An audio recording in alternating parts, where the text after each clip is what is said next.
Newcastle have all the money in the world to spend big on transfers. Brighton, on the other hand, have been very good at signing cheap players using analytics and selling them on for huge profits. And some people refer to this process as Moneyball. So today my dad is going to take over Newcastle on Football Manager, while I try my best at Brighton as we attempt to be as realistic as possible. Which means it's money versus Moneyball.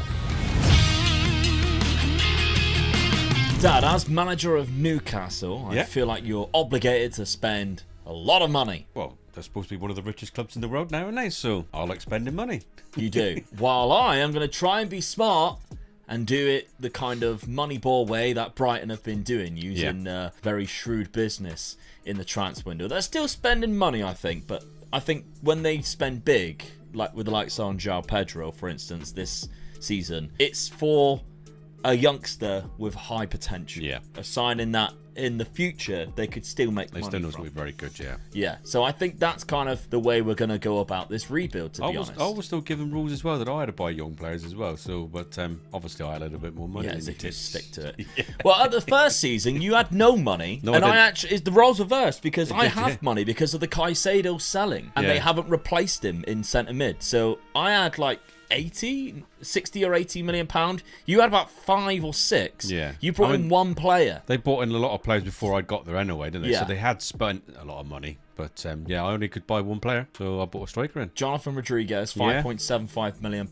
as a striker, just as a backup for you. But yeah, they spent 132 million after selling just 38. And of course, Lewis Hall is going to be joining permanently for like 28 million. He's not even that good on here, unfortunately. Some of the players that they brought in, I question the reason for it. Definitely. But there are some good ones. I mean, Livramento from Southampton kind of makes sense. Harvey Barnes, 38 million's a lot of money, really, for Harvey Barnes. I don't think he's that good now. The Sandro Tonali one on paper seemed like a great pickup. Yeah, definitely. But then obviously the ban in real life Yeah. is now going to feel like, you know, it was wasted money. But, you know, he was one of the hottest midfielders in the world the last couple of years. For Newcastle, it's going to be a new signing next season, isn't it? Yeah, well, I don't know Really, whether he misses another year. I I can't remember. I thought you had the 1 year ban. I'm not 100% sure. Halfway through the season or something. So anyway, you've brought in one player to go along with the team that you've already got. And with this Newcastle side, you're going for a 4-3-3, but with 3 across the midfield like this, an advanced playmaker, so it kind of sits in like that eventually. Well, when I looked at the squad, they had some very good midfielders. I mean, we know who they are as well. So, you know, you got Bruno in there, Joe Linton in there, and obviously the Italian guy there. So they had a very good midfielder. And with Gordon out on the wing, I'd be silly not to go for this. Very good. I think you've got a couple of weaknesses, really. The left-back position's quite weak, and the right-winger position's quite weak. But, I mean, they finished in the top 4 for good reason last year. They are in the Champions League this season. So let's have a look at your schedule so far. It's not been great. No, not too good. You got 2 losses and a draw in there. The 2 losses were against Aston Villa and Forest, which is not fantastic. The draw against Wolves, it's not too bad. At home, you should be winning the games like that, though. Yeah, bad start to the season. Your Champions League group, the first season in the Champions League for a while, you got Bayern Munich and Harry Kane, Porto and PSV Eindhoven. I still think you should be able to go through that.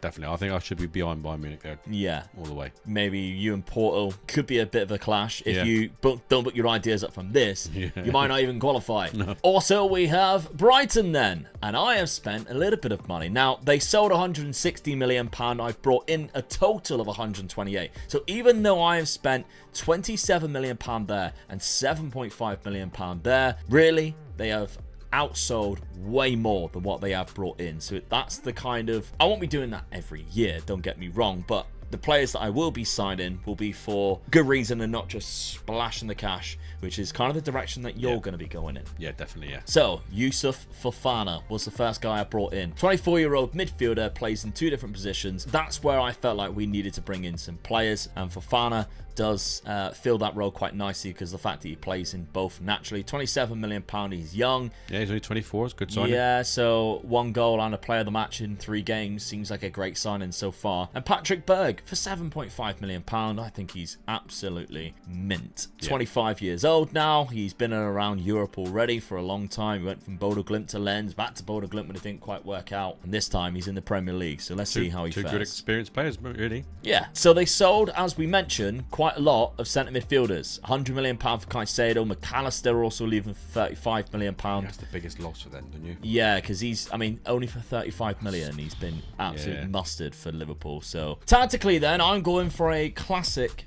4-2-3-1, but with offset midfielders, so it registers as 4-1-1-3-1, but there we go. And I'm actually locking in 2 players, Ferguson and João Pedro. The reason for it, I would like to use João Pedro as that shadow striker. He's natural in 4 positions there, obviously a new player to the club. And Evan Ferguson, who could be the future of this club, is only 18. He needs the game time, and right now he won't get into the team if I allow the assistant to pick the side throughout the rest of the season while we simulate. In fact, it's definitely not the team that I would want to use. No. Adam Lallana and Ansu Fati up there is not what I want to see. I'd rather see Ansu Fati on the right and the 2 players I've selected go in there. So that's kind of the direction that I'd like to go in. And so far, it's been all right. 0-0 against Brentford, not too bad, but a win against Aston Villa is absolutely superb. We know how good they are this year. And Wolves, 2-2. We scored in the 92nd minute, thinking we pinched it. And they scored in the 94th. Brilliant stuff. Of course, Brighton are in the Europa League. For the first time they're in Europe. Braga, Toulouse, and Ajax in my group. Actually quite a difficult group for a Europa League. It is, yeah, but I think you should be disappointed, really, if you don't go through. Yeah. I think Braga are a little bit better than what you think, Dad. To be honest, they got some unbelievable players. Not though, are they? Yeah, but this is on Football Manager. They got Jordan Henderson. I'll have you know. Speaking of mean players and mean people in the game, Dad will probably win this challenge because of one person and one person only, Jason Tyndall. Yes. Who's definitely the best assistant manager you can get in Football Manager. Oh, 100%. You want anybody to wind any fans up, he'll do it for you. Yeah. He's just the GOAT. He absolutely is the GOAT. As we've already discussed, this is a versus rebuild. We're doing 5 seasons against each other. Dad with the money, me with the money ball scenario. You know about the points. Let's see who gets the first couple of points in season number 1. Season number 1, and I'm in 7th place, and Dad is in 8th, which means that's 1 point straight away for me and Brighton. 61 to Dad's 56. Now, this doesn't tell the full story either, because we had to come back because Dad's job was so under threat. I was like, let's come back now, and I was right to do so because Dad straight away was taken into a meeting, which if he didn't attend, he would have lost his job. Yeah. So you've salvaged it just by going to that meeting. Yeah. And going on my knees and saying, please give me another chance. Yes. So, I have European football next season, but Dad doesn't, which suggests he didn't win the Champions League or Europa League. And because, of course, I'm only in the Europa Conference League, that also suggests I didn't win the Europa League either. And I was correct, because I become runners-up instead. Good season, though. Well done. It is a good season, but that is so frustrating getting to the final and then coming up against Milan. AC Milan. Yeah. Oh, unlucky, mate. Who have just probably won the Serie A as well. Yeah. So they finished second, actually. They finished in second place behind Juve, which that is a bit surprising, really. Knocked out the quarterfinal of the Carabao Cup by Manchester City, and 4th round by Leeds, which is a bit unexpected, but there we go. Now, how did you get on? Round of 16 by PSG in the Champions League, which is not bad at all, really. No, I'm quite happy with that. Oh, I'm not quite happy 4-2. With that. My board obviously wasn't quite happy with that. No, absolutely not. You did finish in second place. Porto actually finished bottom of the group there, so you finished on 8 points there. 4th round of the FA Cup by Everton. They avoided relegation. It was the 3 teams that came up who have gone straight back down, and the quarterfinal by Chelsea in the Carabao Cup. But your transfer budget for this season is £211 million. Oh, thank you. So you're going to have a lot of fun with that. Yep. 25 goals for Alexander Isak, only 12 for Callum Wilson. You are lacking goals, my friend. Big style. That's what you need. Well, I was saying, the goals win the games, don't they? They do. You can't win unless you score. So I'll have a quick look at my run. So round of 16, Salzburg there. Then we've got quarterfinal, knocked out PSV, who were in your group, of course. Semi-final, Bayer Leverkusen. Good result. Yeah. Does she know how we know how good they are this season? Exactly, yeah. Well, the title winners for the first time ever in their history, by the way. Congrats to them. Unbeaten doing it as well. Exactly, yeah. So fair play. Goals-wise, 24 from Evan Ferguson, which is not bad considering he's only 18. And he has been out injured at the end of the season there. 19. Oh, that means he missed the final. Yeah, that could cost you then, really, couldn't it? Annoying, isn't it? João Pedro, 19 goals from that centre attacking midfield role. And Ansu Fati on loan, 15 and 15. So that will be a miss next season. But of course, we've got the likes of Matoma, Solly March, who have been good players for us. We just have to replace one of them with £54 million. And that's not too bad at all. I'll take that. So it's very early, but let's have a look. We've got a draw there in March. So that's 1 point for me so far, 0 for Dad.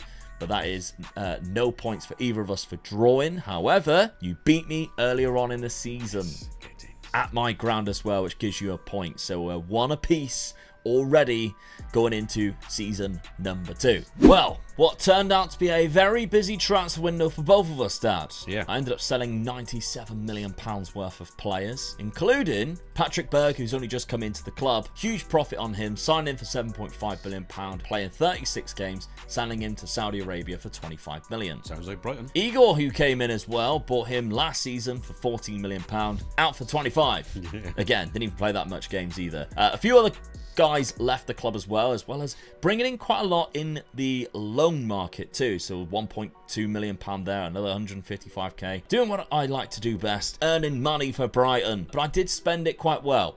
There was 3 transfers here. Ibrahim Abamba, £10.5 million, bringing him in as a backup centre-back who can also play centre defensive midfield. Very pacey, by the way. 17 for pace and acceleration and agility. And he's only 22. I feel like that's a very Brighton-like signing. Yep. Then we've got Desiree Doué from Rennes, £11 million, 19 years of age. He's on the development list. I'm trying to loan him out because he won't be playing too much, but he is playing under 21s football as well. We've got so many attacking midfielders. It's unbelievable. Karim Konate, though, £14 million, gives me a different type of player up front after losing Ansu Fati, who is that kind of like pacey winger / striker. This guy kind of fills that role. He's 20 years of age. I've bought him now because he goes for quite a lot of money later on, and I'm thinking either I buy him in and I've saved money in the long run, or I buy him in and make money in the long run. That's my idea. 17 for pace, 15 acceleration. Good on both feet as well. Exactly. Only 20 years of age, £14 million from Red Bull Salzburg. Hasn't scored yet though. Then we've got another 4 signings here. Now, Ibrahim Osman is a signing they've already made from Norgeland. Again, another winger coming in. You don't need any more wingers. It's ridiculous. I've actually signed another one, to be fair, but Baturina comes in, who is a centre midfielder who can also play centre attacking midfield. I mean, this one's a lot of money, to be fair. I think I overspent on this one, but it's because I just had the money. But Kang In Lee, again, was £27 million. This guy's actually really good and probably worth it, although from Mallorca, he only went for £20 million. Never played a game for PSG, and I'll spend an extra £10 million. But he is a quality player, and that South Korean market will bring you in a lot of money. Yeah, definitely, yeah. So we've already got the Japanese market down with Matoma. Attacking that South Korean market. We know how popular Heung-min Son is in the Premier League. That's what I'm thinking now. See, all these business ideas, like, it's only you could see it in Football Manager. But very good player, plays across the front 3. Worth it, I think, in the long run. And then Freysnade is the last one. £23 million for a guy who plays really good at right back in the role that I am looking to use him in. And that is going to be here, but I'm thinking in the long run, because we've got here a very attacking style of play. Now, what I am liking at the minute is the fact that we can use Solly March, the defensive winger. We can use now 2 up front. But I don't know whether I'll stick with this in the long run. It's been doing okay. Lamptey, for me, I'm unsure with all the time. I'm never really... I remember when I did a Brighton save last time. Defensively, he's so bad that I don't like him. But Freysnade is a lot better. So Tariq Lamptey is on borrowed time at the minute. Yeah, he's a sprinter, isn't he? His pace was 19, wasn't it? Yeah. I mean, come on, acceleration. So fast. He's like a cheater, isn't he? He's just gone. Once he gets there, it's like, now what do I do? Yeah. So Tariq Lamptey's in the side at the minute, but I have actually been playing Freysnade instead, and I think I would like to do that in the long run. Estupinian keeps his position though in behind Matoma. They've got a nice thing going. Billy Gilmore and Fofana in that 2 in the centre defensive midfield role now. Dunk is still here despite being 32, but he is the captain. Might be his last year. João Pedro and Ferguson up front. That's not too bad. And we've got, of course, Karim Konate, who can come off the bench with his pace and cause a lot of trouble. Let's have a look at the schedule before we take a look at Dad's. It's not been fantastic. Been toying around with different stuff. Now, the Arsenal game, I'm like, all right, that's fine. Yeah, you got to take it out. Yeah. But then the Forest game losing 1-0. Then Wolves 1-1, which again is what we're kind of used to. The Palace game is where I'm like, right, now I need to change. So this is the tactic I changed to from whatever it was beforehand. I think I had slowly marched a little bit further up. I'm now going for a defensive winger and trying it that way. And trying to almost create like a middle 3 and a front 3, but with using wide players instead of central players. That's my thinking. We'll see if it pays off. Newcastle. Yeah. The £211 million. How has Dad spent it? Well, he's actually sold a few players as well. Jacob Murphy, Sean Longstaff, Jamal Lewis, and another £53 million has gone out there, including £28 million to Crystal Palace, Miguel Almiron. Elliot Anderson also going for £18.5 million. So, players that have come in. Michael Elise, £70 million. Yeah. So you can see why they bought Miguel Almiron. Yeah. There's a straight swap plus 40 million. Mickey van der Ven. Oh, Mickey, you're so fine. Yeah. I was pleased to get this guy in. I thought it was a good price to get him in as well. Be honest, you only bought him because everybody always says you buy Arsenal players. I knew I needed a left-sided centre defender who could play left back as well. This guy can do it, and he's quick. We know how good he is in the Premier League already, so I was pleased to get him in. To be honest with you. Even though you've already got Sven Botman. But there we go. I'm trying to strengthen my squad up now. Yeah, but you do this all the time. Everybody always goes, Dad, stop buying squad players. Buy better players for each position. And then every time that's what you do. And I'm going to start doing that. Don't you worry about it. We'll see. You've done it for this one. You targeted the left back situation. Do you think you overspent 90 million but he's a on good a left back? That's going to be my left back for the 5 seasons. 4 seasons left. We'll see. When he gets to 31 and you bin him off in the 4th year, we'll see. £102 million. Obviously, £28 million was already spent on Lewis Horse. So that's nothing to do with you. But Guido Rodriguez, a free transfer from Real Betis. That's a good signing for a freebie as well. I know he's a little bit old, but it was a good sign. I think just he'll marshal the midfield for me. He won't even play. Victor Gyökeres. I like this one. £40 million. You needed more goals. Yeah. He brings you that. Finishing at 17 is brilliant, isn't it? Yeah, he's very aggressive. He's strong. He likes to beat the offside trap because he's quick as well. That natural fitness of 20. There's a lot to like about Victor after 1 season in Sporting. How many goals did he get last season? He got 13 in 29 in the Portuguese league. He's already got 4 in 3 for you, which is not too bad at all. Yeah. Used to play for Brighton. Yeah. But of course, never really got a lot of game time. I think he played in a couple of cups. Went on loan a couple of times in the Championship, and Coventry bought him for £1 million, which seems a lot worth it now, doesn't it? And then Geertruida from Feyenoord, £30 million, about up to 45 with add-ons eventually. Yeah. I like this signing because he fills so many different roles. Well, he's a centre-back for me and a right-back for me. So I've got one centre-back in, left-back, right-back. So I've just strengthened my whole defence up, I feel, with 3 good signings there, I think. Tactically, you've gone for this. It's basically a 4-2-2 formation, but kind of offset, asymmetric, however you want to say it. Elise can play obviously right or centre. You're playing him right in the middle of that, giving him the license to kind of make it up as he goes along, I guess. Geertruida actually goes in at centre-back for you there. I mean, Trippier, you forget they've got Trippier in this side. I mean, he is getting on now, but he's still the best right back I've got there. Yeah, because Tino's there, but he is injured for you at the start of the season, and he does need the game time, really. And Trippier might be holding him back from that. Could be a problem that you have. But he's still good, though, isn't he? I mean, his natural fitness is 16, so he's all right for a season. Okay.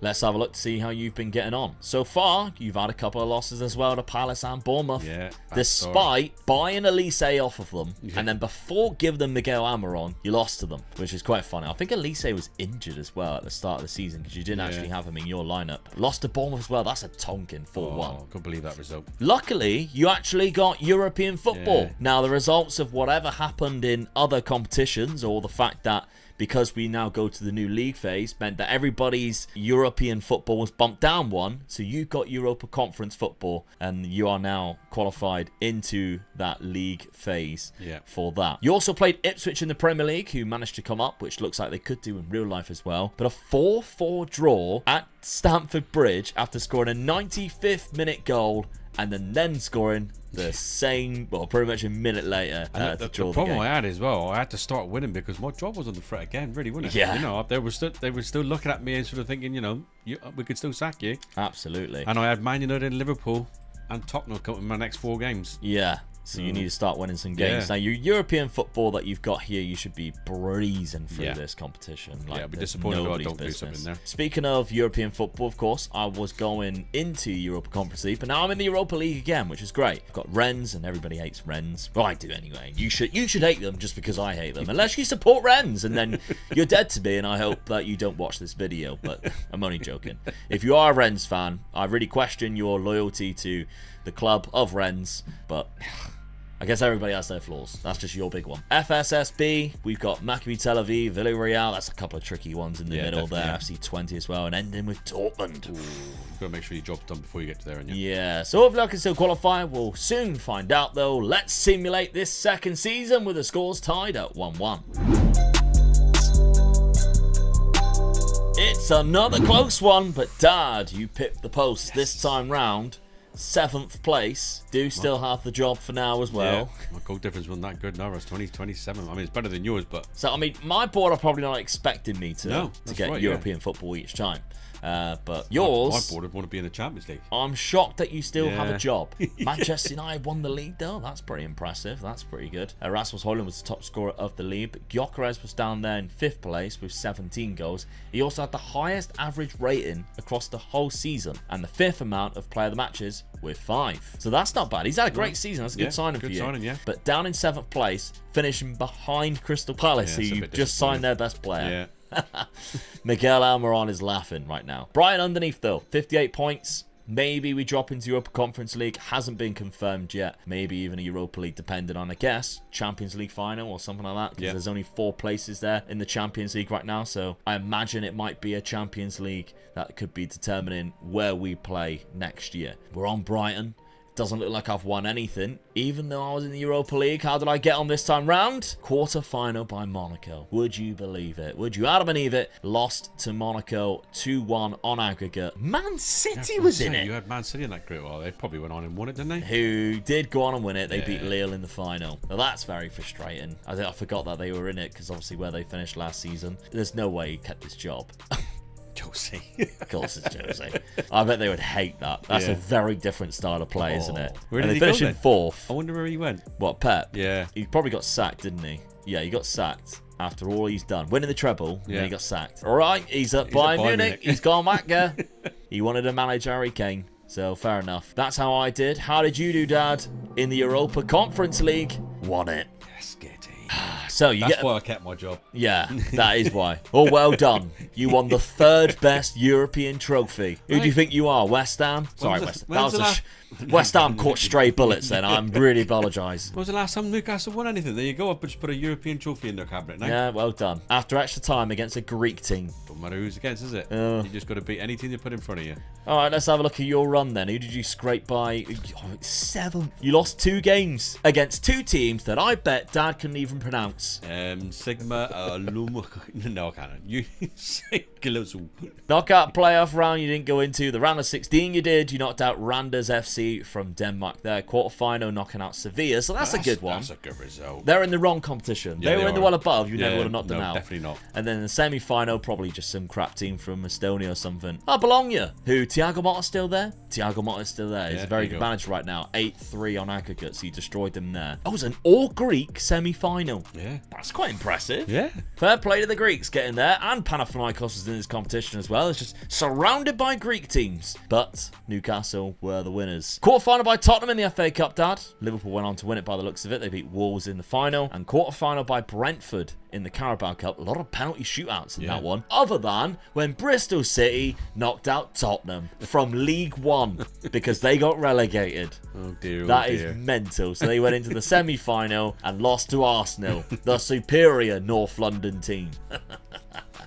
You love it, don't you? Chelsea beat Brentford in the other semi-final. So you get 5 points, Dad, for winning the Europa Conference League. People are going to go, oh, it shouldn't be 5 points. It's because in other competitions, if you're in other leagues, that is a huge trophy to win. Yeah. And we want to keep all of the points kind of formatted the same. across the whole year, so it's not too confusing. We've had to change it around when we've gone to the likes of MLS and stuff, but we want to keep it uniform, because if you go to a very small league and then win the Europa Conference League, that's a bloody big deal compared to winning their league. So right now, that's 5 points. Well done. Let's have a look at the fixtures though. We're on Newcastle, so you beat me there, which is in March, so that's another point that you've got. And you also beat me there. You beat me in both fixtures in the Premier League. We didn't face each other in the cups, but you beat me in both fixtures in the league and won that Europa Conference League. So you took a huge advantage going into season number 3. 33 goals from Isak, 23 from Gyökeres, 19 from Joelinton. Good. And Elise got quite a lot as well. This is exactly what you wanted, really. Yep, change the formation, they started scoring goals for me. So I wonder how many of them was in the terrible European competition that you went on and lifted. Let's have a look at Brighton then, at my squad. 21 goals from Joe Pedro. Evan Ferguson got 14. So did Karim Konate off the bench quite a lot of the time.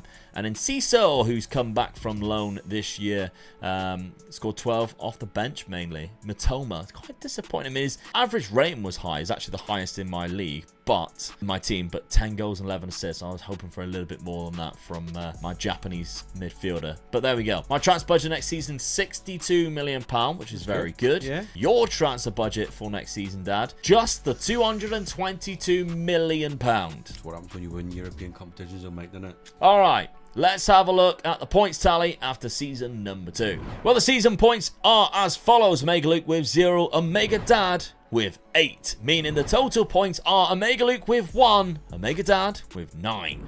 Right, Dad, more signings coming through the door. You spent a lot of money as well. Yeah. I think that's my best sign in this one here, though. Diogo Costa. We know this is a good keeper on FM, don't we? So, yeah. And he's one of my favourite keepers. I always have looked at so much he's going for. At that price, 33 million. I think I just had to jump in there quickly and get him. Then you rated Leipzig for 2 players. £89 million on Benjamin Sesko. Yeah. Good striker. Yeah. Only 22. Slovenian as well. Mohamed Simakan from Leipzig is a really good defender. And he plays right back as well. Yeah, so it's just strengthening my defence up a little bit more, I think. £66 million. I think he'll get into the team as well. Yeah, he should do. You sold Guido Rodriguez after getting him on a free transfer for £30 million. Finally, you brought in Nicolas Gonzalez for 56, who is a natural on both wings there. So yeah, good winger. Quality player, yeah, definitely, I think. Quite good at heading for a winger. Yeah, it's unusual, 16 for heading, and he's 5'11 with 16 jumping reach. Yeah. I think it's a very unique player. It's very rare that you see a type of player who is that tricky and good on the wings technically, and then also just has a really good head with high jump and reach. But I've seen him play and I've seen him score a header or two. So I'm like, it kind of matches up. Got an assist so far. Hasn't scored. I was going to say, nodded it across. So Dad's tactic has not changed. Nope. Maybe a couple of roles I think might be different, but I think you've pretty much kept the same scenario as what you had in the season previous, which of course won you a European trophy. And as you said, Simakan goes into the lineup with Gertrude at centre back. I thought that would be the other way round. Yeah, fair play. Gertrude is quite good, isn't he? Really? Yeah. Then we've got, of course, new strike force of Sesko and Gyökeres. So I mean, Isak drops to the bench, which is quite surprising. I was surprised with that, yeah, but that's what happens, isn't it? You know, Gyökeres already has 4 goals so far this season as well. What a midfield I got there as well. Bruno and Tonali's is quality. Brighton, let's have a look what I've done. Now, £65 million on the outs there, and that is built up because Fofana went for £47 million. What did I tell you? £20 million extra for Fofana. That was very good. Adam Webster also left for £16 million as well. But I did bring in a few more players, and I also sold Evan Ferguson to Manchester City for £62 million. He scored 7 goals last year. Yeah. That is absolutely pants. Yeah. So I decided to get rid of him. Man City were coming in for him, and I thought, well, that's worth it in my eyes. So he is gone. And I spent a couple of £1 million on Junior Krupi, who can play up front, but mainly plays as a shadow striker. I'm already training to beat the offside trap. I've used this guy in the past, that shadow striker role, and he turned out to be one of the best players. However, I don't know whether he will get into the lineup straight away. I don't know whether to lock him in or not. Bidstrup from Red Bull Salzburg. While you're going for Leipzig's release clauses, I'm going for Salzburg one. So Konate last season, Bidstrup this year. Good midfielder who can play naturally in 2 positions. After losing Fofana, or knowing that Fofana was going to go, £17.75 million is good. Then the final sign-in, I thought we it's kind of time to replace Lewis Dunk. Lewis Dunk is actually really good as you start, and replacing somebody that good is gonna cost you a lot of money. Yeah, definitely, yeah. So as much as I'm trying to keep it as realistic as possible with these Brighton signings, William Pacho coming in, he's 23, so he's still young, for £50 million is kind of the only deal I can get without taking a real big backward step. I think you can warrant it, though, the way you've sold the other players for such a big profit. Yes. So you can warrant it that way, really. Yeah, absolutely. It kind of writes itself off. He's still 23. Yeah, and the club's still making money. Yeah. I'm not like just blowing it all in as somebody else is in the Premier League right now. He's left-footed.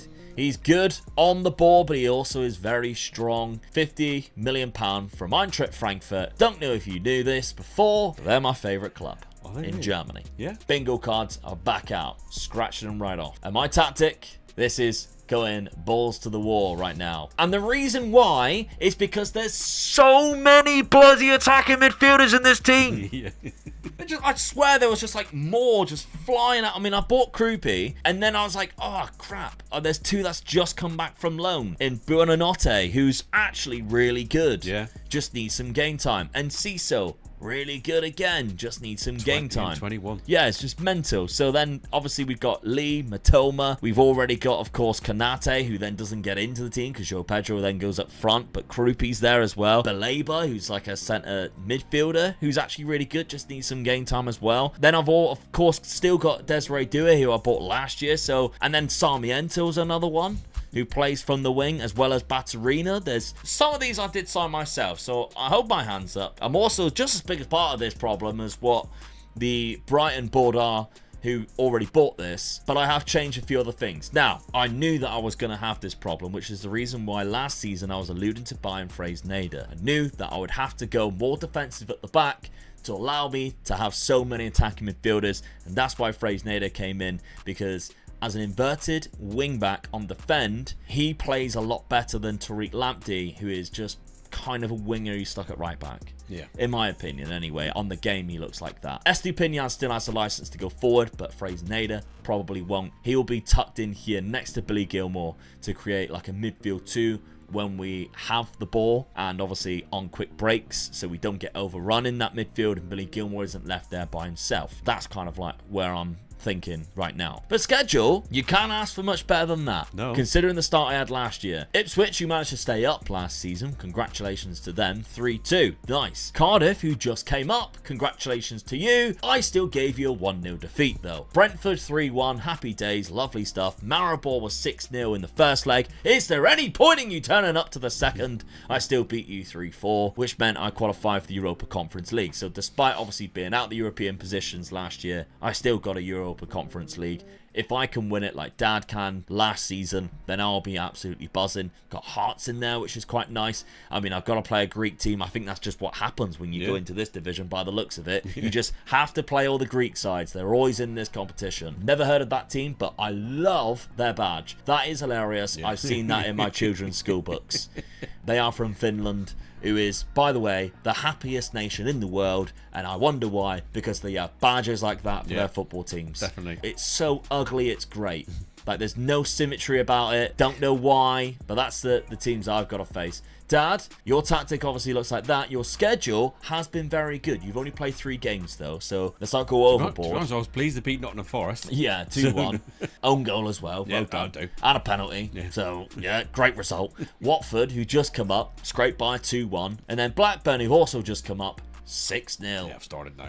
So there we go. Now. Yeah, so you'll lose to champions Man United next, I guess. Europa League. You're in the Europa League, Dad, after winning the Europa Conference League last season. You've got to play 8 games in that competition. Porto's in there, Celtic. We got Levante and Standard Liège at the last 2 there. There's a couple of tricky ones in there that you might fumble a result or 2, but you should still go for it. Yeah. I'll be disappointed if I don't with that formation I got now. Yeah. Right, well, Dad took a big head start in season number 2 after winning the Europa Conference League. It's my time now to catch up. Let's see what happens.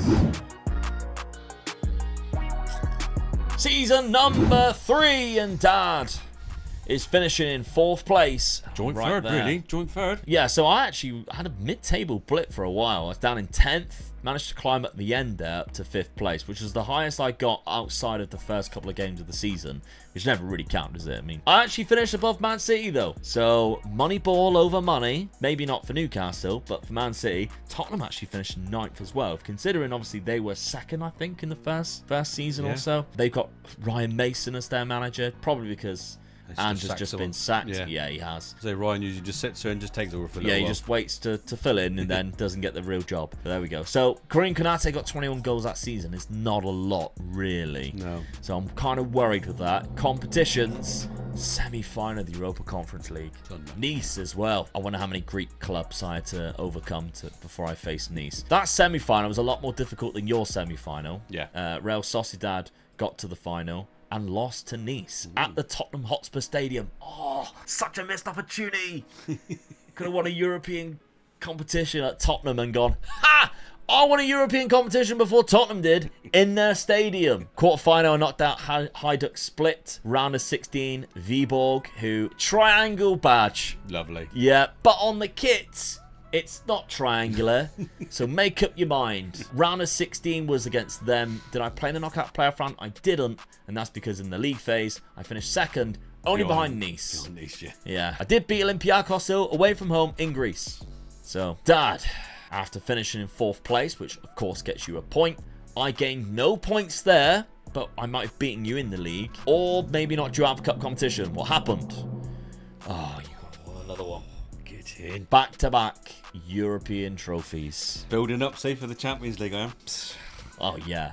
You're going to go and win the Champions League now, are you? 3-2 in the final. Joe Linton with 2, Anthony Gordon with another. Yeah. At Dortmund. Yeah. One of your favourite stadiums. I love that ground, yeah. Quarter-final of the FA Cup by Manchester City. 4th round by Watford in the Carabao Cup. But you won the Europa League, which is another 5 points. Get in. Huge. You're taking a big step there. My build-up for City was very poor the mid-season when I just started dropping and started pulling it back again. And somehow you went up to 2nd at one point, back down to 4th where you ended up. Schedule then, let's see. How many times we play each other? So you beat me there. So that's another result, another point. But you lost against me earlier on in the season when you played at home. You did have a red card, but that was after my 2 goals. So it don't make much difference there, really. Yeah, so that's 1 apiece in points there, but that 5 is criminal for me trying to catch up right now. So, okay, 31 goals from Gyökeres. Nicolas Gonzalez came in with 29, which is massive, really, for the winger. 28 there from Benjamin Sesko, and Isak got 15 off the bench. 3 players at high 20s is very good. Yeah, you got £213 million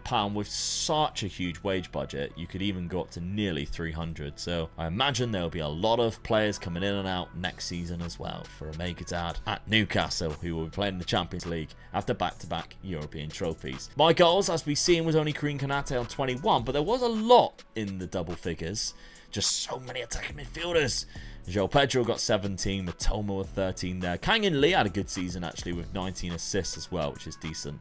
And Sonny March got 14 assists off the bench, pretty much 26 games. I've got to say, though, I think you've done well with that tactic. Better than I thought you was going to do.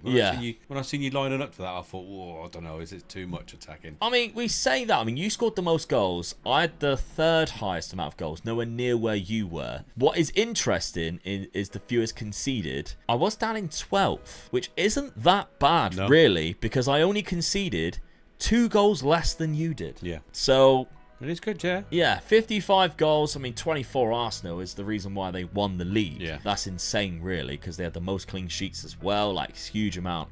But clean sheets-wise, I was above you with 11 clean sheets to your 10. So it just goes to show, although it does seem I'm very, very attacking, doing the little defensive instructions here mean that we've got 4 players who are solely concentrating on being defenders. Definitely helps in terms of keeping the ball out of the net. Gyökeres did get 25 league goals as well, and Sesko got 19, which we haven't pointed out, in behind Erling Haaland there. My transfer budget for next season's £54 million.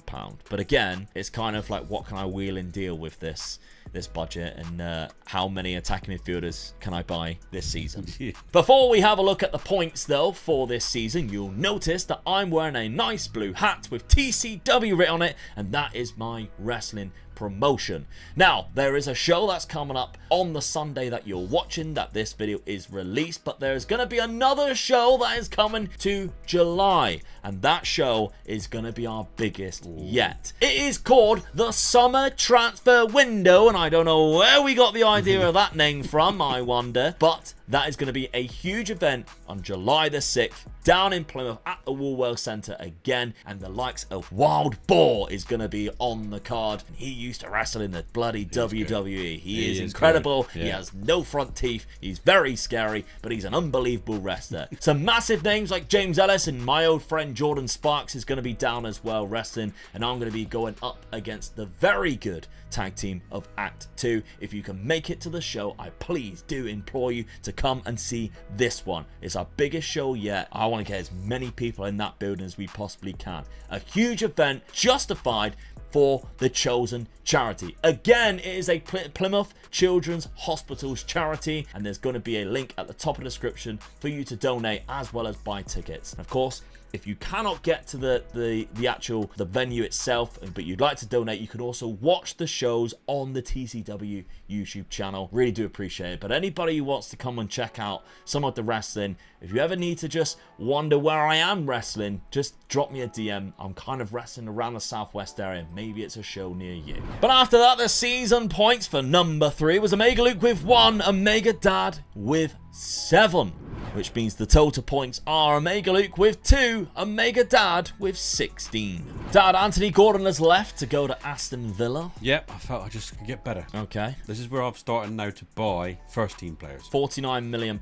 It actually is a profit for Newcastle, not a lot. No. Been a good servant for you. He's played the last 3 seasons as your main winger, and you have decided to sell him because of other options. Yeah. Florian Wirtz being a possible option. Yeah. Now this is a lot of money. 105 million, but hard to argue when you look at his attributes that he won't be worth it. This is the guy I just want to sit in behind the strike, because I've got a good strike force. Yeah. But I didn't have a good attacking midfield come shadow striker. Yeah. This guy fills it for me. Yeah, I mean, compared to the rest of your side, a lot of star ratings obviously mean nothing, but I always compare it to, I don't look at it and go, oh, he's a 4.5 star. I look at it and go, compared to the rest of your team, yeah, he's a 4.5 star world-class player, and you've got some quality players in there, so he must be amazing. He wasn't the only signing. Ousmane Diamonde, for £43 million up to 46. He's a cracking centre-back who's very good on the ball. 15th pass and 17th vision. Kind of what you want when you're at your point where you're trying to take that step from outside of the title race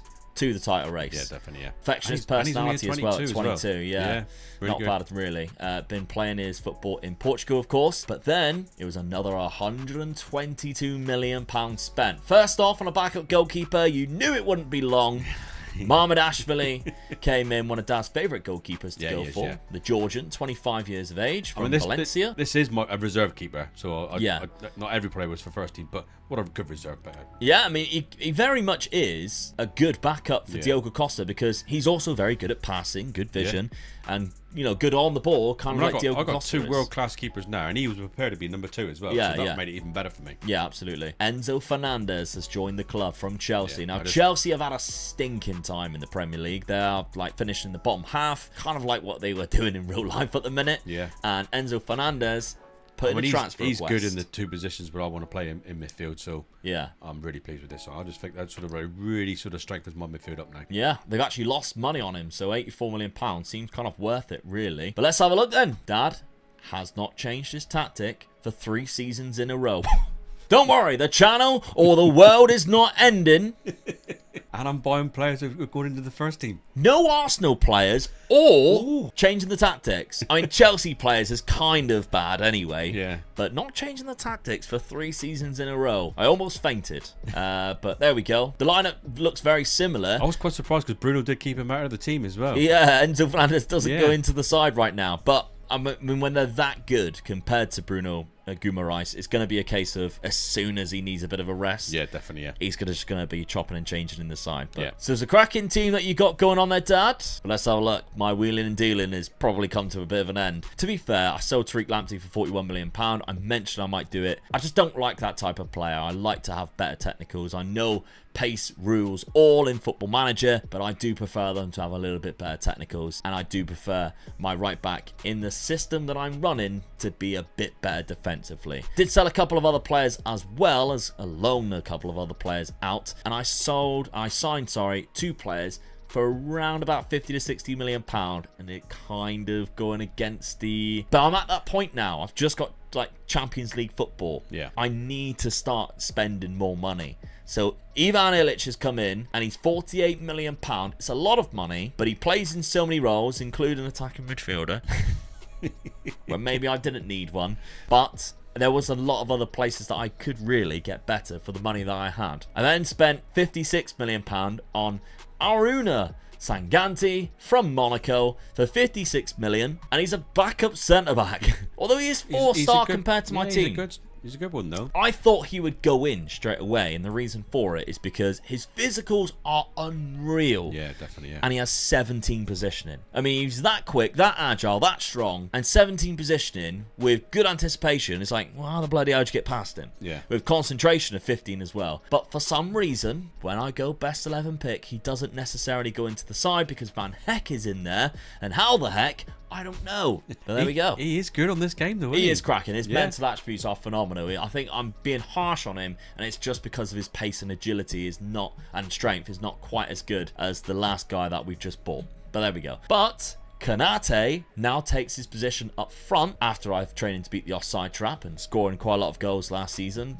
13 is not that many, but he's gone up front now. So Enciso, Illich, João Pedro, Lee, well, it actually means Matoma's dropped down to the bench, but I've got a lot of options, and I like that I've got options going into the Champions League. You did look at trying to change Billy Gilmore as well, didn't you? But you just couldn't find better, could you? Could not find it. I mean, I was actually hoping Illich would go in there. Yeah. Because I thought, well, I've got so many attacking midfielders. He does play a very good backup to Billy Gilmore in there, but Billy Gilmore, for some reason, starts there, and he'd rather play Illich there. I'm not arguing with it too much. Still want to lock anybody in at this stage when I've got Champions League football as well. Don't mind in the earlier seasons, but I'm now trying to catch Dad. I'm so far behind. I need a big season this year, so I can't afford to lock anybody in. Schedule: I lost 5-0 at the start of the season, 2-0 to newly promoted Sunderland as well, and then I draw to Liverpool, so I don't know what's going on.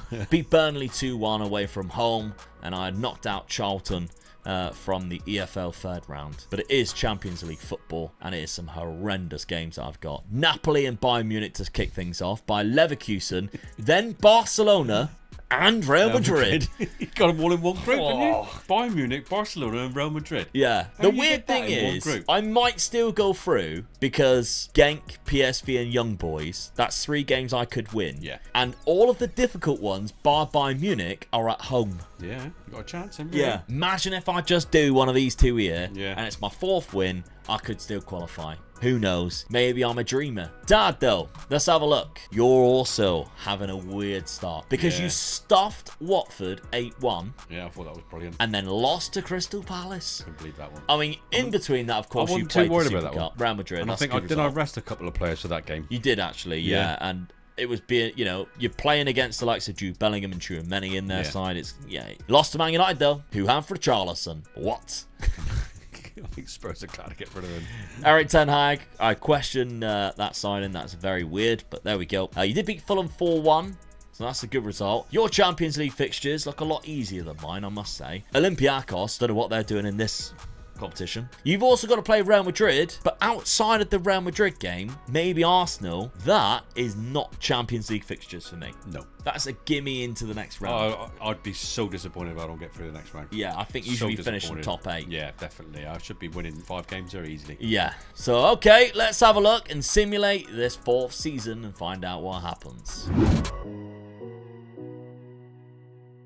Bosh, look at that. Brighton finish above Newcastle. Come on. We're doing the unthinkable, lads. Money ball over money. Oh, dear, oh, dear. 72 points to your 68, which is still high. And we're still finishing above Liverpool, Arsenal, and Chelsea, and Man United. I mean, it was quite close, look, because Liverpool and Arsenal and myself finished on 68. So yeah. That's how close it was this season. The winners of the Premier League, though, are Tottenham Hotspur. I know. Dad doesn't change his tactic for 3 seasons.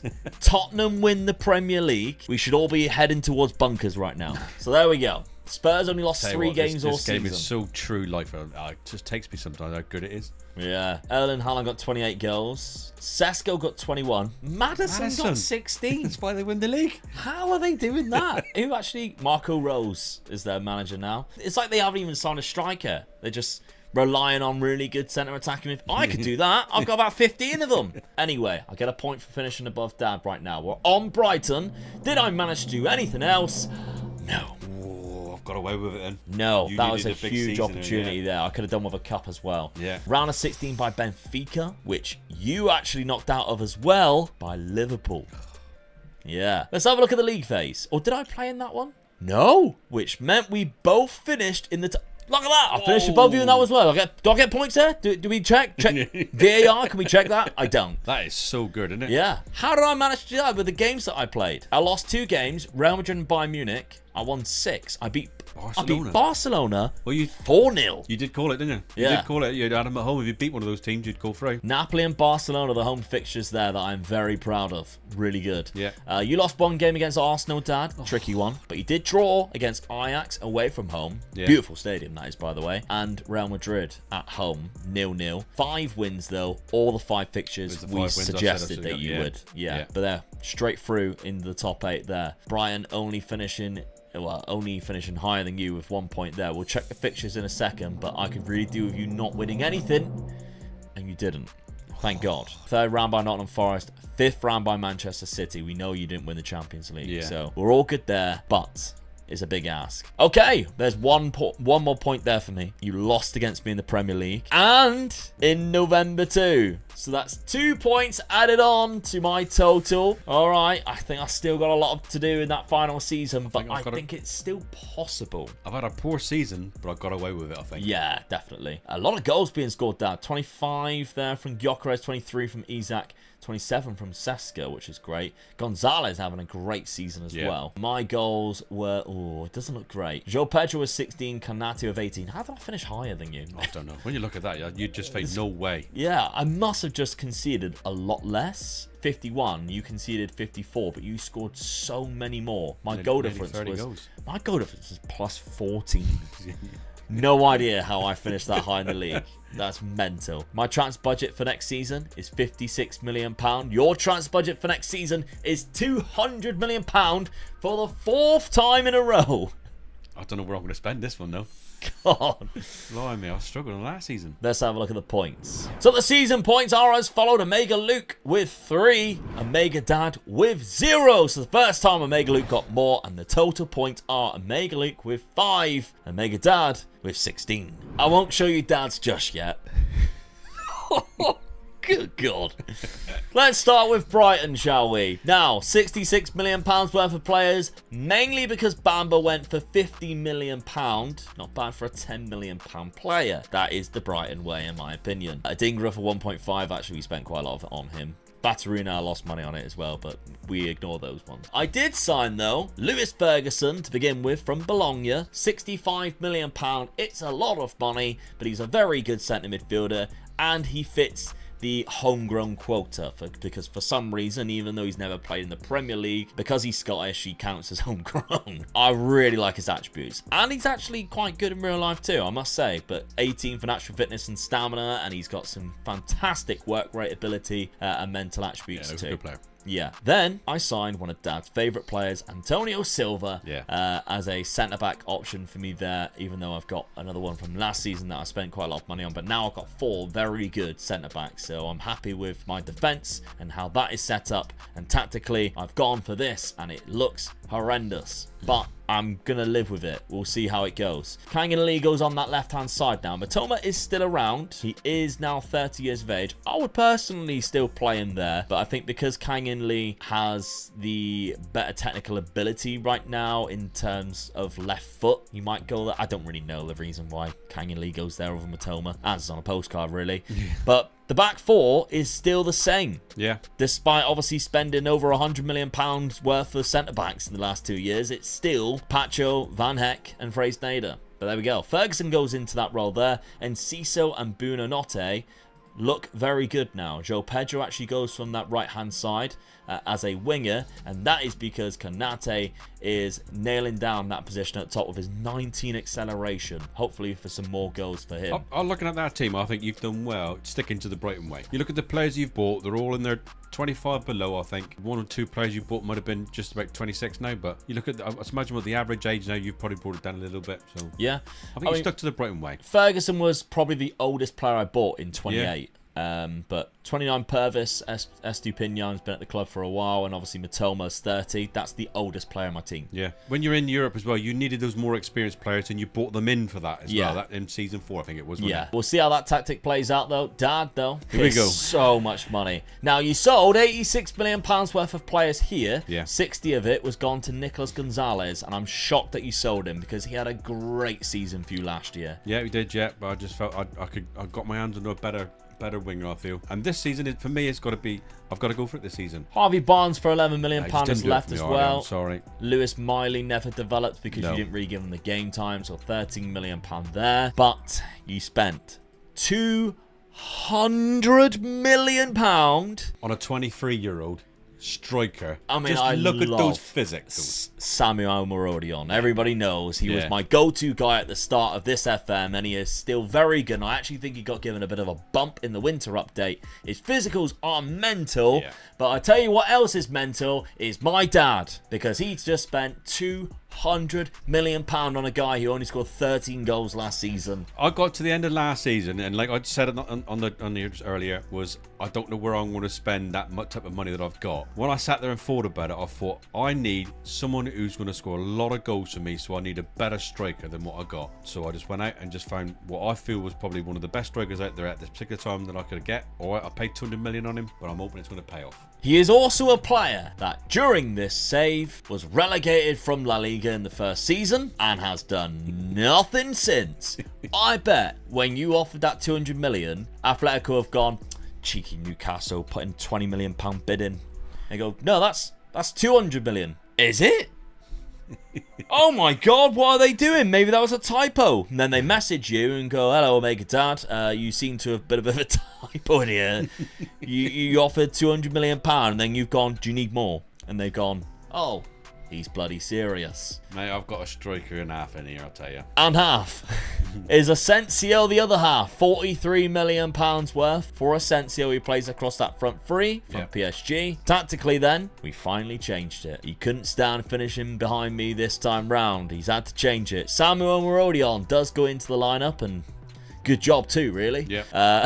But I've got an attacking midfielder right in behind him now, and I've changed wingers to the opposite side. Yeah. Joelinton unregistered because you don't have enough homegrown players. No. Only 5 homegrown players. That's the disadvantage you have when you spend quite a lot of money. Whereas on my side of things, I don't think I have that problem because I have 11 players. I've managed to maximise the side. What I will say, on defence of myself as well here, I did still have £25 million left over from my budget. Oh, heaven forbid. There you go. So I didn't spend all my money.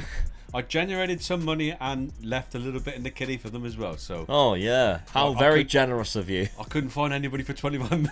Let's just have a look at what you spent since taking over. 365, 204, 291, 232. That is a huge amount of money, over £1 billion.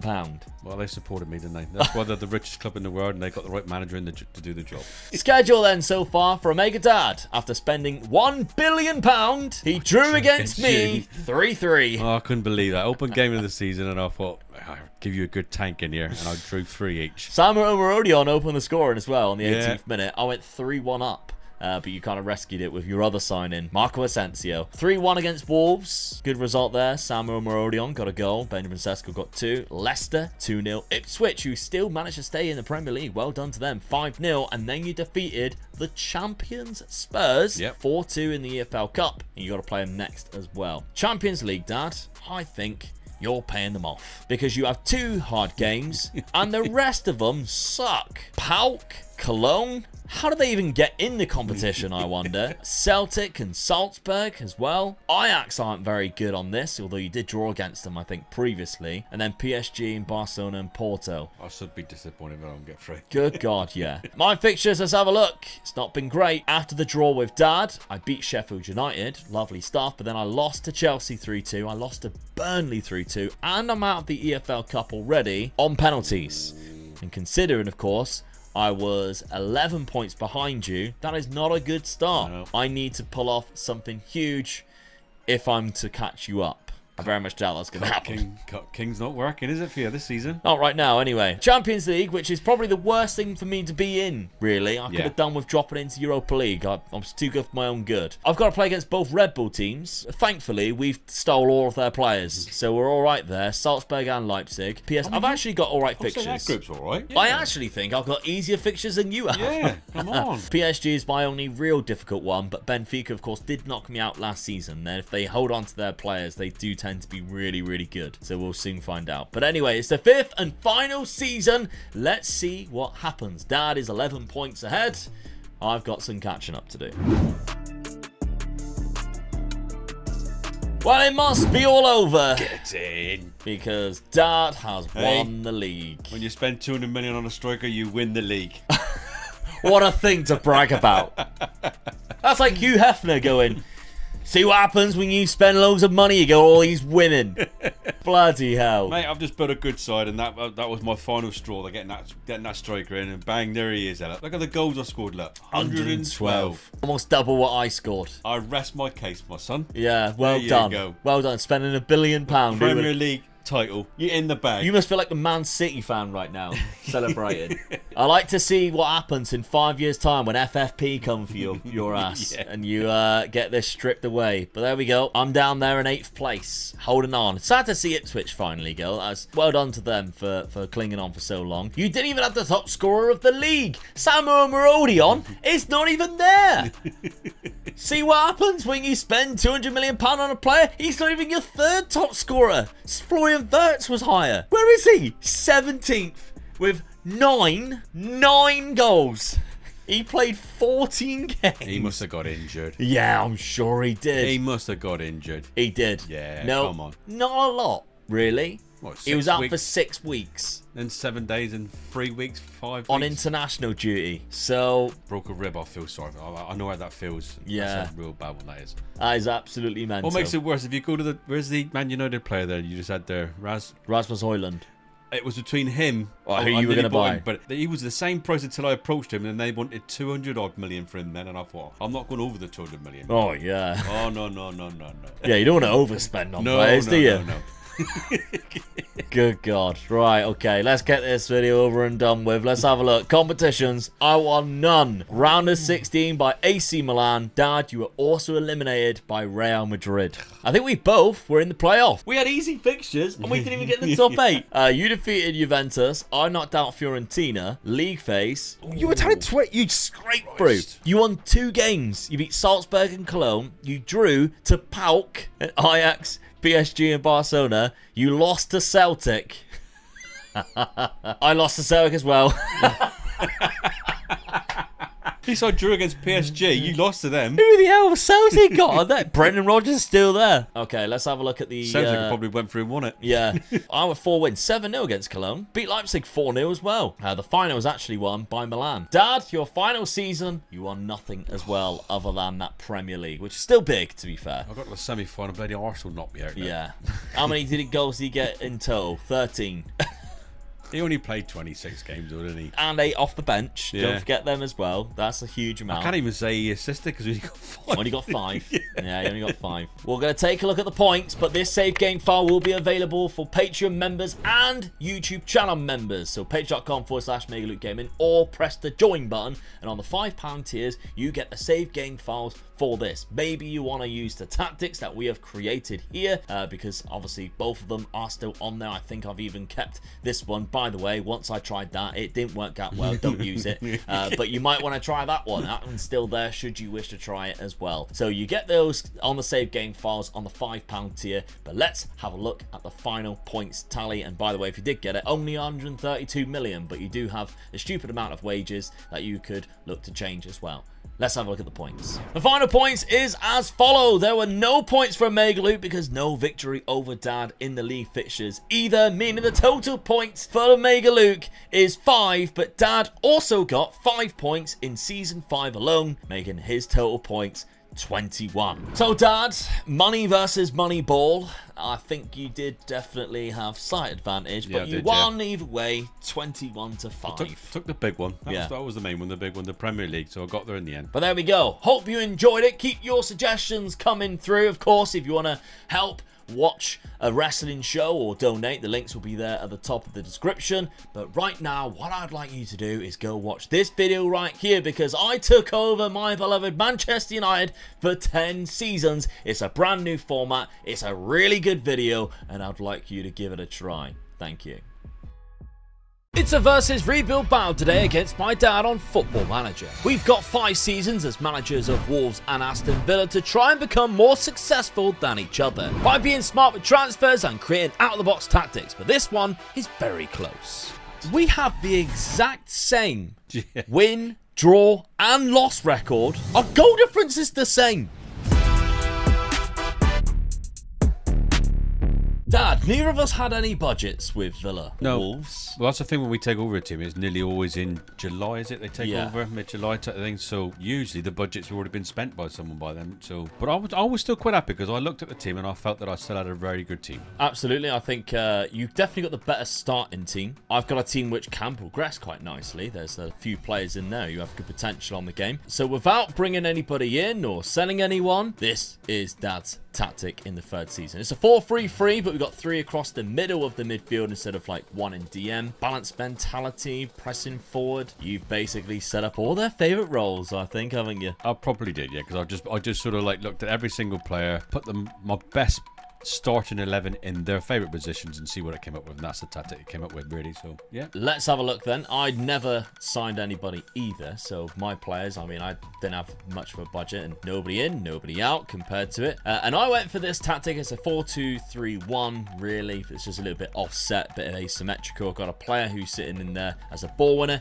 João Gomez, who is one of those players who I alluded to earlier that can progress quite nicely. The young Brazilian that Wolves has signed quite recently. A very good box-to-box midfielder, and sometimes has the potential to go on to be one of the world's best midfielders. So £16 million they spent on him last season. They didn't really play him much. I've played him at the start of this season, trying to get him some game time. He's got some nice 16s in there. I'm also trying to train him to get forward whenever possible. Without that, if I did quick pick best 11, he gets taken out. Bellegarde's there. He's quite good, to be fair. Lamina's in there as well, but I'm unsure about this 1st season. I've got some good wingers, although Podence isn't actually at the club. Kaladzic can be quite dangerous on this game as well. So, okay, it's quite an interesting one to start things off. Let's have a look at my schedule. The games that I started off the season with: Newcastle United, I lost 3-1, unfortunately. They started off really strong, scoring 2 goals in the first 10 minutes. Luton Town, though, I defeated them 4-0, as I would hope to have done. Lost to Brentford away from home. That's always a tricky one as well. And then I beat Derby in the EFL Cup.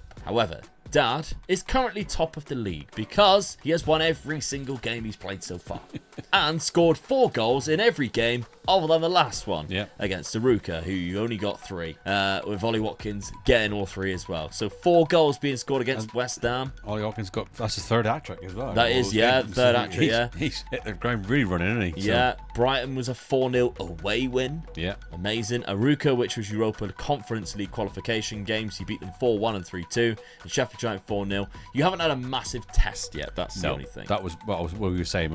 I haven't been really tested, so fingers crossed. I mean, anybody would take that start, though, wouldn't they? Really? Gosh, so, yeah. Top of the league right now. You're in a European competition, which I would say you're probably favourites for it. I would like to think I am, to be honest. Yeah. I mean, we have a look at all of the group stages. You can kind of have a look to see where your competition is going to lay in this. The only downside is in that 1st season, people from Europa League will drop into it. Yeah. So that's kind of a downside. Obviously, you've got Eintracht Frankfurt in there. Bingo card. Outside of that, there's a few different clubs that you think might cause you trouble. Fiorentina, Lille. I mean, you should be winning this. Even all those teams that you just mentioned, I would still think that I'm favourite to win that without knowing what teams are going to come down. Yeah. I agree. It's going to be one of those teams that come down, probably might still pip it. Yeah, I mean, the only, the Europa League groups that we can see here, if there's, 3 decent ones in one group, there's a tricky one there, Rangers, Real Betis, and Brighton. Yeah. But I'd still fancy, you've already beaten Brighton. Villarreal, Marseille, and Freiburg is another one that you're like, oh, okay, one of them could be quite good. Yeah. And cause you a little bit of trouble. Outside of that, Genk coming down, possibly. We should still be seeing you winning that. Yeah. All right, but it's first season in this Midlands derby with Wolves versus Aston Villa. Get your predictions down in the comments section. Let's see what happens after the first season. Season number 1. And I have beat you in the league table. How did I lose that? We have the exact same win, draw, and loss record. I think it's gone down. Our goal difference is the same. We got 15 goal difference each as well. That's gone down to goals scored. Because I think if you have a look at the rules, it's goals scored before, goals scored before results against teams. Yeah. So it's gone down to goals scored between us. And yet, the way I started the season, you'd have thought I'd have scored more goals than you. Hell yeah. I somehow managed to score loads of goals. I really lost it there, didn't I? 80 goals I scored. I conceded 65. You'd only conceded 41, which is very low considering. I was averaging 4 goals a game. Yeah. Both landed on 62 points in total, both with 15 goal difference. Somehow I managed to score more, which means I gained that first important point of just being above you. Now, none of us have got European football next season, which I would probably say none of us have won a cup. Yeah. Which means that Europa Conference League isn't looking too good either. No. 12 losses. There's 1.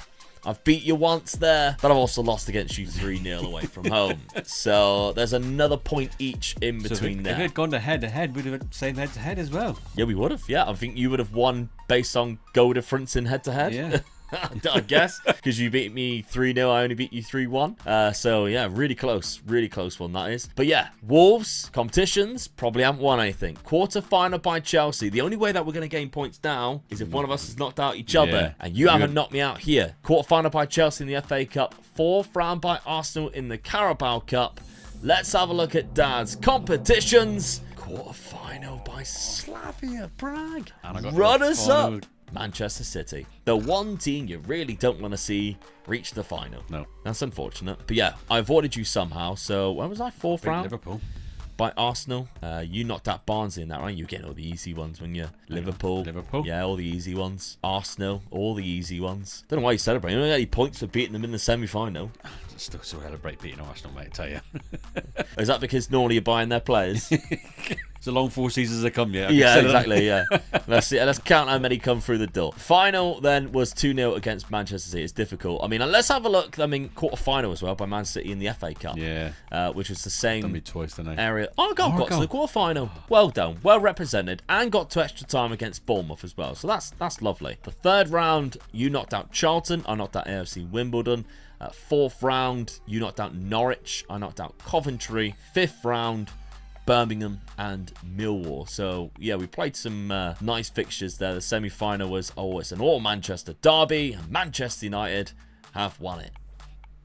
Amazing. So, Aston Villa, what is your transfer budget next season to try and capitalise on everything that's just happened there? £46 million. I'm pleased with that because there's a few players I want to get rid of as well. Yeah. Well, let's have a look quickly at your Europa Conference League. So your group stage, you finished top of the league. You lost 1 against Club Brugge. You drew to Racal. You went through to the round of 16 where you faced Freiburg, who came down. So that was a good win for you there. Quarter-final, knocked out by Slavia Prague. Bodo Glimt went on to win this, Dad. Bodo Glimt. So missed a big one there, didn't I? Huge opportunity wasted there in season number 1. Let's have a look at your goals. Who was scoring it? It was Ollie Watkins. It was definitely Ollie, wasn't it? So 25 goals there. So he scored 3 hat-tricks in 5 games. And then he virtually stopped scoring. Okay.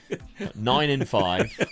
And then only 25 in 47. Oh, dear. 12 goals and 13 assists from Leon Bailey. 12 from Bertrand Traore. But again, 46 You can read me £1 like a book, can you? You know exactly what I'm going to be doing now after seeing that, don't you? Bit early for Frank Kessie, but I guess you can try. I haven't scored enough goals. Yeah. I mean, who normally comes in when he does that? We'll have to take a guess down below. Who do you think he's going to get in for that? My Wolves side then, who done me proud this season and gave me more points. I didn't expect that at all. No. 30 goals from Sasha Kaladzic. That's good. I actually thought, oh, who did I loan him to? I didn't realise he played for me and scored that many. He's injured at the minute. What's he managed to do? Pulled his hamstring. Couldn't believe how many goals he scored. He jumped up off the sofa when he knew he won the Golden Boot. 26 years of age. He's got a lot of goals there. That was in the Premier League. Was he the top scorer of the Premier League? He was. He won the Golden Boot. He would have thunk it. I'm very overwhelmed by that. I would not expect to see that. He won the yellow cards as well. Yeah. Absolutely destroyed that. We did very well with that one. I can't believe he's beat Erling Haaland to the Golden Boot. There you go. By 6 goals as well. And that's probably who's coming in for Dad, I reckon. Dominic Calvert-Lewin, put your money on it. But that's a great season there for Sasha. I'm happy with that. 12 goals for Matheus Cunha is a lot less than what I was hoping for. That's who I was pinning my hopes on, possibly scoring me the most goals. And he's wanted as well, which is a lot of money for Brighton and West Ham to cough up should they want to take him off my hands. Speaking of money, £50 million. I'm okay with that. Yeah. That's both of us roughly on the same amount, considering we both finished roughly in the same position. No advantages going into season number 2. Neither of us have Europe. So, of course, the points in that season number 1 is just 2-1-2 Omega League. We don't have to add anything up right now. It's nothing too complicated. Let's have a look at Dad's transfers. You sold £59 million worth. Yeah. 40 million of it was Douglas Luiz to Chelsea. Yeah. He was actually just sat on your bench, wasn't he? He was, yeah. So I didn't use him. So and I also wanted to bring a few midfield players in. So he was the one that was going to create the money for me to bring a couple of midfielders and a couple of strikers. It was loads. 3, in fact. Dad started off the window by buying Højbjerg from Tottenham. He buys so many Arsenal players, he felt justified in having to bring in this guy. This guy I bring in quite a lot if I can because he is such a squad player as well. He plays in so many different positions if you really need him. I was quite pleased with this guy. Getting him in, yeah. Good signing for just 14.5 million. Then you also signed Christian Medina on the same day for 12 million. Yeah. And he's a worse version of the player you just bought. He probably is, but good reserve one for and he's only younger, so he can only get improved as well. All right, okay. Then we have another £57 million worth. Now we think this is just one of those loan signings that happens all the time. Yeah. Triquinho. This is one of your favourite ones. Yeah. Oh look, it's a centre midfielder again. Yeah. You know what me? I like in my centre midfielder area. I like to have 3 or 4 good ones in case I get any injuries. Then I normally play like 2.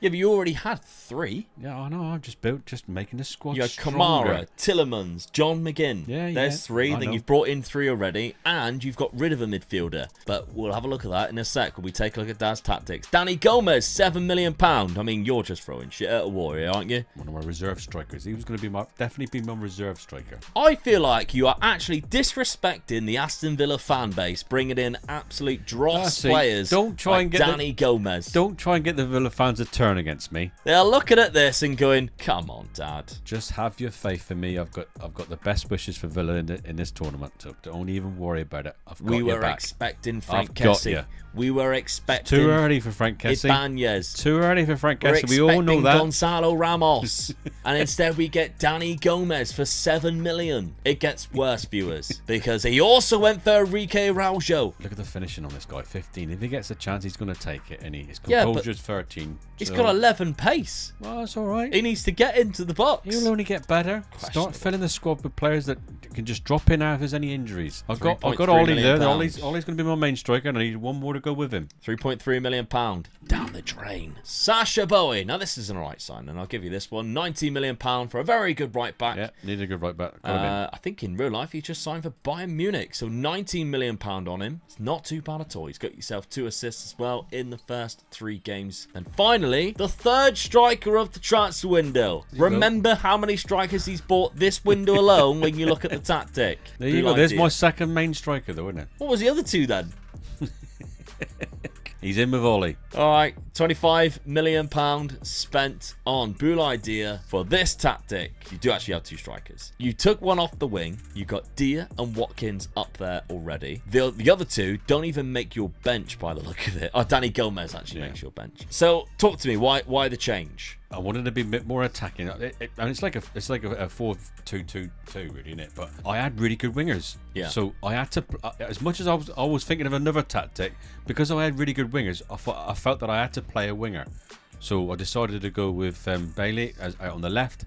So that was a tactic. I was always going to be that solid in the middle with an advanced midfielder or attacking midfielder. So it was whether I was going to play a winger or like a shadow striker. Yeah, because I mean, I was looking at playing a shadow striker in my head. Yeah, the winger, I had to play another winger because I had 2 really good wingers. Really, Buendia missed majority of the season last year with a really big injury that he starts off the game with. So you welcome. It's basically like a new player for you, I guess. It is, really, yeah. It is really, yeah. Diaby is, well, you tried to offload him. Yeah. As you can see, transfer listed. Didn't work, did it? But he plays across the front 3 or on that left-hand side, so he's another good option there for you. As I mentioned, you've now only got 2 centre midfielders, and you bought 3 of them in, and then still got Boubacar Kamara on the bench as well. So I'm building. I always build for 4th season. Building a big bench. I am. All right. I mean, my defence is really good. I haven't touched with defence. I mean, I got cash there, but I bought another right back in. No, you spent all your cash, didn't you? I'm here all week. Don't turn off, please. Don't turn it off. Instead, just subscribe. If you haven't done so, press that subscribe button. The subscribers are going down this month. Let's get them back up again. Right, not actually like the phone number going down, like the amount that I get per month. It's gone down compared to last month. Let's get that back up. So Konsa and Torres. So I'm happy with my defence. I'm happy with the goalkeeper. I mean, World Cup winning goalkeeper. Who wouldn't be happy with him? Who looked like he pressed it against his penis when he won it. Yeah. Quite disrespectful in the country of Qatar. Yeah. It was quite hilarious at the same time. So so I've just strengthened my defence by getting my right back in, because sometimes I think he's good and sometimes I don't think he is. So I've just got someone in behind him just in case. Yeah. Okay. He's like my wife with cash. Yeah, trigger. Terrible with it. Right, let's have a look then, before you take a look at your fixtures, at my transfers. So £23 million on the outs there, and I spent quite a lot of money, but I did bring in a centre-back to begin with called Patrick Pfeiffer. I've never signed him, but he's a bit of an animal, really. He's 17 for pace, 17 for jumping reach. Great bravery. He's a quality player, really. 25-year-old Ghanaian from Augsburg. Played last season quite a lot. Not as much as what I thought he would, because I think he looks quite good. I think because of how good pace is in the game and jumping reach, I thought he'd be kind of like an overpowered type of player in this. So Thomas Belmonte, there was a bit of a steal. £7.5 million for what I would consider a very good ball-winning midfielder for me. Great marking, great tackling, the aggression, leadership abilities as well. Great natural fitness and stamina. The Argentinian, 26 years of age. Good time to bring him in. Mufi, £2 million. Good right back backup for me. I've got Nelson Semedo there. He is kind of old now. I think he's about 30. But this one's a very good backup in Mufi. And then finally, Ernest Nuama, which is a winger who can play on both sides. Ghanaian again, 20 years of age. Great physical attributes, good technicals, just needs the mentals to grow. My tactic looks like this. Now, I'm not nailing anybody in. I'm going for that 4-2-2-2, but offset again, kind of asymmetric. Bellegarde and Belmonte are the 2 best in there. So Rabia actually is the best right midfielder. Kaladzic, after his fantastic season last season, I decided I need to play a 2 atop. Yeah. He's the reason for that, because Cunha can drop in quite nicely, but he plays naturally in both centre attacking midfield or striker. I thought, let's give him a go as a striker this season. Let's see what he's all about, shall we? So that's what my team's looking like. My schedule is this. I lost the first game 1-0. Don't panic, everybody. I know you were, but there's no need. Look at the start I had last season. Yeah, exactly. I beat Leeds 2-0. I beat Brighton 5-1, and I beat West Ham 2-0, as well as qualifying for the Europa Conference League, which we did not think could happen. No. But for some reason, I was in the running to go for the Europa Conference League. Was Dad in it? Was he out? No. Dad's schedule. Yeah. Wow. Loves a 1-pointer. I was scoring quite a few goals, but just conceded them as well, wasn't I? 4 games played in the Premier League, 4 draws. I don't think I've ever seen that. Bad start. I don't think I've ever seen that in my life. I was glad to bring him play against Rotherham in the end, just to sort of try and get a win. I mean, you and Chelsea are the only unbeaten teams left. Yeah. You're also in 13th. That is absolutely mental. So, great start of the season for me. Rotherham, you beating them in the cup though. You've also got Chelsea in the next round. I haven't lost yet, so. So, would that be like the two unbeaten teams? Who's gonna ruin their unbeaten record first? Is it first place Chelsea or is it 16th place Villa? Oh dear. There's only one way to find out. Second season, it's 2-1. There's all to play for in this one. Let's simulate and find out. And second season, you've overtaken me again, Dad. You've overtaken me this time round. 6th place, 63 points to my 59, so it's still really close. Yeah. Manchester United won the league as well. I have qualified for the Europa League. So I've done something. Oh, I didn't want to see that. As have you qualified for the Europa League. We're both in the same competition next year. 63 points, 59. I lost 15 games. Don't see your name there just yet. Or there. You lost 11. Yes. Both games. So that 1 point you gained. Both times you scored scored 4 against me. I win 2 straight off the bat for beating you both times. So that's 2-1 straight away. Lovely stuff. But I'm excited because qualifying for the Europa League must have meant... Oh, you won the FA Cup. I had a double. You won the FA Cup though. Runner-up in the Europa Conference League, and there's not a lot of times where you get a chance to actually play in it because, as we know, the spaces are fairly limited. Atalanta in the final. So my league phase, I finished in 2nd place in that. Nice. I only lost 1 game against Getafe. I won the other 5 there, which put me in the round of 16 where I knocked out Getafe again. Well, I actually played against Getafe again. I knocked them out. Midland, I knocked them out in the quarterfinal. Semi-final, Rijeka. I had quite an easy run into the final, but then I placed the probably the hardest team in there. But the FA Cup, I'm buzzing with that one. It must be some years since Wolves have won the FA Cup. Oh, definitely, yeah. Must be absolutely donkeys. But let's have a look at my run for... It's absolutely trounced them. Well, they got further than you. What? Can only beat who you meet there, right? Oh dear. You beat Northampton. I knocked out Warsaw. 4th round, you knocked out Blackburn. I was knocking out Notts County 6-1. 5th round, you were eliminated by Chelsea. I knocked out the mighty Preston. May I remind you, they were unbeaten once. Over 130 years ago, something like that. It was like 1880s or so, wasn't it? Yeah, it was, yeah. But still, I mean, what's Chelsea ever done? Quarter-final, knocked out Chelsea. Ooh. That's funny though, isn't it? Didn't know that was going to happen. Just convenient, that one. Look at the rest of the teams that's in there, though.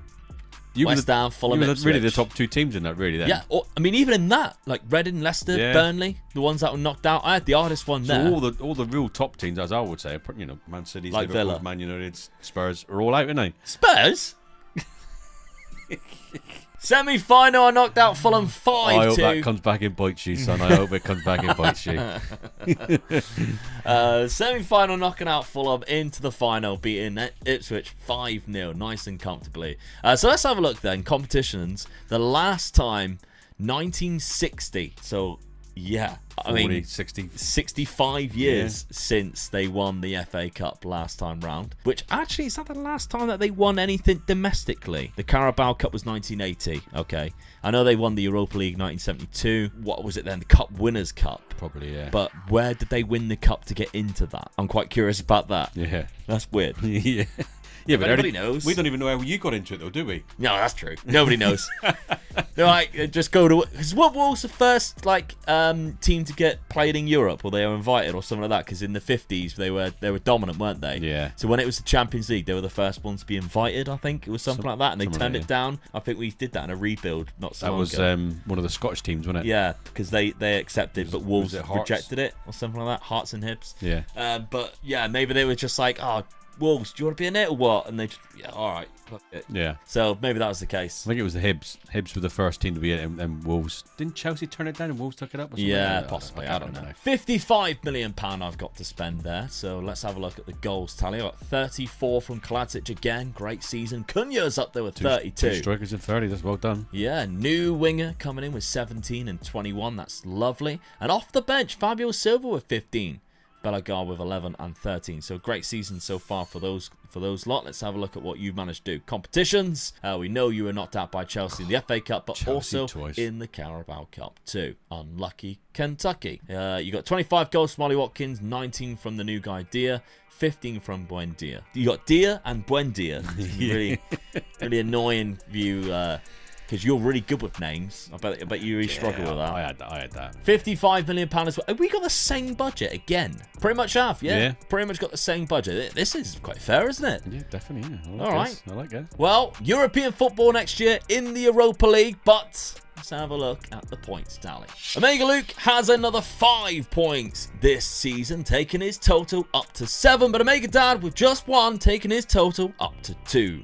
Right, Dad, you cashed in on Matty Cash. Yeah. £22 million. Told you I was a bit like that with him. So. Yeah, so all the money jokes have gone out the window now. I got rid of Tyrone Mings as well. Yeah, Tyrone Mings and Diaby. Yeah, he come back from a bad injury, Mings, didn't he? So yeah. I just feel that he wasn't the same player, and he was getting on as well. So you know what it's like, they get close to that 30, they're gone. They are gone. Yeah. Diaby for £44 million gave you quite a lot of cash to play around with, and you started off bringing in another striker. Yeah. £3.5 million in Gasson, good French striker with a lot of pace. Then we've got Bissek from Atalanta, the German centre-back that we haven't seen too much of, but really strong, tall, great jumping reach, a lot of pace about him as well, good positioning. I quite like him, to be fair. Absolutely. Then we got the right-back, Van der Bremt from Salzburg, £16 million, the replacement of Matty Cash, which meant that you actually made more cash out of cash than you did buy the cash for Van der Bremt. The last cash joke, I promise.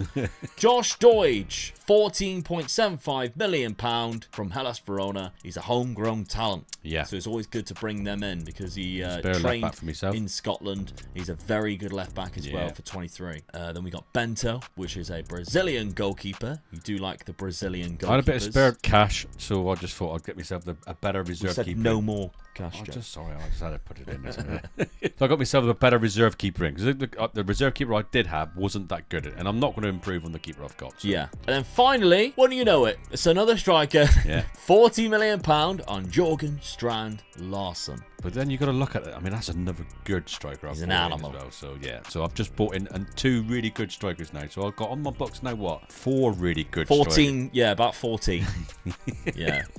Lights beat the offside trap. Hell of a lot of strength and pace about him. Good finishing, good heading ability. Great jumping reach as well. £39 million seems quite worth it for a player who's got 17 La Liga goals last year for a Celta Vigo side. Yeah, really pleased with this signing. Yeah, I agree. But that also left you with about £40 million worth in your transfer budget. You tried to go for a deadline day signing, and it didn't get done over the line in time. Such annoyed about it. It was just something. Took ages, didn't it was.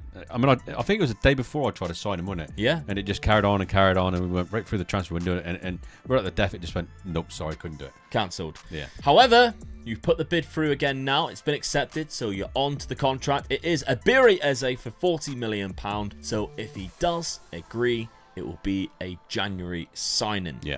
And so fingers crossed for that one, because when this player was sort of in my price range, I sort of jumped at it, didn't I? Yeah, absolutely. Right. So, tactics.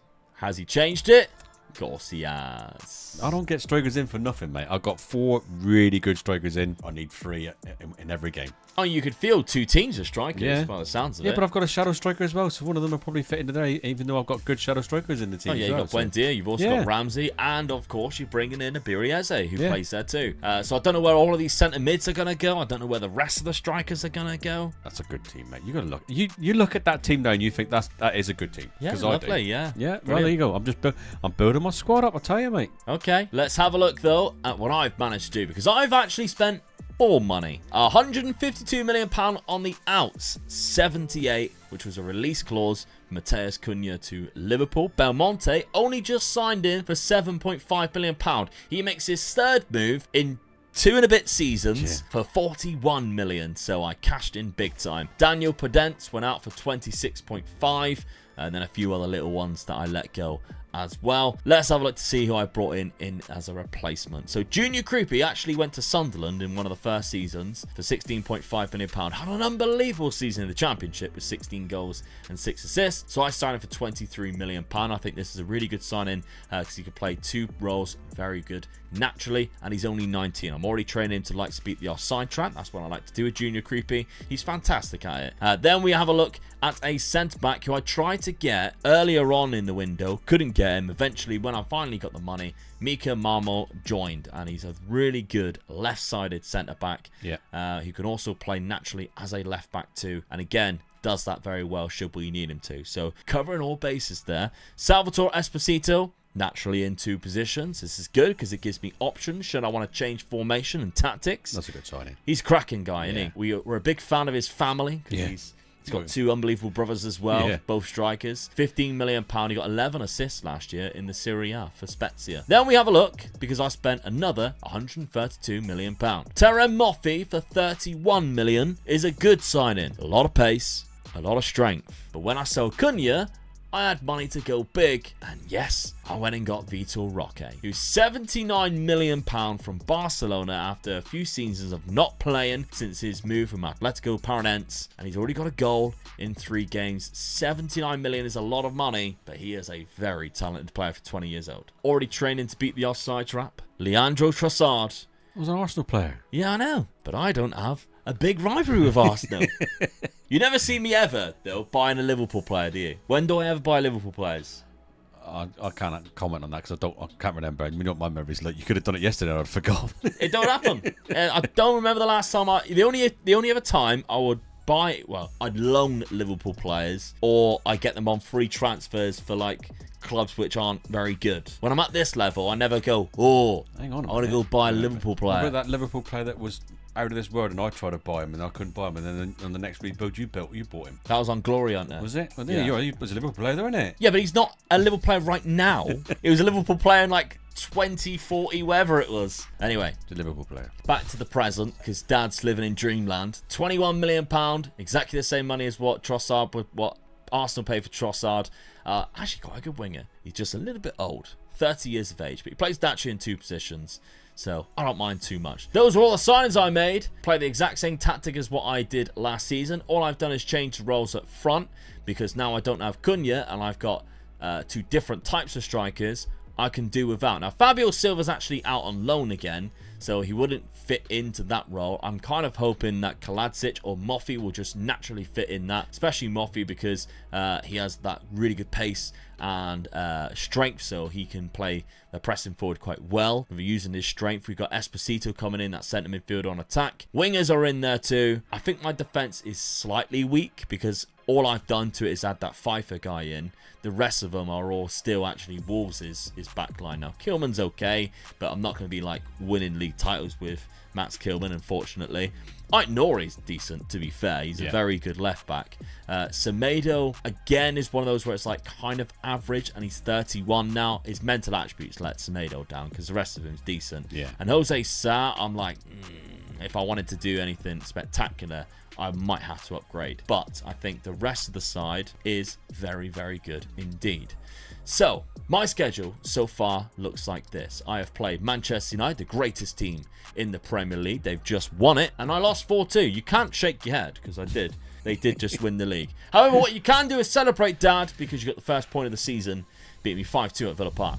I think I had a couple of injuries going into that one, didn't I? Because I was missing... I did. If I didn't, I'll just say I would anyway. 1-0 against Leeds. You could say anything. I'd have to agree with you because I can't remember. Yeah, you have terrible memory.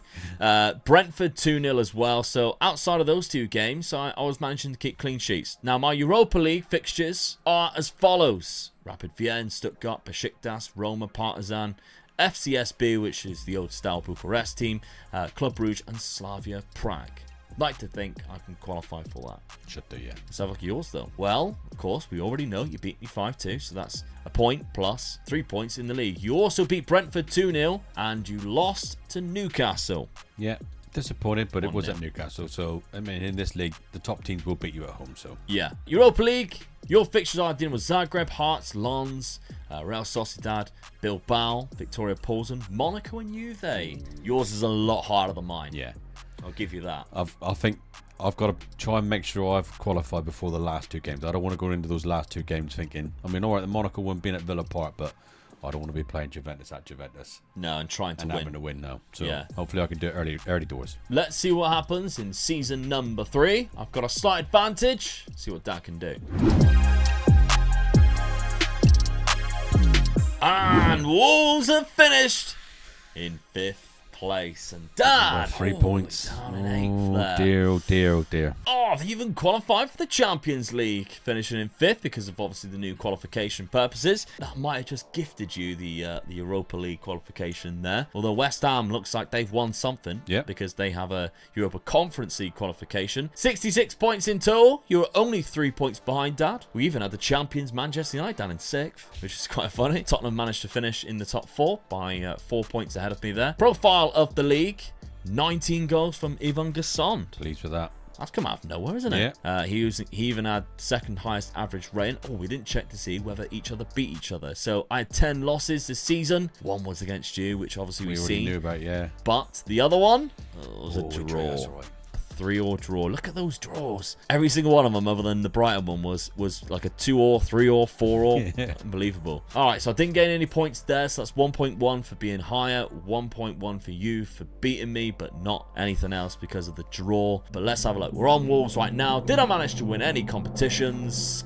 Get in! Europa League! I don't want to face Juve. They might be really hard. Let's go. 3-1 after extra time. Well done. Lovely win. Yeah. You did knock me out of the Carabao Cup, though. That is annoying. You have knocked me out of the Carabao Cup. Ooh, I get a couple of points for that, don't I? You do. You get 2 points for knocking me out. Yeah, it was 4th round, so it was only a one-legged round, that one. So you get 2 points for that. But let's have a look. I already got 5 points still for winning Europa League. So that's a huge bounce in that. Dad, your Aston Villa team, did you win any competitions? No. Oh! Semi-final. Yes. So that is 2 points to me. You actually get a point because you beat me 2-0 as well, though. So you salvaged a point somewhat, but I knocked you out of the competition. Oh, I finished top. Oh, well done. Wow, 1 draw. Well done for finishing in 7th. Yeah, because your games were a lot harder than mine. Yeah. You only lost to Sociedad. You drew the pools in that Bilbao. Look where Juventus finished. 19th. Yeah. You beat them 3-2. Yeah. 5-4 against Monaco. 3-2 against Lens. Last 2 games Big I wins won. there. Yeah. That was good. Into the round of 16, we both went into Lens and Bilbao. Again, we knocked them both out. Quarter-final, Club Brugge you knocked out. I knocked out Wolfsburg. And then into the semi. Yeah. Well, Juventus are playing against Celtic. It's a shame that we weren't in the opposite side of the draw, because it would have been hilarious to have beaten you in the final. But there we go. You can be just assuming I would have won in the final. Okay, we're on Villa. Let's have a look at your transfer budget next season. You got £60 million, which probably means I've also got £60 million. Should be. Your loan to West Ham for Leon Bailey has gone through as a full transfer. But I have a question for everybody who's watching who might know. Now, when we've been doing this, we don't know whether the money ever goes in your transfer budget, do we? No, we don't. There's no way that I can tell that it happens. So have you guys know whether if you loan the player for a mandatory future fee or an optional future fee, whether you get that money in your transfer budget? Because everything that we can see, it doesn't. I'm looking at it now, and I don't know, because it's the first time I've seen it really. Underneath my budget, it says next season's 29 million. Yeah. So I wonder if last season it had I don't know. 38 million, and I've just got 21 million to make it 59 million. I don't know.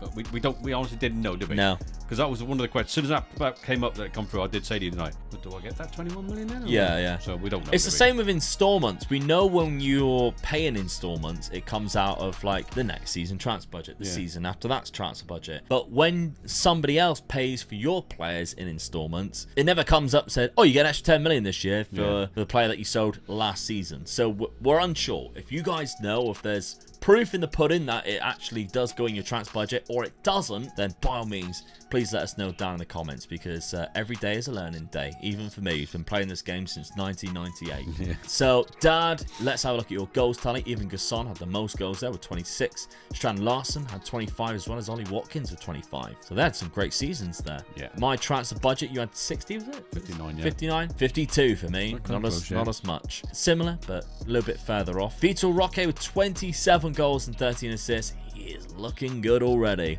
Woo! That was a good signing, that. Terra Moffi for 24. We got 14 from Salvatore Esposito, and even 12 for Krupi, who only played 21 starts, 25 off the bench.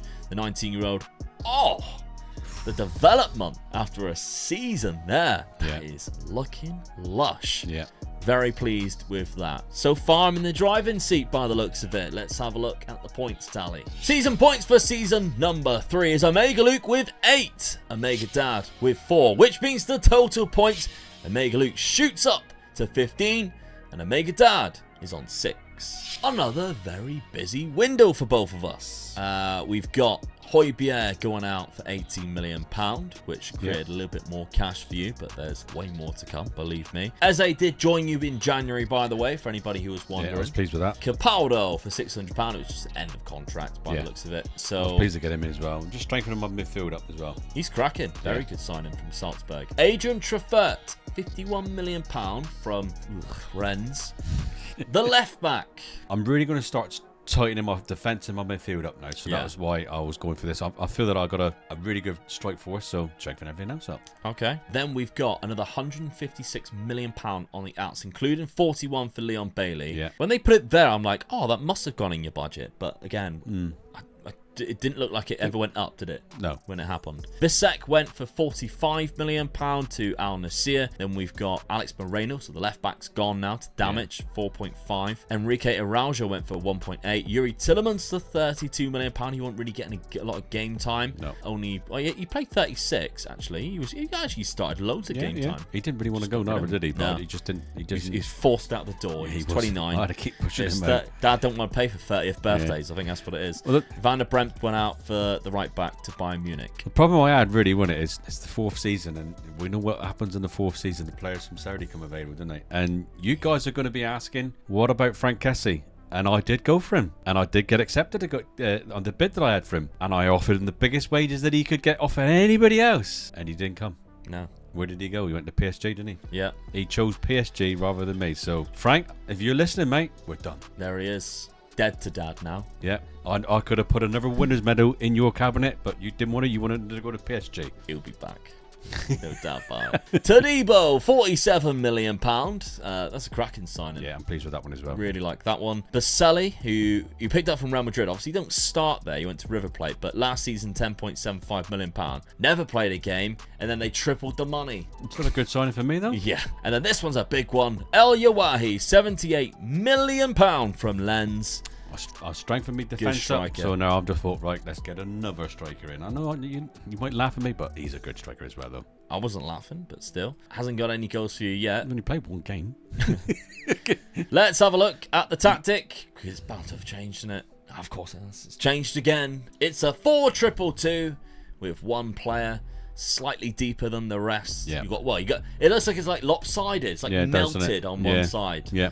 But there we go. That's what it looks like. Let's have a look at what I've done in the transfer window. Another £167 million there, £78 million there, including Terra Moffi. We've got Marmol, who left as well. So 2 players who have just come in have already left. Kalatic has gone as well for £15 million as well. The signings that I made, though, Andre Sheldrup for £35 million. This was a good one. Look at that one. He's absolutely fantastic. For 22 years of age, 31. I'm really happy with that. He hasn't really played much for Benfica, which did surprise me on how much he developed, considering that. But he should have been given the game time, because 2 goals in 4 appearances is amazing. 5 goals in 7, and they're still not playing him. It's unbelievable, isn't it? It's mental, especially because only 2 of them were starts. So it's like, what were you doing there? Renan from Shabab Al Ali. Obviously, I sold Marmol, who was a left-footed centre-back, and I brought one in for a lot cheaper than what I sold that one for. £9.5 million. That's a good signing in my books. Tom Krause, £28 million from Mines. Again, is a ball winner. So really good mental attributes, fantastic physical attributes. Gets ball whenever possible, dives into tackle. So expect to see Tom there at the top of the yellow cards by the end of the season. Probably got the most reds as well. Noah Okafor, which is a really cheap deal for £11 million for it's good. A quality player, yeah. Actually developed quite nicely because sometimes he just doesn't do anything and it's like, oh, that's a shame because he's got all the potential in the world. Danny Motta, 3 seasons in a row he was in my shortlist to pick him up because I almost went from every single time, but eventually I pulled the trigger and got him in this 4th season. Really good finishing ability, fantastic physicals, anticipations up there, so was off the ball, but everywhere else is like 13s and 14s. Yeah, he's good all-rounder. Yeah, from Luxembourg as well. Yeah, how many Luxembourg players have we signed? Probably none. Last season he did play quite a lot. 37, he scored 11. It's actually his best season. So there we go. £35 million. Well spent. My tactic, I have changed the roles, but not the actual positions again. So got 2 advanced forwards this time round. So Krupi and Vitor Roque up front. So I'm giving Krupi the license to play up front instead of being that bench type of player, because 29 games last season was great and he scored enough goals for me to go, all right, I can give him some actual game time. He's got 2 in 4 for me already with an assist and a player of the match. It's working out. Yep. He's doing well. Esposito, Nuama, Sheldrup, we're looking good. How are we feeling good?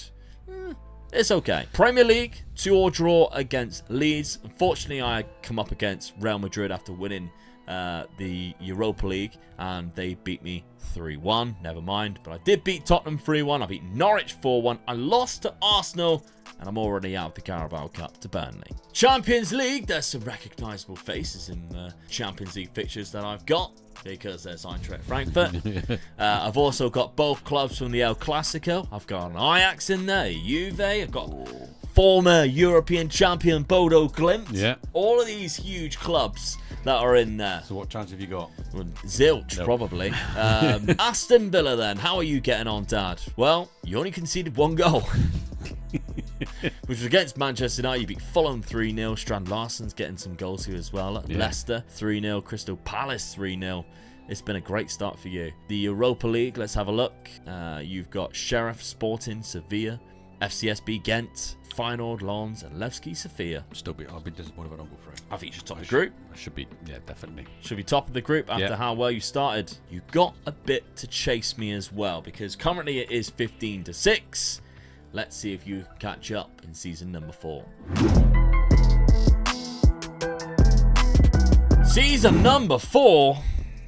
I'm in 14th. Dad's won the league.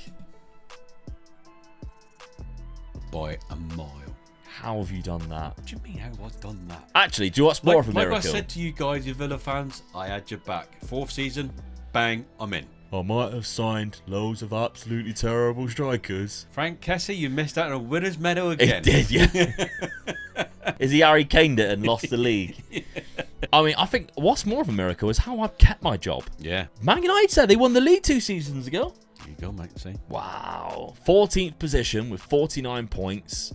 You were up there with 89. 40 more points than me. Absolutely trounced me. That's an extra 4 points in total straight away. You lost 5 games. Didn't lose any to me.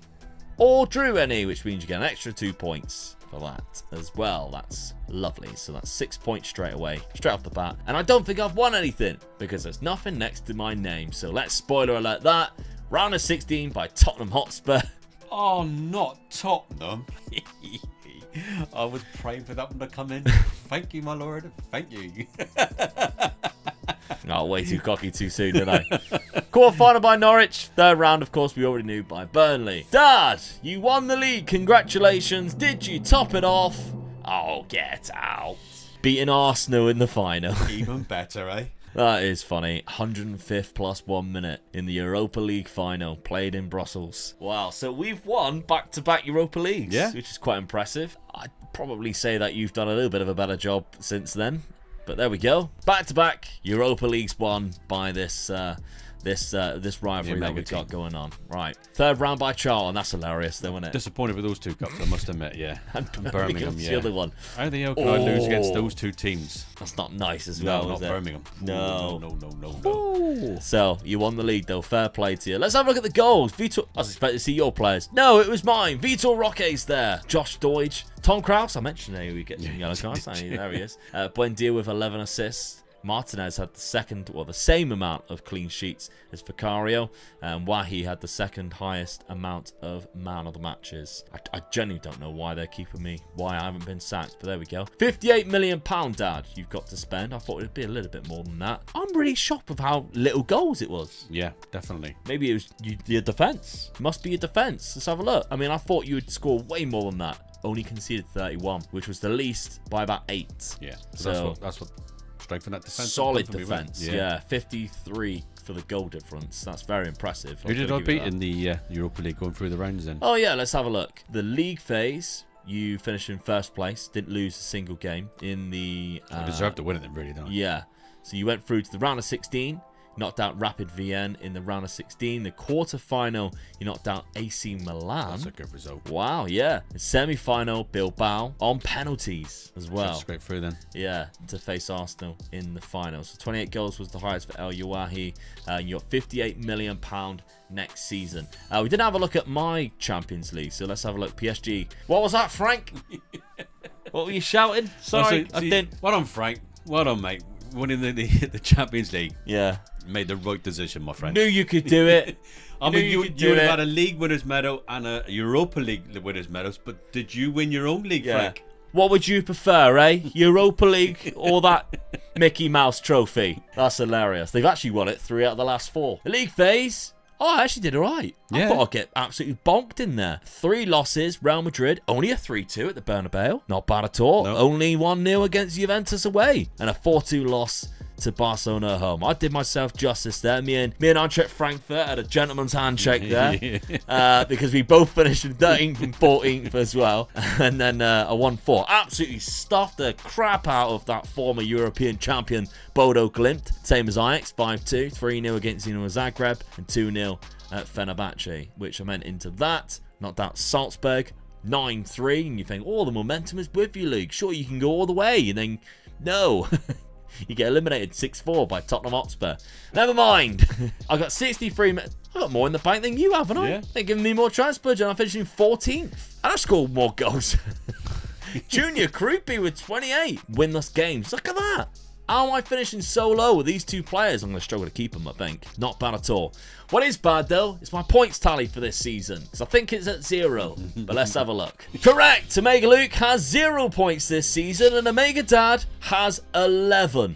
Meaning the total points has completely swung to Omega Luke with 15. And Omega Dad with 17. Right, just like that, Dad, you've turned the points tally around quite quickly. I thought I had a nice little lead going into I was getting worried. I must admit, one big season's done me, so I'm right in there again now. Yeah, that's really annoying on my regard, but there we go. So you got £156 million out there, but I think a lot of it was done the season before. So you did bring in somebody straight away. That was Evan Ferguson. We were surprised to see him at this price. We jumped. I mean, I jumped at it, and then you worked out why. I mean, because like you always do, you keeps an eye on the players, the teams that get relegated, and I don't. I miss it, and this is why he come available at that price. Yeah, Brighton got relegated last season. Yeah, and he is absolutely incredible at 22 years of age, homegrown as well. Yeah. So he fits that quota too. But you also sold £82 million worth. Even Gasson can now leave because you brought in Ferguson for £35 million. Buendia left for 15. Not bad considering he's 32 now. 30. And Sacha Boey back up right back for £31 million. Right, so you went for a PSG midfielder. I know what you're thinking. Must be Frank Kessie. No, you went for Milinkovic-Savic. I'm pleased with this player. I should have redone that again, really. I should have done. So you went for a PSG midfielder who they got on a free transfer from Saudi Arabia. And I know what you're thinking. It must be Frank Kessie. No, it's Milinkovic-Savic. I'm pleased with this one, I'll tell you what. It's just strengthens my midfield right up now. He's very good. Oh, he's good. He is very good. Despite being 32, I mean, you paid 27 million when you could have got him for free last year. Yeah. And he only played 9 games. Yeah. You're not even paying him that much money. That's 2 world-class players I've just bought in. Yeah, 185 grand a week is not too bad. Of course, you are the league champions, though, so you're going to attract better and bigger players. And Lazar Samardzic is another one. From Udinese, £58 million. He's a cracking attacking midfielder. Another big midfielder I just bought in. So 3 world-class signings I've just made, I think. Yeah, and of course, he just won the league, as I mentioned, and Europa League. So the last thing you'd expect Dad to do is change his tactic.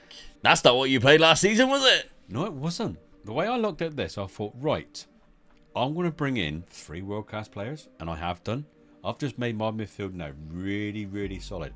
I'm going to make it really hard to beat me, but with the strike force that I've got, when I do go at you, I'm going to be going at you full guns. So I got 2 on attack in there, and all my top 3 are all attacking you as well. So my midfield are just bombing forward, and I've got a really good defence. So that was the reason why I've got. I mean, you look at that midfield. That is a world-class midfield. Yeah, but I know exactly what you've done again. You've just gone, what's his best role? Put him in there. What's his best role? If you remember rightly, when I was trying to buy that player, though, I wanted to fill that space. Because the player I had in there wasn't filling that space, was he? Yeah, but what I would argue, what you haven't considered, is on this side, you have somebody who is going to fill that place, yeah? That's why I played him on attacking, and that one I haven't. But on this one, he's done inverted, so he does this. Yeah. So surely having the Mazzala on that side, where the guy would occupy there, for that guy to go in the middle there, would be a better option. All right. I'm happy with that. I think that is, should I dare say it, title winning side? You just won the title. Well, I've just bettered it. Yeah, but the tactic is a bit off. I mean, you haven't even got a striker who's going to break the line of defence. You've got a complete forward whose job is to hold up the ball, despite being on attack. And then you've got a deep line forward, again, who drops deep into space and holds up the ball before supplying linking passes. So you've got 2 linking strikers instead of an advanced forward or a poacher or a presser who's going to try and break the line of defence. I don't like being predictable, mate. You know what I'm like. I baffles you every week. I know. I don't understand it, ever. All right, let's see what I've done then. It's not as weird as that. I know what I'm doing. Yeah. Yeah. I brought in £69 million worth of players, and that is a naughty number. Didn't mean that, by the way. The last player, I was like, that would take me up to 68. Give him an extra million. Yeah. £39 million on the outs, 10 million for Bellegarde Nuama for 28. Actually, I brought in another player just before that. Gustav Isaacson for £48 million was the first signing I made right at the start of the transfer window for improving that right-hand side. And I only reminded myself of that once I'd sold Nuama. I also sold Pedro Neto too for £33 million to the relegated Brighton team. I don't know why they're spending £33 million going down into the Championship, but they are, and good luck to them, I guess. Well, they had the money off me, didn't they? Yeah. 2 free transfers. Emiliano Martinez, not your goalkeeper. No. That's a different one. It is a midfielder, Uruguayan. He's a good midfielder too. Cracking technicals and mentals, and not bad physicals either, for a free transfer from Midtjylland. Not bad. Alban Lafont, I like to think he's a better goalkeeper than Jose Sa, but for some reason, my assistant manager likes to play Jose Sa. I'm just going to let him crack on with it. Then I signed 2 players from Manchester City, first being Callum Doyle. I was running out of homegrown talents, so I needed to sign homegrown players to be able to register anybody else. Hence the next 2 signings in Callum Doyle and Calvin Phillips. 2 good signings though, I think. Calvin Phillips probably hasn't played football since 2021. No, he actually has been playing some games. I was trying to take the mick out of him there, but he genuinely has been playing some games. And then Simon Wald, who's a player I've never signed before in my life, from Gladbach, £16 million. Looks like a decent right back, because Nelson Semedo, as we knew, was getting a little bit old now, so he comes in, the 22-year-old German. Right back. I have changed my tactic because I needed to. I finished in 14th place, so I've gone for this. It's a 4-2-3-1, quite standard. Got a volante, got a DM, got wing backs and a fullback. Inside forwards, I've tried to go attacking because I wasn't playing that previously. And I've gone for an attacking midfielder because I've got Junior Krupi, who is really good in that role and likes to beat the offside trap. So get him on the ball, cause some trouble with Vitor Roque up front, who again is also fantastic. And let's see if we can cause some trouble and maybe catch up to Dad in the league after he's playing some weird tactics. Schedule. It's not gone great for me, I must admit. I did beat Everton 4-2. Then I come up against two hard teams in Chelsea and Man City. Lost against Man City 2-1, not too bad. Battered by Chelsea 5-1. Uh-oh. No, I beat Exeter City, who are scum. 7-0. Wearing an Argyle shirt as I'm doing it as well. It was worse spitting all over my keyboard. Drew against Tottenham Hotspur 2-2. Then I beat Chelsea on penalties in the EFL third round, whilst playing almost a rotated team after I beat them 5-1. Didn't you? With my strongest team. So I thought that was quite funny. But it doesn't get any easier for me in September. Liverpool and Man United are up next. And then in October, I start off with Arsenal. And then it's like, where's the bloody break? It's in November once you've already been sacked. I hope that's not the case. Aston Villa, how have you been getting on, Dad? Well, it's been a lot better for you. You've only had the Super Cup, which was a bad loss for you, 2-1 against PSG. The rest of the games, you beat Southampton on penalties only, who are still in the Championship, by the way, and somehow managed to win the FA Cup last year. 2-2 on did penalties. Frank Cassie play against me in the PSG team? He probably did. Let's have a look. He was. He was on the bench, and he didn't even come on. Nah, he's scared to play against me, see? Yeah, definitely. One for the fact that they've got Nico and Naipan and Zaire Emery and Frank Kessie all on the bench. And Hakan Çalhanoğlu. 5 centre midfielders on the bench. This is basically Dad. You can see why he wanted to go there, couldn't you? Oh, yeah. Definitely. It was either that or go to you, where you had 5 centre midfielders in one transfer window. 5-1 against Norwich, 4-1 against Bournemouth, 5-2 against Sheffield United, and a 1-0 win against Middlesbrough in the Cup. Good start for me then. Yeah, you've got European football, Dad. I haven't. You're in the Champions League. Sporting, Villarreal, Roma, Napoli, Leverkusen, Ludogorets, Porto, and Milan. I can't believe you're playing Europa League fixtures in the Champions League. What's going on with that? I'll be disappointed if I don't go for it. Oh, yeah, so would I. Stage. Yeah, definitely, yeah. Bloody hell. So, final season. 2 points are between us, but I've got a bit of a bigger job on my hands than what I anticipated after just one season ago. Let's see what happens in this 5th and final season.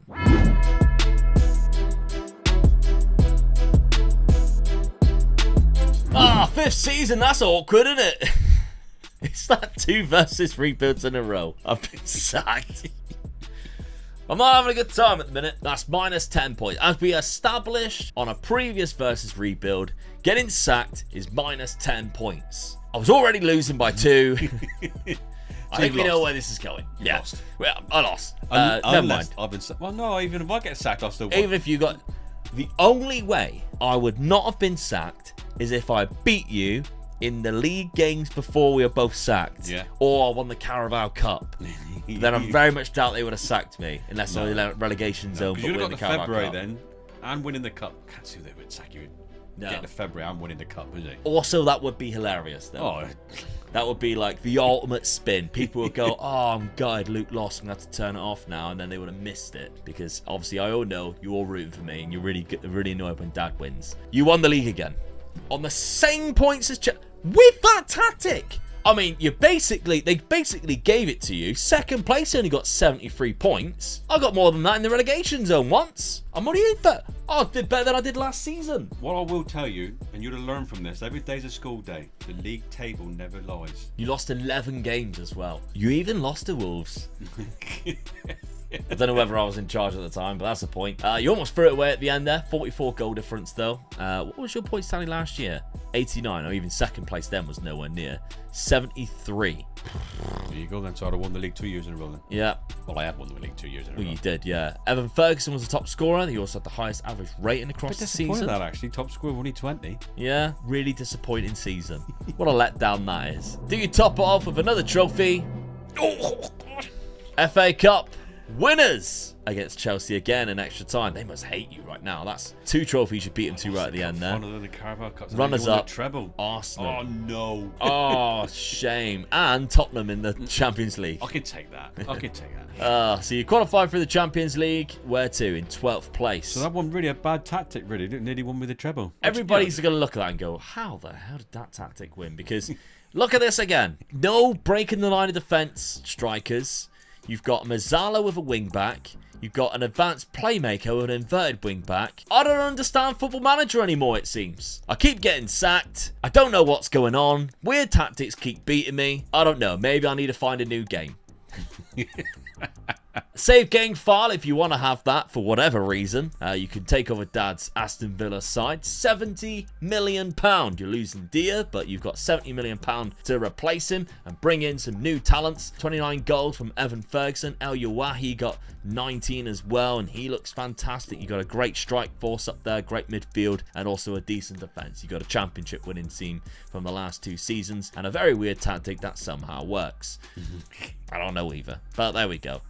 Let's find out when I was sacked. So Niko Kovac is in, which means I probably got sacked earlier. November. I was sacked a long time ago. So if we look at that, 20th of the 11th. Now, if we look at past positions, Wolves, 20th of the 11th is around about here, I would say. There's 6th of the 12th, 30th of the 11th, 27th of the 11th, so that one. That game there. A loss to Norwich, where I was in 15th place. Is the catalyst of me losing. So that was the lowest that Norwich Wolves were. Yeah, it was these 2 games here was where I was. You can see why I was sacked. I mean, I did mention that I was already being sacked by there, to be fair. So the fact I made it to the start of November is pretty good.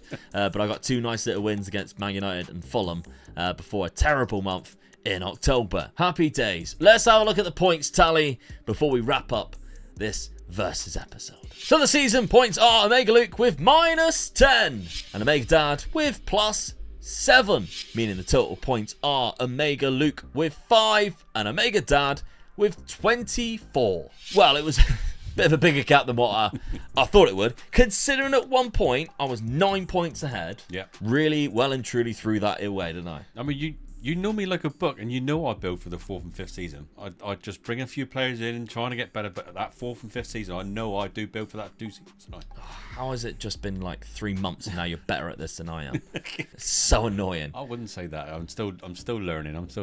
I get away with doing silly things now and again. Yeah, you can say that again. Let us know all your thoughts. What do you think about Dad's tactics? What do you think about all the installments going into the game? Was your predictions correct? Everything down in the comments section. And remember, if you haven't subscribed yet, please remember to do so we can keep the ball rolling forward with the subscribers. And of course, NordVPN if you want protection online, or you want to watch some cheeky stuff on Netflix, or maybe even some 3 o'clock kickoffs, then you know what to do. NordVPN.com/Omega Luke. The link is at the top of the description. Thank you very much to all the Patreon members. Patreon.com/Omega Luke Gaming, or you can join the channel members here on YouTube. It's the same price. You get a little bit extra because sometimes I'll chuck up a video an hour or 2 earlier on the channel members, but Patreon is exactly the same. It all supports Dad being here for extra days so that we can record stuff like this, and of course the Versus series. Glory Hunter is well underway, and we're closing towards those final years. If you haven't checked it out yet, here is episode 1. Go watch it right now. My dad is a Spurs fan, but today he's taking charge of their biggest rivals, Arsenal. Well, I'm left to be the manager of his beloved Tottenham Hotspur. I guess I've drawn the short straw. So we have 5 seasons to battle it out against each other now on Football Manager. And I'm sure nothing too crazy will happen. Omega Dad has signed Harry Kane for Arsenal. He said, I've always hated Spurs.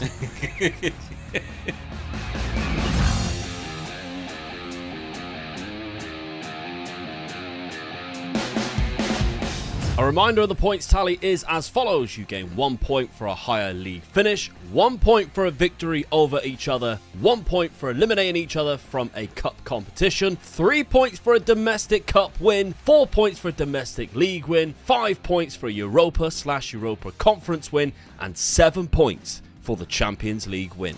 Well, I thought you'd never see the day. Nope, nor did I. Omega Dad is Arsenal manager. What am I doing? Hilarious, because I am the Spurs manager. Yeah. And we're actually playing each other in the next game as well, but obviously we can't show what happens there. Good little twist to it, really, isn't it? Absolutely. Nice little twist. Makes it interesting. I'm Spurs, you're Arsenal. No It's killing me. transfers for either of us. Nope. First season either. I mean, not that we had the money. I had £5 million left, so there we go. So let's have a look at the tactics then for this first season and how we got on. I am playing strikerless. because they don't have any strikers or any good ones anyway. So it's doing okay. It is a good team. When you see it like that, it is a good team, really. Yeah. And I've looking at it, I agree with you when you've done it. I can see why you've done it. And you put all the best players, I think, into the team. Yeah, that's the trouble. Like, Werner is a natural striker, but with 11 finish and 11 composure, so no thank you. And Richarlison is another natural striker. He's just not doing it, really. Yeah, he's one of those players, exactly. isn't he? No. 12 off the ball and 11 composure, not in the Premier League, Son. Speaking of Son, he could be a good striker, to be fair. He could have run the line for me up front, but I think he's just so much better on that wing. He always... I mean, when Harry Kane was there, he was so good at this position when he... So, yeah, you'd be silly not to play him there, I think. So, yeah, strikerless formation. We have lost 2 games, but they are against Liverpool and Man City. So I'm kind of like, oh, well, okay then. But in the game where I think we have a level playing field, Chelsea 2-0. I'm happy with that. Yeah. Also knocked out Peterborough on penalties, but I did play a fully rotated team. But we are against Dad next in the following game. So at the end of the season, it'll be interesting to see how that come about, how we actually performed against each other there. Dad, also, no transfers for you either. You only had £5 million. Of course, you did spend £197 million anyway. Well, Declan Rice came in, which was a good signing for Arsenal at the time, wasn't it? And Timber came in, but obviously we all know that he got the injury. Kai Havertz. Yeah, which was another good signing, I felt, really. Okay, that's news to me. That's not what you've ever said before. No, though, right? I'm going by the game. It's killing me by saying this is great. Tactically, then, you've gone for a 4-2-3-1. Yeah, and I had to look Ødegaard in because they kept on changing it and putting him back into the midfield, into that position, and putting Smith Rowe. And I think it's one of these things, we kept on saying this, didn't we? Because we've signed Smith Rowe before, haven't we? And how good he is. You just forget how good he is, and he kept on pushing Ødegaard back, where I wanted Ødegaard in that position. Yeah, you'd rather it swapped around. Yeah, really. definitely, yeah. But so I locked him in that position. That's where I wanted it. And if Smith Rowe drops down there, that's not the worst thing. Yeah, that's right. Yeah, but I mean, my 2 wingers speak for themselves. They're just out of this world, I think, really. Yeah. And Jesus up front is a good striker as well, I think, really. So Declan Rice will do the job for me in the defensive midfield. But what a defensive line I've got as well. And I'm going to stick my head out. Ramsdale as my goalkeeper for the season. I don't care what Arsenal fans say. Let's have a look at the schedule so far then. How's this been treating you? Well, you've also lost the game to Manchester City in the Community Shield. You beat Brighton 4-1. Good start to the season, yeah. But 2 draws. One against Fulham, one against Manchester United. Yeah. Bit disappointed with the start, really. Started off well with a 4-1 win against Brighton. Then disappointed. But then I've got the big game now, the London Derby. Champions League fixtures, Dad, because you're in the Champions League. Yeah. Feyenoord, Milan, and Real Sociedad. Should qualify from that quite comfortably, I feel. Yeah. I mean, Milan's obviously going to be against you for the top of the group, but we'll see what happens there. But yeah, here we go. North London Derby. You guys have been asking for us to do it for ages. Just not this way round. But just not this way round. So, there's a little twist for you. Let's see what happens. The points are exactly the same in season number 1. What happens? First season and Spurs are above Arsenal. Playing strikerless. How hilarious. 83 points. I was only 2 points off the title. Yeah, it's a good finish. I mean, you won all your last games of the season. Both teams above you lost a couple. Yeah. Man City only lost 3 games, but they drew 10, which lost was obviously 2 against Villa. Yeah, which is the deciding factor there. I lost 7. And I lost against you. Ooh. We'll have to see whether it was that first game or the second one, really. You lost 11 games, though, Dad. Yeah. You were way off the pace where we were. Because, obviously, I finished 10 points above Manchester United there. So I was safe in third. The interesting thing there is my goal difference. Got the lowest goal difference. Yeah. Well, outside of Chelsea, who, is a little bit disappointed against that, really. Yeah. Well, there we go. You lost 11 games. You didn't draw, so you must have lost against me. That just hasn't shown that in that 11. So I think we've won a game each so far against each other. But I get 1 point finishing above you in the league and 1 point for beating you. Of course, you've also picked up a point in that second game too. Neither of us have got top scorers or average ratings. We've got Ødegaard down there in 4th, and I've got Brennan Johnson, who's got 6 man of the matches. Vicario's got the 3rd highest clean sheets. That's basically the only one for us to get into the top 3 there. Yeah. But okay, we're on Tottenham Hotspur. Let's have a look at other competitions. Did I manage to pick up a domestic trophy for the first time in Spurs' history, I think? Oh, no. Ooh. Runner-up in the FA Cup. Playing strikerless as well. Good.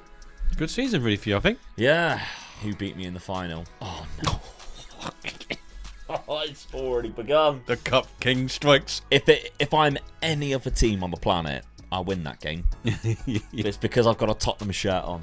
The curse of Tottenham. They suck so bad. Oh, dear, oh, dear. I bet I was dominating you in that. It was quite even, actually, but you beat me with Kai Havertz, 92nd minute. Said he was a good signing, yeah. didn't he? Do you know who the man of the match was as well? Aaron Ramsdale. Was he? Oh, there we go. So that is 3 points for winning it, a point for beating me, and of course a point for knocking me out. Yeah. It's 5 points straight away there. Let's have a look at the schedule then, because I had no other fixtures that will spoil anything. So I was already out of the Carabao Cup before knocking it. So I lost to you in the January. Ooh. So the earlier fixtures when I beat you 1-0. James Maddison. Yeah, but I lost right after that in the Carabao Cup on penalties. Yeah. So that's where I was eliminated. But considering my rough start in the league, a loss to Brighton there and a draw to Newcastle, the rest of it seems all right. Yeah. All the way up till Christmas, really. So the strikerless formation paid off. So you had a bit. you had a good end in the season, which we could see as well. Yeah. 16 goals from Brennan Johnson this is the only trouble with the strikerless. Like I'm not going to have the players to score a lot of goals. I'm going to have to eventually buy a striker. Sarr, though, 21 years of age. Look at that development already. He looks good, doesn't he? Already looks fantastic in that centre midfield spot and CDM. So that's great.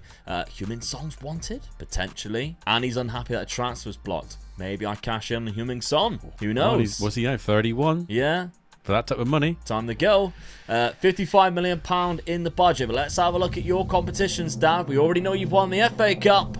Oh, no. Oh, get in. Won the Carabao Cup as well. Chelsea in that final. That's another 3 points. Yes. Add in the Carabao Cup. Celtic knocked you out of the Champions League, though. Yeah. That humbled you a bit. Yeah, it did, yeah. Bayern Munich won in the final against Inter Milan at Wembley Stadium. Oh. Would have been nice for you to win that at Wembley, Yeah. considering it was the former home of Spurs while they were waiting for the Harry round. Kane there as well? He was in there as well, Yeah, he would have. Yeah, so he's won a Champions League. Yeah. Good old Harry Kane. At Wembley doing it as well. Yeah. So. 20 goals from Ødegaard, 27 assists. It was definitely the right move. Yeah.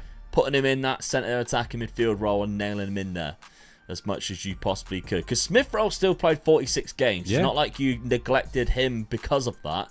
He still played a lot of games and still got goals and assists, but that's the right move, I think. Yeah, when you look at Jesus when he got 18. Yeah. So that was a good move putting him in there, definitely. Yeah. Definitely. He's actually... Oh, no, he's not wanted. He's international. But there we go. All right, your transfer budget for next season, Dad. 116 million. Already the advantage there. Yeah. Of a lot of cash. Ooh. A lot of cash to go in, but you did win 2 cups. Yeah. So we'll have to round up the points and already. I'll get Timber back as well. Yeah. So that's like a new signing as well, isn't it? Let's round up the points and see what it is after season number 1. The season points is as follows: Omega Luke with 2, Omega Dad with 9. Dad, 2 absolute mental summers. Yeah, definitely, yeah. You started off £80 million for Anguissa, formerly of Fulham, of course. Yeah. Brought him in to strengthen the midfielder. Centre midfield from Napoli, £18 million Yeah. spent. You also sold £50 million worth of players, including Fabio Vieira for £32 million. We've got £10 million there for Nuno Tavares, Lakonga going out for £6 million. And that allowed you to spend another £105 million. First off, as a backup goalkeeper. Obviously, Raya going back on loan. So you brought in a backup goalkeeper. Samu Omarodion. Yeah, from another Atletico striker. Madrid. So just in case Jesus gets injured, I've got another striker going in there. He scored 11 goals last season on loan at Alaves from Atletico Madrid. And then Gonzalo Inacio, a left-footed centre-back from Sporting I'm not Portugal. expecting him to get into the side because I have got really good defenders, but what a player to have as a reserve, really. Yeah. So it's hard, really, because you've got to spend big money to replace anybody as a first team. So I'm sort of making the squad even stronger, I feel. Yeah. That's what I'm trying to do. With that signing, you still had to nail Martin Ødegaard. Yeah, and definitely. The reason for it is because when you do best 11, even with a ball-winning midfielder, which should suggest that Anguissa goes in, for some reason he doesn't. No. And the best 11 pick still puts Smith Rowe in the number 10 and Ødegaard in the ball-winning midfielder role, which is the reason the other why interesting position as well is the right back. Yeah. Even though I got Timber back, White still went in the first team. Yeah, but you've got him in an inverted fullback role, which I think definitely suits more White than it would Yuri and Timber. Saliba obviously being even better than that. But I think, he's only a 2-star in that role, which would mean obviously White goes into that role first. And Timber, I guess, is more of a centre-back backup option. Yeah, definitely, I mean, Saliba and Gabriel in my front, the two in the middle there, what a defence that is. But as I say, I've also had a very busy summer. It has been massive. £146 million on the outs, including another £23 million there with Ben Davies and Brian Hill leaving. Let's have a look who left for what. Heung-min Son has gone. 32 years of age. He's gone to Saudi Arabia for 80 million. I think that's a good price for a 31-year-old. I think I would have took that as well. Yeah. 26 million for Richarlison. I think they overpaid. Yep. 20 million for Lo Celso isn't too bad either. Regulon going for £8 million. Joe Rodon going for £8 million. A few others leaving. I'm surprised you didn't get a lot of money for Eric Dyer. Yeah, I'm really shocked. I'm more surprised that Inter Milan decided that Eric Dyer was a good signing. And that counts as a foreign player to them as well. What a wasted position that is. Oh, my God. But the signings that I made and I brought in, I started off with Randall Kolo Muani for £43 million, who I think is a great replacement for that Heung-min Son role, who can play on the wings or up front. Likes to beat the offside trap, so as a starting striker, he has the attributes that I like, and he has a player trait that I love. He's actually started the season really well with 5 goals in 4 games as well. Started well, hasn't he? Yeah, after only getting 11 in 25. Of course, formerly a player of Eintracht Frankfurt. And if you didn't know, get your bingo cards out ready. It's my former favourite club. Yeah, former favourite club. It is my favourite club in Germany. £200 million was spent elsewhere. Lucas Bergvall for £8.5 million is an 18-year-old centre attacking midfielder that I've just brought in as kind of an option for the future, just spending the money that we had there. But then that's when I started to sell loads of players and decided, okay, now I can actually splash it elsewhere. So I brought in Giorgio Scalvini for £54 million, who's going to be a cracking centre-back option for us with Romero and, of course, Mickey van der Ven. We have Leonardo Cernicola, who plays naturally on both fullbacks. So I think that's a really good option for us. Not amazing, but for £4.5 million, I couldn't ask for much more, really. Alejandro Garnacho, though, for £75 million. It's a good signing. There's the Heung-min Son replacement. Yeah, definitely, yeah. So, a youngster as well, only 20 years of age. So, for the rest of this rebuild and going on, because the rebuilds, the save game file is available on page.com/OmegaLootGaming or the channel membership page, which of course you also get early access to videos. This video might have already been seen by people before you've even seen it. It might have come up already. Every single video I possibly can comes out early on the channel membership page because there's an easy button to allow us to do that. Not to mention as well, you might actually see a shop underneath where you can buy the VC t-shirts, the wrestling t-shirts. That's there as well. But yes, the save game file you can get after the 5 years. If you want to take on this save or pinch a tactic or just see and laugh at Omega Dad be an Arsenal manager, you can do so. Page.com/OmegaLootGaming or the channel membership page. There we go. Alejandro Garnacho, 75 million. 2 goals, 2 assists in 4 games so far. Good start. We continue, and the final signing is Ollie Watkins. Ooh. 60 million. I'd love this to happen in real life. A lot of money. Yeah, but he's a good striker though. But he is good, yeah. £59 million. Hasn't scored in 3 games just yet. They did get 16 goals last season and 15 the season before that. Of course, I have changed tactic, and I have gone a striker up front, and this is what we're looking at right now. 4-3-3. Very standard formation, but pick best 11.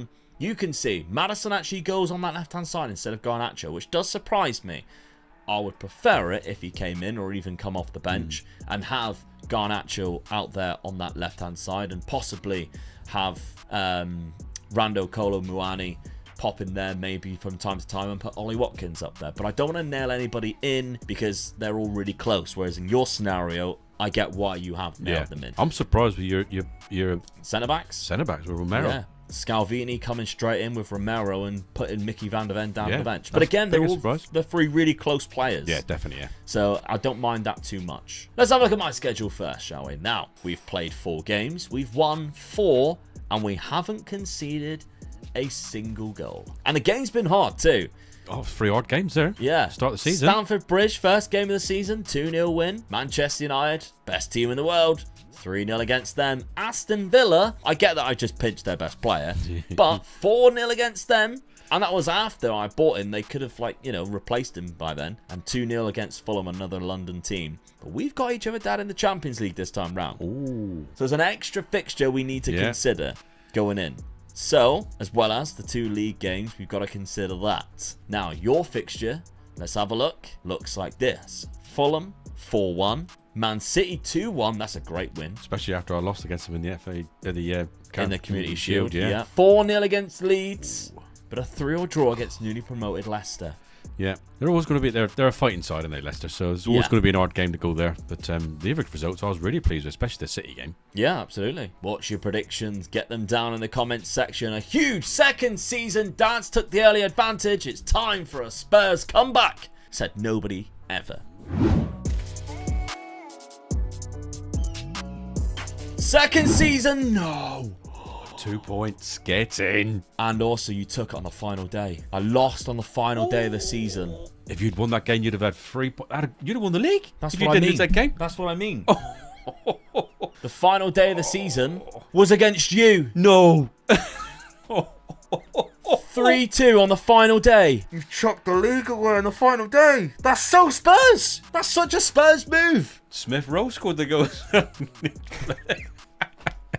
Oh, I can't believe the that. 2 players that I've been changing all around it as the 2 players that scores all 3 goals for me. What are the chances that we had to go to the Emirates on the final day? Unlucky, son. Unlucky. Well, while we're here, we might as well also look at the other fixtures against each other. I beat you there, and we drew against each other in the Champions League, so no points there in the Champions League. I had players sent off as well. I did. You mean? This is You're confusing. Arsenal. This is confusing. So, Dad, you gain 4 points for winning the Premier League. You also gain a point for beating me on the final day of the season, no less. But I also gain a point for beating you in the previous league fixture. We're on Tottenham.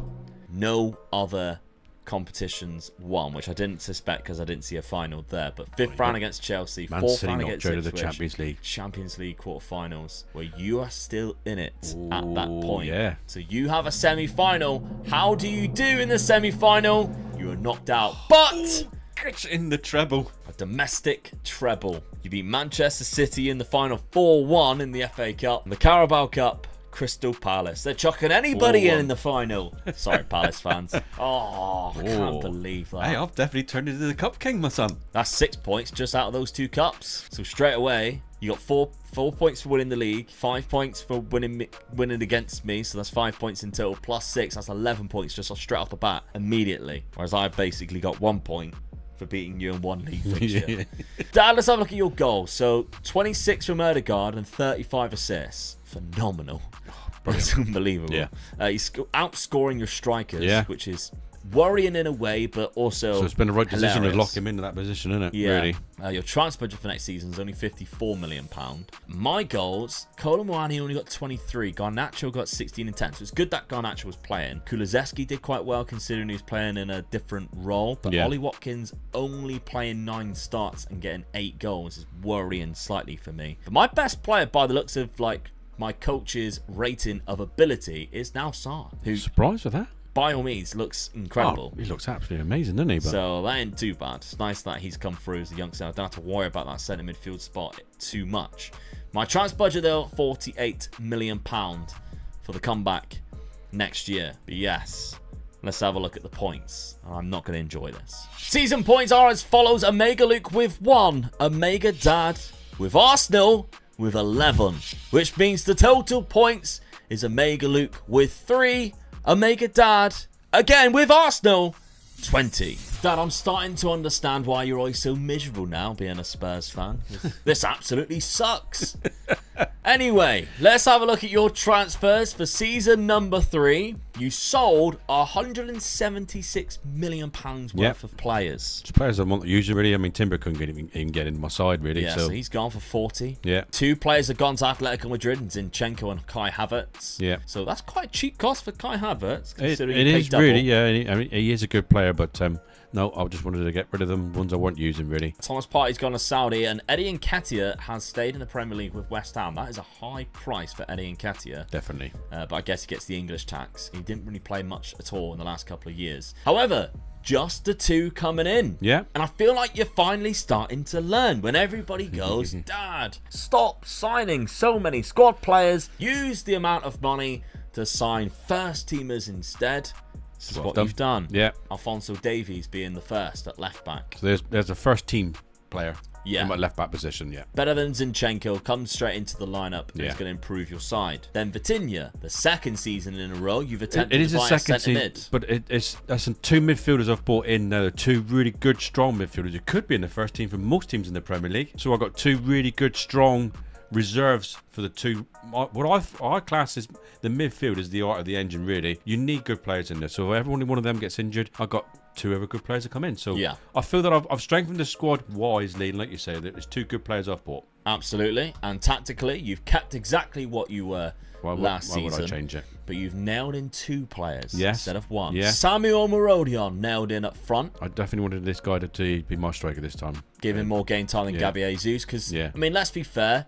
Good striker, Gabby Jesus. But he's never been the ultimate goal scorer. No. Even in his time at Man City, he was never looked upon as that. And last season, well, the last two seasons, three seasons in a row, he scored 11 goals. Look, yeah, so not great, is it? Just not enough for me for an out-and-out striker. No. It's got to be well into the 20s. Samuel Marodion hasn't scored one yet, though. No. I will say that. But he did get 5 last season with only 6 starts. So, we'll see, I guess, whether it was the right decision. Odegaard, who is your top scorer the last 2 years. That's why I've got to keep locking him in. Yeah. And he started the season well. He's got a goal and assist and player of the match. But there we go. So, the rest of the team, if we did pick without restrictions, best 11, you can see, obviously, that's the reason why those two are nailed and in. Smith Rowe's right in that position again. So. Yeah, so it's weird how Smith Rowe goes in instead of Vitinha or Anguissa, who's actually dropped off a little bit because maybe not a lot of game time. But there we go. However, I have actually only brought in one big player. Now, I did sell a couple of others. Oliver Skip Lowen for £14.25 million. And there was also Luka Vuskovic, who was already a transfer that was done before I had joined. But my one big signing was Warren Zaire-Emery, a centre midfielder for £100 million. He's 19. Look how bloody good he is. He is good, isn't he? Yeah. World class, 5 out of 5 stars, 100 million from PSG. Last season, he played 27 games for PSG at age 18, so he must be good. Wow. And he had 9 assists as well. Yeah. He's probably their best player by the looks of their average rating, and he's continued that. When you watch him, though, he is a good player in real life as well. Yeah. 3 appearances, 2 goals, 1 assist. I'm loving it. Yeah. I'm at, what are you doing here, son? He is 5-star in almost everything. Come to the best team in the world. No, that's a Spurs shirt.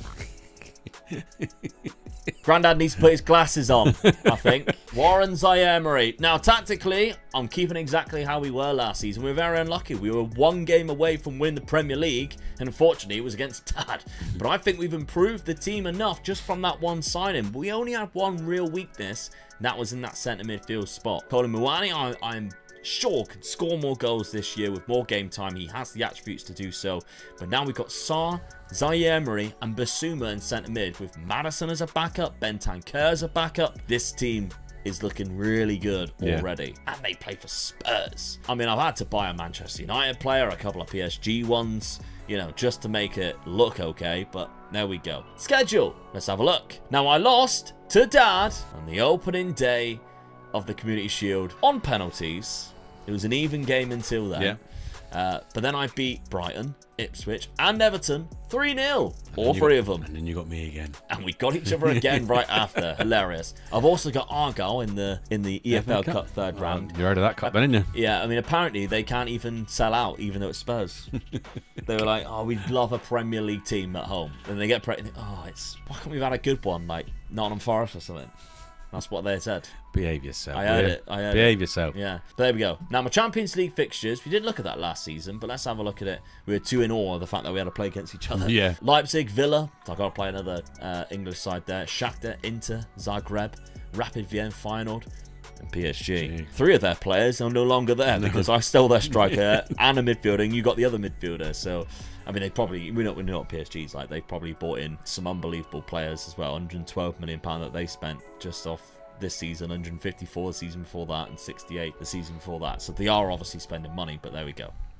Dad, your schedule is looking like this. Of course, you beat me on penalties, but then it was a Manchester City 1-0 win, Bukayo Saka penalty, a Norwich 2-0 home win, and a 1-1 draw at Anfield. I'll take that. You've had the 2 hardest games already at the start of the season, so that's not bad at all. Then you have Spurs, so nice, piss easy one, really. Champions League, Slavia Prague, Roma, Porto, Rapid Vienna, Milan, both Milans. Ooh. PSV and Young Boys. I should qualify from that, shouldn't I? Yeah, you've got an easy I'll take Champions League phase there. Last 2 This games new I should be format, winning it. and they're all like, we want all the best teams to play more against each other. Really?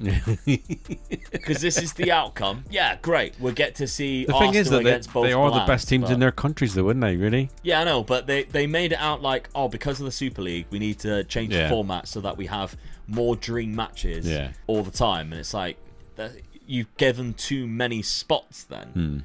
And it's no longer that. Because now it's really easy to get into the Champions League. I mean, you can finish 5th in the Premier League and get into the Champions League. Like, why call it the Champions League again? Yeah, well, that used to be literally just, the person who won the league. Yeah. I understand making it a bit bigger for everybody else, and, I think the format that they got right now has definitely benefited from that. And I actually think the format right now, I wouldn't change it. I actually really like the Champions League. The only thing I would actually change is add the away goals back in. Yeah. I have no idea why they ever changed that rule. No, it was good because it made it interesting, didn't it? That second game. That the last round of Champions League fixtures, the away goals meant nothing going into the second leg. So, oh well. Okay, so we digressed, but now we're back on track. 3rd season. Dad has took a huge advantage going into season number 3. It's time to claw some points back. See what happens. Get in! 103 points as well. You were top of league the whole season, mate. Whoa. Only lost 1 game. Only brought in 1 player. All I needed was the young French midfielder. Ollie Watkins, top goal scorer. Yeah, that is surprising. I am very shocked at that. 19 in the Premier League as well. Ollie Watkins, yes please. So close to an invincible season. Yeah. Which would have been amazing to do, considering your Arsenal. That is hilarious. Who Lost beat you? 1 game, West Ham away. I was hoping that was going to be me. That's karma for last week when we were slagging West Ham off. Yeah. Yeah. They already hated it in the comments. Yeah, they did, yeah. And now they're like, because they have also qualified for the Champions League, which means they must have won the Europa League. Yeah. Or the Champions League. Or the They might have done that. But there we go. Winner of the Premier League, 103 points. Dad, you lost 6. Both of them was against Spurs. 2-0. Yes. So I get 4 points for winning the league, another 2 points for beating Dad, which means that's 6 points straight off the bat. But did I add anything else? No. Ooh. I did not. Semi-final of the Carabao Cup to Liverpool. 3rd round by Blackpool. And if you think all the teams I beat here, Blackpool knocked me out of the FA Cup from Sky Bet League 1. It is mental, isn't it? The magic of the FA Cup. And semi-final against PSG. Have to buy all their players. I mean, you couldn't very good, yeah. Let's dive into the into that Champions League. They actually went on and won it, so you haven't won it. No. I qualified in the top 8. You qualified 10th. You lost 1, which against PSV. I've drawn 3 though. That cost you good in the top 8. Oh yeah. Drew 3 to Young Boys. What was happening at the end of the 2 last games of the season of the Champions League were easy games, weren't they? Yeah. Drew 1 and lost 1. You beat AC Milan. I lost 1 to PSG. So, yeah. And then you lost to PSG in the knockout race. In the knockouts. Feyenoord, Inter and Leipzig. But I beat Rapid, Zagreb, Shakhtar, and I demolished little old Aston Villa. I'm making so many enemies lately. Yeah. It's just jokes. Please, just take it as jokes. All your keyboard warriors here. I had one that you turned off, like, because I called a team from Estonia a crap team Estonia. And they were like turned off as soon as you said that. I'm like, come on. All right, okay. So I've got some points there. Yeah. Crawl back some points. You're on the way back again. However, we haven't seen how you've done in the cups, and we don't know the winner of the FA Cup or the Carabao Cup. You might have picked one up. No. Knocked out the semi-final of the FA Cup by Chelsea. Quarter-final by Tottenham Hotspur. And that means that's an extra 2 points. 5-0. 5-0. 5. So I didn't score against you at all this season because you beat me 2-0 both league games. Yeah. That is complete annihilation. Wow. That is bad, isn't it? What a season for Tottenham Hotspur. This is the best. I'm a legend of the club. They're building a statue of me already. Yeah. Because there's no other legends that they could build a statue for. So there we go. Goals-wise, 25 was Ollie Watkins, 18 was Kolo Muani, 17 for Garnacho. So that's fantastic. My budget for next... Oh, come on. Back me a bit here. I've just won the league for you, Daniel Levy, you tight... He is. Yeah. Dad, yours. 31 for Samuel Marodion, locking him in. Yep, good. 19 for Bukayo Saka and 14. It's a little bit of a drop-off, but it's still a good season. He's still got 19 assists, though. Yeah. So where he's assisting now, and you got Omeroyd scoring the goals, isn't Yeah, and he's played 61 games, Yeah. which by the looks of Ramsdale's games is probably he's played every game. Yeah. So didn't miss a single game this season, did Martin Ødegaard. So what a player. But your transfer budget is £90 million. We know where the money is in North London, don't we? Yeah, do, yeah. All right, let's have a look at the points after season number 3, because the comeback is well and truly on. That's right, the season points is as follows. Omega Luke with 8, Omega Dad with 1, which means the total points now is Omega Luke with 11, Omega Dad with 21. Well, how did Dad react to Spurs finally winning the league? He sold his second best defender to Liverpool, a rival club, for £35 million at his prime.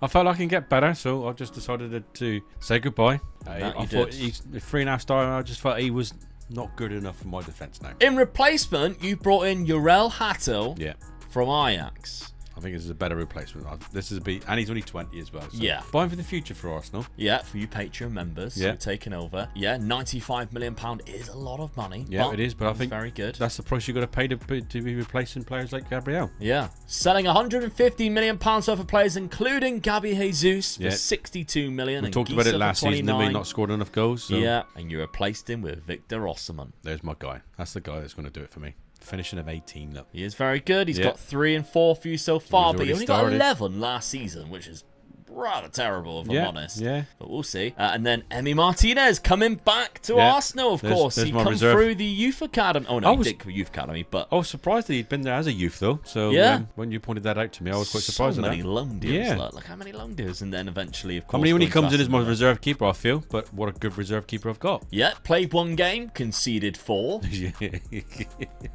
Don't look good when you see it that way. Tactically, sticking the same. Yes. But you're not locking in Ødegaard anymore. No. Just allowing Smith Rowe to come in. Because he has developed really well, if I'm honest. Got to give the boy a chance, see what happens. Yeah, but that's your team looking like. You got Osimhen up front there. You got White still in the side. Hatto and Davies at the back now on that left-hand side. Looks really good. And some good options off the bench as well. However, after winning the league, I still had a massive summer. So Brennan Johnson... £46 million. I also sold another £149 million worth of players, including James Maddison to Saudi Arabia and Vicario to Newcastle for £63 million.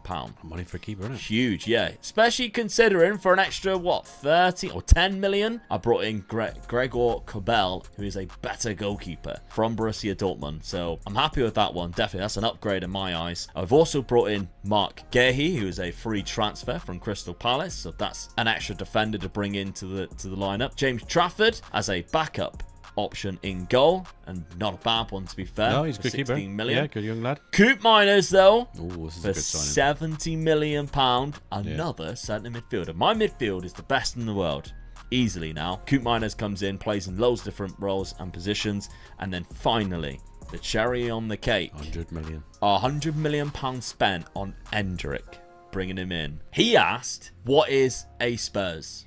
But I said, they're from London. He goes, "I've heard of that. It's a team from London." He goes, "Are they newly promoted?" I was like, "No, been around for ages, Hendrick." We like our Brazilians. We do. Tactically then, let's have a look. Kept it the same.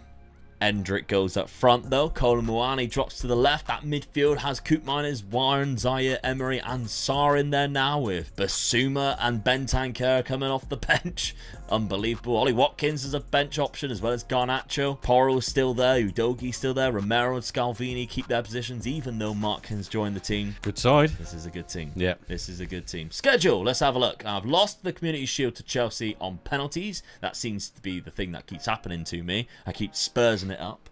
96th minute as well, they conceded, which isn't great. But I did beat Crystal Palace after stealing their best player 5-0. I then lost to Wolves 1-0, thanks to a penalty. 3-0 against Nottingham Forest, 3-1 against Middlesbrough, and I've knocked Preston out of the cup. But once again, Dad, we're facing each other in Champions League. Yeah. I don't like it. No.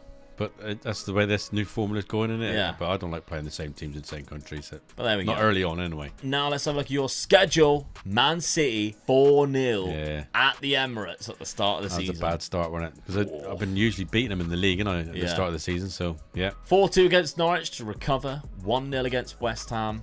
Brighton 4-1. And Sheffield United straight through the cup on penalties. 92nd minute equaliser. I mean, really, City's the only big game I've played, really. Nothing against the other teams that I've played against, but as a tester, I feel.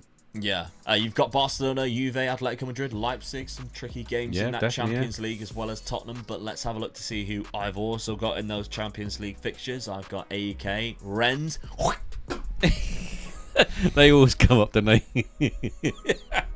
The team I hate the most in France. Yeah. And somebody asked me, was like, why do you hate Rennes? And it's literally because they were really good in a former Youth to Gold save back in FM20. I was going to say, it was a few years ago as well, wasn't it? Yeah. So I wasn't even involved then. No, nothing against them in real life. It's just a joke again at the end of the day, but still. On Rennes. Final in Salzburg, Shakhtar, Benfica and Atletico Madrid in that final game. But okay. 4th season we're going into now. The points, you're still taking a big advantage because of those cup wins early on. Yeah. But I have won the Premier League for the first time. I've just signed Endrick. I've just had a bad season as well, so I've got to bounce back. Capitalise on your failures. Let's see what happens in this 4th year. 4th season and Tottenham Hotspur. That's right.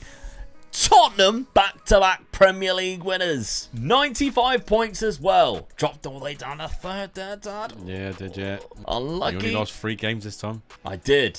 Only One of them was against you, unfortunately. So there's another point that you got there. But there's another 4 points that I have gained. Now, you lost 9, and one of them was against Spurs. There's another point straight away. So that's 5 points to me early on. Goals-wise, we're not really getting the top scorers of the league here. No. Which is weird, isn't it? Yeah. Colin Moani's got 20. Kulusevski had the 2nd highest average rating. Saka and Kulusevski had a good amount of player of the matches there. Cabell had the highest amount of clean sheets alongside Ederson. Ramsdale had 5 less, but was joint 3rd. Yeah, my goal difference is still low as well, isn't it, compared to yours? Yeah, 64 goal difference for me compared to your 38. That could be the telling of the league anyway. Yeah, you're scoring goals and winning the league, so yeah, that tells me something, doesn't it? And again, I salvaged it and stayed up there for a while, where you kind of recovered and just made sure you stayed in the top 4. Was it Chelsea who the hell was top of the league for a while? It was Man City then. Man City who dropped off and dropped down into 4th place there. Man United down in 13th. Ooh, awful for them. How about the other competitions? I kind of need a couple to, really. Let's have a look, see what happened. Oh, Christ, you nearly won everything. I mean, Champions League winner. First one for us to do that. Champions League straight away is 7 points. Won the Champions League. Against PSG as well, after stealing all their bloody players. Personally, you nearly walked away with it, didn't you? Yeah, that would have been huge. That's 6 points I've lost there, unfortunately. But 7 points I've gained thanks to winning the Champions League. But you could still have won it. So, I would have won both of them, would I? Let's have a look. Competitions. Omega Dad at Arsenal. Oh, get it. Both! Cup King, eh? Penalties in the Carabao Cup. So you gain 3 points for winning, and then obviously point for knocking me out and point for actually winning the fixture, which is 5 points. Which you also get in this in a 2-1 win, an 87. Oh, I went down. Kulusevski's cost me big time there. Definitely, yeah. Kulusevski is the reason for that. 2 of my signings there, look. Scored the goals as well. I also had Pedro Porro sent off. How did you only beat 9 men 2-1?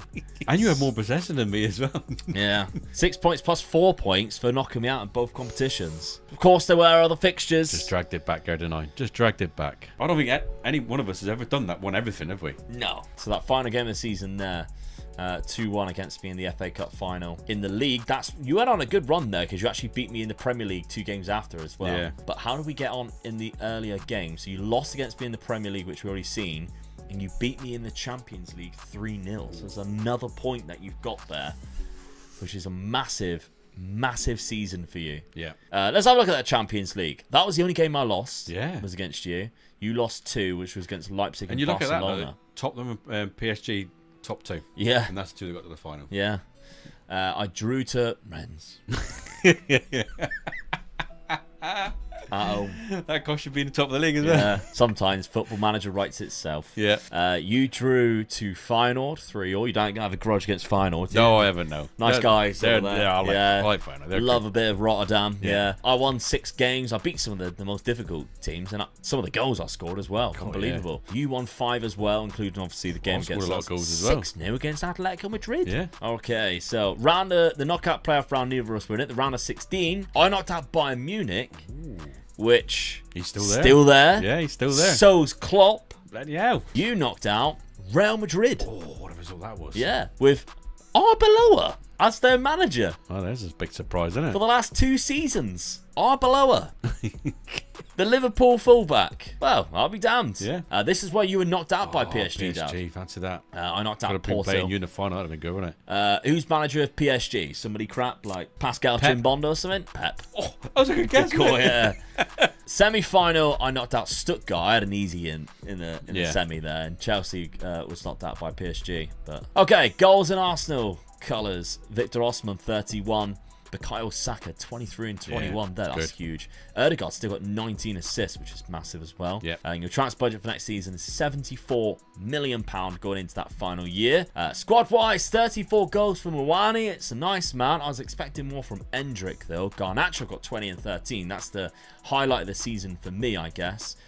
Zaire Emery dropped off completely from last season, but I wonder whether it's because Koopmeiners has played more in that centre midfield. No, I thought you'd have played that centre midfield on attack role a lot more, but there we go, it's changed. Transfer budget for next season, 36. Come on, I just won the Champions League. I expected that to be 100 million then. I honestly did. You won the Champions League, you won the Premier League. That's disgusting. You got to the 2 finals. I played in every game I possibly could this season. So you'd have got the most money for anything, really. Spurs being Spurs. Hey. Daniel Levy being Daniel Levy. That is right. 5th and final season is coming up, but first let's take a look at the points. Okay, so the season points is as follows: Omega Luke with 12, Omega Dad with 11, meaning the total points is Omega Luke with 23, Omega Dad with 32. Now we're going to start on Spurs' transfers, because the Arsenal one may shock you, and you will probably have to pick your jaw off the floor when you see it. I have sold my top scorer from last season, Kolo Muani, is £64 million, as well as Ollie Watkins, who is now 31 for £28 million. But I have brought in a replacement. Originally, I had Dusan Vlahovic lined up, and he rejected the contract and signed a new deal for Juventus. So instead, I got Lois Openda for £79 million. Now, I don't think he will start ahead of Endrick, but it's a very good option to come off the bench right definitely, now. Then I have also bought Jonathan Rowe from Liverpool, who is naturally can play from both wings, English as well, so he fits the homegrown quota. And then Hartman from Feyenoord, who Dad doesn't have any problems with. We've already established that. No problems with Feyenoord, like I do with Rennes.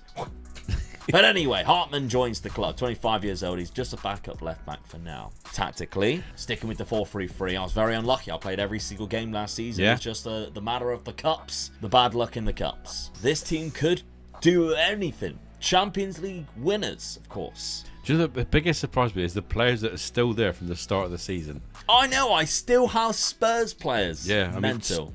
Sarr, I think, is a big surprise for me. Yeah. Romero, I thought you'd have needed a better centre back, but he's so good, isn't he? Yeah, Porro and Udogi both there, and Kulusevski. I'd have probably got rid of him. Definitely. If you had done the Spurs side, we wouldn't have recognised one player here. I'd have probably got rid of him because I'd look at him and I think of him in real life, he's not a right-sided player for me. He irritates me when he plays on the right. I prefer when he plays on the left. Right, when he cuts in. Because he cuts in and he's no good on his right, so he's never going to take you on. Yeah. He'll always so he's very predictable. In. Yeah, and that's what winds me up sometimes. Yeah, that's Anthony as well at Man United. Exactly the same. Yeah, you just know how to play against him. Let's show him down the wing, and he's bound to go down there, isn't he? But there we go. Okay, now are you ready? I mean, it's a great side. Yeah. Put your popcorn down. Here we Prepare yourself for the most outrageous transfer you've ever seen in versus rebuild history. Because Omega Dad has signed Harry Kane for Arsenal. What can I say? If you want the best striker in the world, I go and get Harry Kane. Mate, I just give him a ring and said, Harry, it's Omega Dad here. Come and play for me at Arsenal. Boss, I can. You can. We'll do a job. He said, I've always hated Spurs. Technically, he was an Arsenal fan growing up. Yes. Let's not forget that. Yes. There's pictures, proof. I've done him a favour, Rudy. I've brought him back to where he really wanted to be. All of those years. Yeah. Coming through the youth academy at Spurs. Yeah. Moved to Bayern Munich. And, by the way, some awful seasons compared to real life. Yeah. £97 million brought Harry Kane to Arsenal. And it is meant for a change of tactic too. That's why I brought him in, really. I mean, his finish is 19. Yeah. So the change of tactic is going to a 4-2-2. Yeah. Moving that shadow striker or attacking midfielder role up into the DLF role.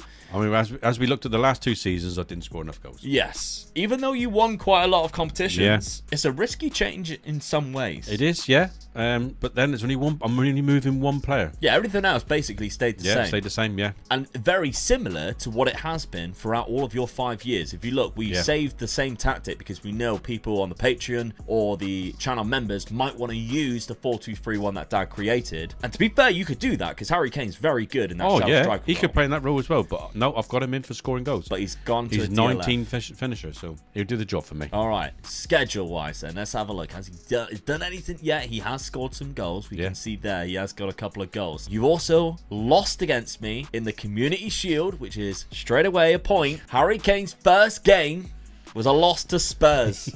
At Wembley. At Wembley, Can you believe I add. Where he definitely played, I think. Yeah, he did. Yeah, 6.5 rating. Absolutely terrible.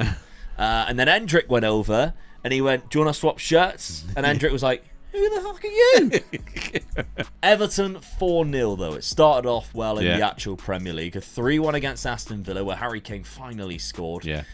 Brighton 3-0. 2-2 against Leeds. Harry Kane got a goal in that one. And Aston Villa in the Cup, you beat them 5-2, knocking them out. Yeah. Disappointed with the Leeds game, but they'll. Champions League fixtures. Got a difficult PSG, one. Barcelona. PSG and Barcelona. That's in really there. it, though. When you say it's a difficult one, that, I qualify for that, I think. Yeah. In the top 8, I think, as well, because the rest of them should be 6 wins. Yeah, definitely. Really. Tottenham, again, same tactic, with only one player joining me. Schedule, the win against Arsenal, but then it was a draw against Liverpool, which isn't too bad. No, you're at Anfield. They've done quite well as well Yeah. in the time that we've seen it, and they got Simone Inzaghi as their manager, which is decent. 3-0 against Nice in the Super Cup, which is great. Man City, a win against them is huge. 91st minute, Kulusevski played him on the right, and he done that. So, what a stat now, really, isn't it? Tell me about it. West Ham, 6-1, revenge from previous, I guess. Everton, though, they beat me 4-2 at their new stadium, and then I knocked Manchester City out of the EFL Cup 5-3. Good result as well. Lovely stuff, Yeah. Thomas Tuchel was their manager as well, so done very well there. My Champions League fixtures, I know full well I'm going to lose against Celtic. Like, that is a gimme. I've also got Man City, and I'm playing Man City so many times. Yeah. It's ridiculous. I'm now playing a Harry Kane-less Bayern Munich, and I've got Nice again, Atalanta, Feyenoord, who Dad has no hatred against whatsoever. Let's make that clear. Ajax and Red Star, or Crvena Zvezda. You should go for it. Yes, absolutely. But to win the versus rebuild, You're going to win the Champions League again, definitely. Yeah, I'm 9 points behind you. Yeah. So I really need a huge season where really I can't afford you to win anything. No. Or just one cup, but I dominate the rest. I need to have a Well, you need the same massive season as you did last season, but without me winning the 2 cups. Yeah. So, for the 5th and final season, let's see what happens. And let's see how Harry Kane does in an Arsenal shirt. 5th season. Yes. Final day again. You've robbed me. I know I've lost on the final day. I really hope that's not against you. Can't be, and not again. Because, I mean, on the past positions, I was top. Final day of the season, I beat Man United 3-0. Final day of the season, 1-0 against Arsenal. How has that happened twice in one video? I mean, we were chopping and changing throughout the whole season. You just ended up on top. The season ended too soon for me, or too late. I don't believe that. That's twice that's happened. In. So you win 4 points for winning the league. You also get a point for obviously beating me in that. You lost 6. The other game you did lose against me. So there's a point for me straight away there. But I can't believe that. You need to win the cups now, mate. You need to win the cups now. I mean, Victor Osman and Martinelli are the top scorers, look. Yeah. So in a way, you kind of deserved it in that regard, because I didn't even have anybody in the top 5. Team-wise, just did very well. Because your goal difference, still not higher than mine. Makes no sense. No. I've got no goal scorers there. Who's scoring these goals? Like, well, unbelievable amount of own goals. What also is quite hilarious is Aston Villa next season is playing the Champions League. Yeah. In the Championship. So they must have won the Europa Cup. Yeah. Which is mental. How many English clubs are playing in Europe next year? Ridiculous. West Ham really. Again. West Ham done well again. They won something again. Competitions for Tottenham Hotspur. Runners-up of the FA Cup. Carabao Cup knocked out by Arsenal. Oh, get it. And the FA Cup was won by Arsenal. So that'll have been the last game of the season, the FA Cup final, isn't it? Yep. So I beat you the last league game of the season to win the league. 1-0 on the final day. Victor Osman goal to win the Premier League. 2-1. Harry Kane scored. Harry Kane scored a penalty at Wembley to win the FA Cup final. Wow. So it brings him to Arsenal. He wins the FA Cup final against Spurs. And then the last game of the season, he wins the league against Spurs. I'm looking at it as well. There's some fixtures that I have completely ruined myself for the Premier League. Like losing to Wolves there. I know they didn't do very well because they did have Europe at the 9th. These are the fixtures that have cost me ultimately. Oh, yeah, definitely. It didn't the last game of the season. No, they can go either way, couldn't they? But, that's horrendous. Did you win the Champions League? We still don't know the winner of the Champions League yet. Maybe you've even won the Carabao Cup. Oh! It was the other way round to how I did it. God almighty. It was the other way round. Carabao Cup where you knocked me out, which means obviously you got another 2 points for that. You beat Everton in the final 2-1. Who beat me in the final? But the Champions League... Oh, PSG again. I was praying it was Feyenoord. Yeah. That'd have been so funny, wouldn't it? Screw Feyenoord! I'd have hated them then. Yeah. But that is, I knew it wouldn't have been because I think I knocked them out. Yeah. I seen they're in the round of 16. I think I knocked Feyenoord out. I did, look. Yeah. 4-1. And again, Dad has nothing against them. But there we go. So, I mean, you knocked out Dortmund 8-2. So you beat them 6-0 in the first round. League phase... Well, he just qualified in the top 8 as well. Yeah, I lost to Man City in one of the 18 games I played against them. Because I don't know if you've seen, I faced them in the semi-final of the FA Cup. Yeah. You lost 2 against Copenhagen and PSG 5-0. Well, they stuffed me in that and then also beat me in the final. Now, you beat Barcelona 5-0 though. Yeah. Which isn't bad. I beat Bayern Munich 5-0. Feyenoord again 2-0. Yeah. I like Feyenoord. Yeah. Huge fans. I mean, I guess now, let's have a look at my goal scorers. That's what's cost me there. Endrick did not score enough goals. No. 22 from Lois Openda, 15 from Garnacho, Coop Miners, 14 and 14. I always thought Endrick was one that would score loads. I mean, his attributes just look phenomenal, and I just don't understand why he isn't scoring that many, because how many times he plays up front? Maybe it's the tactic, I guess. The tactic might not gain enough goals from strikers. No. Possibly. That might be the reason why, but there we go. Patreon members or channel members, £52 million to take over Spurs. Dad's Arsenal. I'm curious how many goals Harry Kane scored. Where is he? He only scored 3. He only played 13 games. 3. One of them was the FA Cup final. Yeah, 3 goals. Also, the FA Cup final. The other 2 we've seen. Yeah. So he didn't score until the FA Cup. No. 7 months he was out against PSG on the 7th of September. Just after we left there. Yeah. So he probably returned, played a couple of games. Played in the final. So he would have probably played in the Champions League final because that's at the end after the FA Cup final. Yeah. Against PSG, trying to get his revenge and lost. He absolutely Spurs he come back and done a job for me. I've given him the Premier League, the FA Cup, the Carabao Cup. See, stick with me, Harry. You win things. Well, he was out for another 4 weeks in April, so he probably returned and then got injured straight away. Yeah. I mean, it hasn't done too bad. No. So he will still be a good player next season. Yeah. But it's cost a couple of physicals a little bit, unfortunately. Well, his natural fitness is still 16, so yeah, and his finishing still 19, so you still got a good player. But what could have been? Yeah, definitely. I mean, he still managed to smash this season. Yeah. But if only he stayed fit. With him up front, it would have been a better season, I think. I think we'd have won the Champions League. Yeah, I agree. Okay, let's have a look at the points for the final time. So the season points is as follows. Omega Luke with 2, Omega Dad with 15. Meaning the total points for season number 5 is Omega Luke with 25, Omega Dad with 47. Well, Dad, it just goes to show that Spurs absolutely suck. That is the best Spurs team you'll ever see, and they absolutely Spursed it. Well, they did it after over the 5 seasons, only because Arsenal won the Cups. You won the Premier League more times than I did. Yeah, I won it 3. Yeah. So you had out of a side there. Or was it 2-2? No, it was 2-2. Was it? It was, yeah. Obviously, the last one. Yeah. And just the second season. What done it for me was the FA Cup and the Carabao Cup. Yeah, you won loads of them. Whereas I don't think I won any of them. No. I won a Champions League, but I didn't win any other cups. It can't. Whoever wins is what you consider to be more successful. I consider winning the Champions League being more successful. I'm not going to argue with that. I'm only joking. Points-wise, you absolutely obliterated me. I did win the big one, but... yeah, points-wise, you absolutely smashed me. But there we go. I hope you enjoyed it. The alternate version that everybody was asking for the North London derby. Yeah. But let me know down in the comments if you want to see any more just like this. We've got a few up our sleeve planned for future videos as well. And of course, check out this video right here. I took over Bayer Leverkusen for 10 seasons on Football Manager and gave myself 3 challenges to accomplish. Find out if I did them.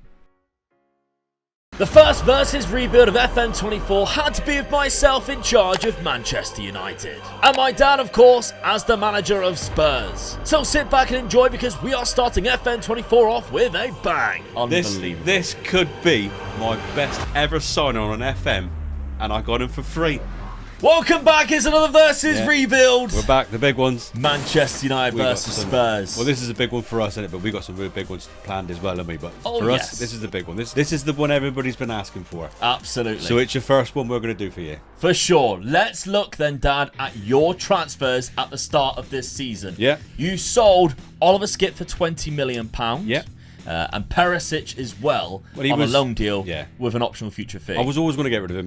He's getting to that age, right? You know what I'm like. Get close to 30 or 30 above, away you go. Yeah. Oliver Skip, he's one of those players I just don't like. You know, in the team. So you cashed in because you seen money. Let's be fair, because you wanted to sign 2 players, and you got the first one in, Romagnoli. I wanted to strengthen my defence up, so this was the guy I got in. I was quite happy with this boy. And the other position I had to strengthen up, I think my mate Harry going. Yeah. I had to strengthen my attack up. Yeah. In real life, we've got Song doing it for us, but on this computer, I don't know. On this game profile, I don't know whether he would, and we know Richarlison is not doing it. No. So I had to get a good striker in. He signed Brennan Johnson for 47.5. Yeah, I just don't know about him. He's not that good on the game, though. On the game, he doesn't look that good, does he? So you signed Gabigol. Well, I had to go out there. It's too early in the game for me to have a list going at the moment, and I'm still struggling to get my head around the game itself. So to have another list going as well, I just went with the old faithful, looked him up. He was available. Bang, got him. So next season will be Kepa. The season after that will be Frank Kessie. And Antonio Silva's going to be there somewhere. We all know it. Right, so those are the 2 signings I couldn't that you afford made. him this season. Tactics then. Let's look at your tactics. What you're rocking with this first season. Yeah. Madison in that main position right in the middle there and playing off that really. I've got a good back 4, a good centre midfield, so the strong part is there, and then I'm just going to go for wingers. I know I got the wingers, and then I've got the striker to go there. Okay, so if you picked best 11, it looks like that. So the reason why we had Madison in there was because for some reason Madison's used as a ball-winning midfielder, which makes no sense whatsoever. No, we didn't. We couldn't work out what that could be. Song's the guy I got out from the wings. That's why I got rid of Perisic. So I think the team talks for itself there. I'm quite happy with this team. Yeah, even though one of the players in there is currently at my club, Reguilon. But that's fine. You've got Udogie, etc. He's been really good for you. Yeah. Let's have a look at my transfers then before we have a look at how you've been getting on. Because I actually I didn't think I was going to, but I had a busy window because Saudi Arabia. They came in for Rafa Varane for 41 to 49 million, and he's 30 years old. And I thought, I'm going to accept that. See, the new game hasn't changed, is it? No. So I accepted that. Goodbye, Varane, who probably has quite a lot of injury problems by the looks of it. One of his biggest cons there, injury problems. So instead, I brought in Ousmane Diomande, 19 years of age. He's not quite there yet, but this one, he could be a monster. He has 5-star potential ability. He doesn't have any injury proneness. I think it's a really good signing for 48.5 million. It's a lot of money, but it could be worth it. And he actually starts off in my team. If I go tactics, I am rocking a 4-2-3-1 with a DM instead of the 2 in the centre mid, or 2 DMs. I think it works quite well. Højlund up front, because they don't put Højlund up there. If I do quick pick best 11, that goes Anthony Martial. And Martial, I don't really like in that role, so I've moved it. I think the problem as well is because it's really new, the game knew he was injured. Yeah.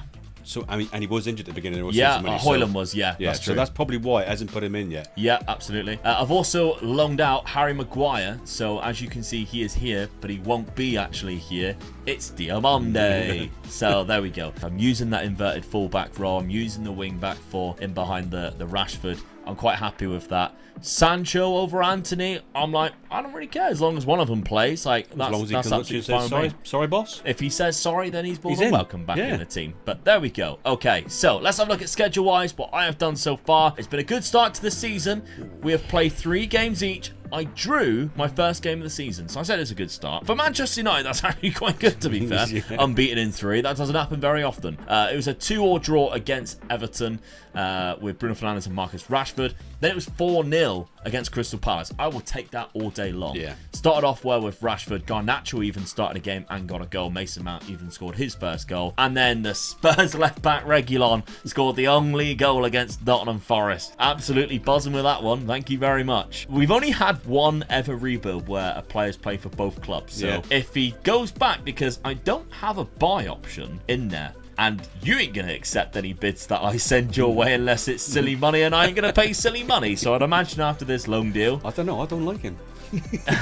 Would you accept? Yeah, but if I went, all right, 10 million, you're not going to go, yeah, right. No. If I think it makes my side better. Yeah. Champions League fixtures. I'm in the Champions League. That, of course, isn't this season because of how bad Spurs were last year. Lens, Salzburg, Bayern Munich. So it's got Bayern Munich right. Yeah. Considering. Funny how many times that happens, really. Okay, Dad, though, your schedule. Let's have a look at how you've been getting on at the start of the season. You've also been playing quite well. You've actually played a couple of more games than me. I beat Palace 4-0. Dad loses 3-1. Yeah. But I also drew against Forest, but you beat them 4-0. So no, you drew against Everton. Yeah, I drew against Everton. You beat Forest 1-0. Yeah, I beat Forest. Yeah. Sergio Reguilon. I'll take the result against Chelsea 0-0. Yeah. So away. And after that, I was quite happy. But that's the two teams that just come up. So I expected to win those games. And I won them comfortably. Firing as well. Yeah, and I won them comfortably as well. So I was quite happy up to that stage. Yeah. I hope it's not an omen, because as we're talking now, which is a Wednesday, Spurs are playing Crystal Palace on Friday night, aren't they? Yeah. To keep their unbeaten record going. Well, this is obviously going to come out a week and a half after, so you'd have already known. Yeah, already know. So I hope this is not an omen that we're going to lose. So I'm not happy, but I'm all right. I'm there. There's things we need to discuss before we go ahead, though, because we have changed the points system. We've listened to you all. We've sat down for a good half an hour, haven't we? To work this out. And this is what we've come up with, but this is going to be in for the whole year. Yeah. So we can't change it again. No complaints, To be fair, it's from now until the new game comes out again next year. Yeah. So this is what we're rocking with. Some things are still staying the same, though. You still get 1 point if we beat each other throughout the season in any competition that is competitive. You also get 1 point if you still finish above each other in the league. However, we now get a point if we knock each other out of a cup. That can be domestic or European. You get another point on top. That doesn't count, though, if you beat them in the final, because that is not knocking them out of the cup. That's just beating them in the final, and you already get your points reward. Speaking of, if it's a domestic cup final that you beat them in, or just win in general, you get 3 points now instead of what it was last year, which was 2 points. It's now 4 points, though, if you win the domestic league, 5 points if you win Europa or Europa Conference League, and it's now 7 points if you win the Champions League, the big prize. Sounds good then. First season, let's simulate it and see who takes the early advantage.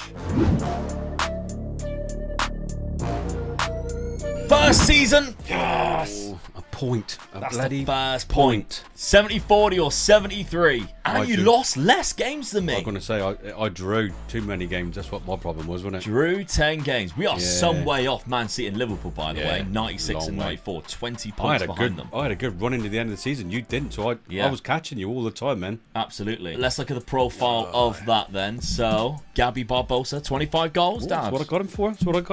Udogie and Bruno Fernandes both had 16 assists. Andre Onana had 13 clean sheets. Marcus Rashford had 7 man of the matches. Games against each other, though. I've lost 8.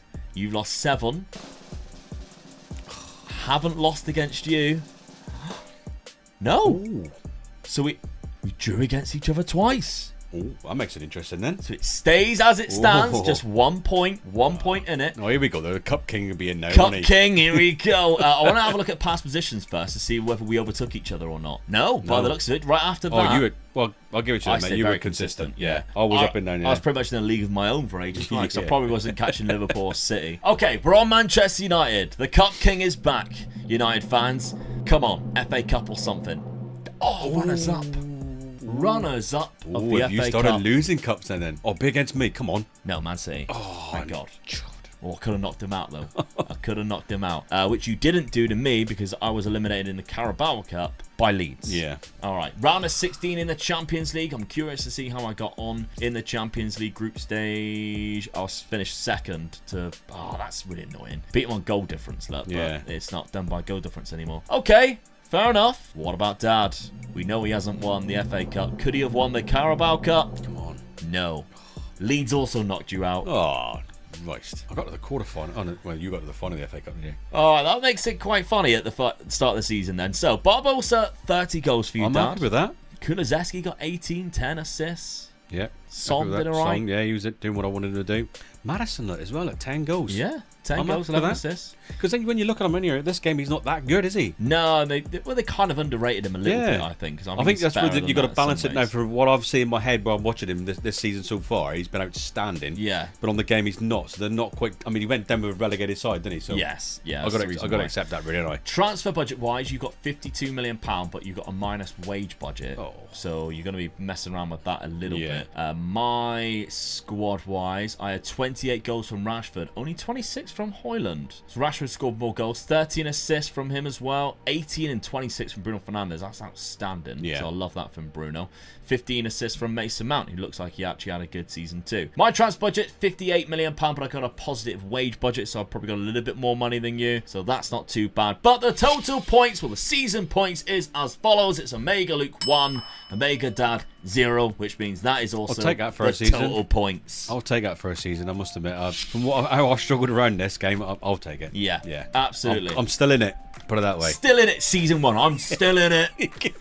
Season 1, no shame whatsoever. Let's go on to the second season and see who we bring in. I don't believe it, viewers. Dad sold Heung-min Son. When I'm getting ready to play this game, I thought, this is one player I'm not going to sell. He's my captain now. I'm going to keep this guy. And then this money come in and I'm looking at it. 32 years of age.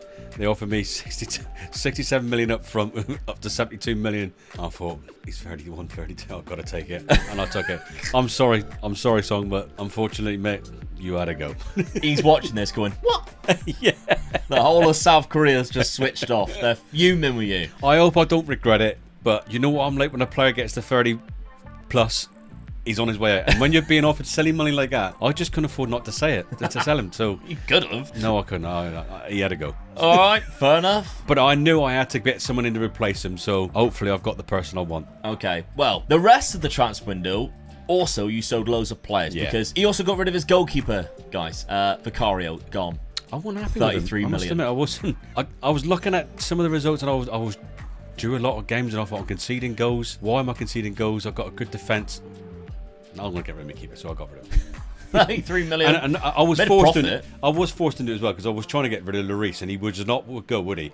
No. The other keeper retired, didn't he? Foster retired. So I was trying to get rid of both of them and I couldn't. So I got rid of him instead. Got rid of Vicario and I thought I'll just get another keeper in. So Reguilon left. So another player who won't be playing for both clubs, but he didn't go to me. He also went to Saudi Arabia, as did Emerson Royale. Yeah, I was pleased to see him go. As did Richarlison. I was always going to get rid of him. So you sold £200 million worth of players there. Not to mention Brendan Johnson, £15 million at West Ham. I mean, as you see in the game, he wasn't that good, so there's no point in keeping him in the squad, is it? As much as I think it's a good signing for Spurs, young talent coming through. On the game for my 4 seasons left, he's not going to do me any jobs. So Manos Solomon also left for £17 million, but that led you to have like £300 million worth. Here we go then. And you started. The names are coming back again. Remember Dad's favourites? Well, I wanted an assistant striker, so just in case I had an injuries up there, so I got this guy in. He's finished his ban. he can come across now then. I must admit, I did say to you at the beginning of the season, as in real game, I thought Spurs should have went for him before the season started. Yeah. And he even took him, even though he's banned for half a year. But obviously, there's still speculation that we're going to buy him in January. So so is Arsenal though. That's yeah. the other thing. So yeah, I've got him. I made sure I got him before Arsenal did. Yep. Then it starts getting interesting. Yeah. Then you get rid of it. Yeah. Everybody's going to go. There's another 2 names that he usually gets. Yeah, of course Let's start with a goalkeeper, should we? There's my guy. He was a first. I mean, come on, look at it. He is a better keeper, isn't he? So he is a better. I got him in. He's a lot of money though, £55 million. I knew what I wanted compared to last year when you could pick him up a lot cheaper. I knew what I wanted. I started you straight away. The Valencia keeper. I want him, and we got him. When we were in Mallorca a couple of weeks ago, you would say, "Oi, Georgie, do you want to come to Spurs?" Don't you worry, man. Give me a couple of weeks. I'll get home and get myself settled. I'll be giving you a ring. Just in case you didn't know, we watched Mallorca versus Valencia, and we were right behind the stand when Mark Ashford was there. And Dad was like, "That's my favourite goalkeeper." Then Antonio Silva. Here's my boy. I told you I was going to come and get you. Now the story about this, wasn't it? Yeah. You were waiting to raise funds to buy Antonio Silva. Yeah. I was currently looking for a centre back. I know. I was going, Antonio Silva's there, and you're going, don't, because you know I'm just waiting for the money to come in. You know it. And I thought, shall I be mean?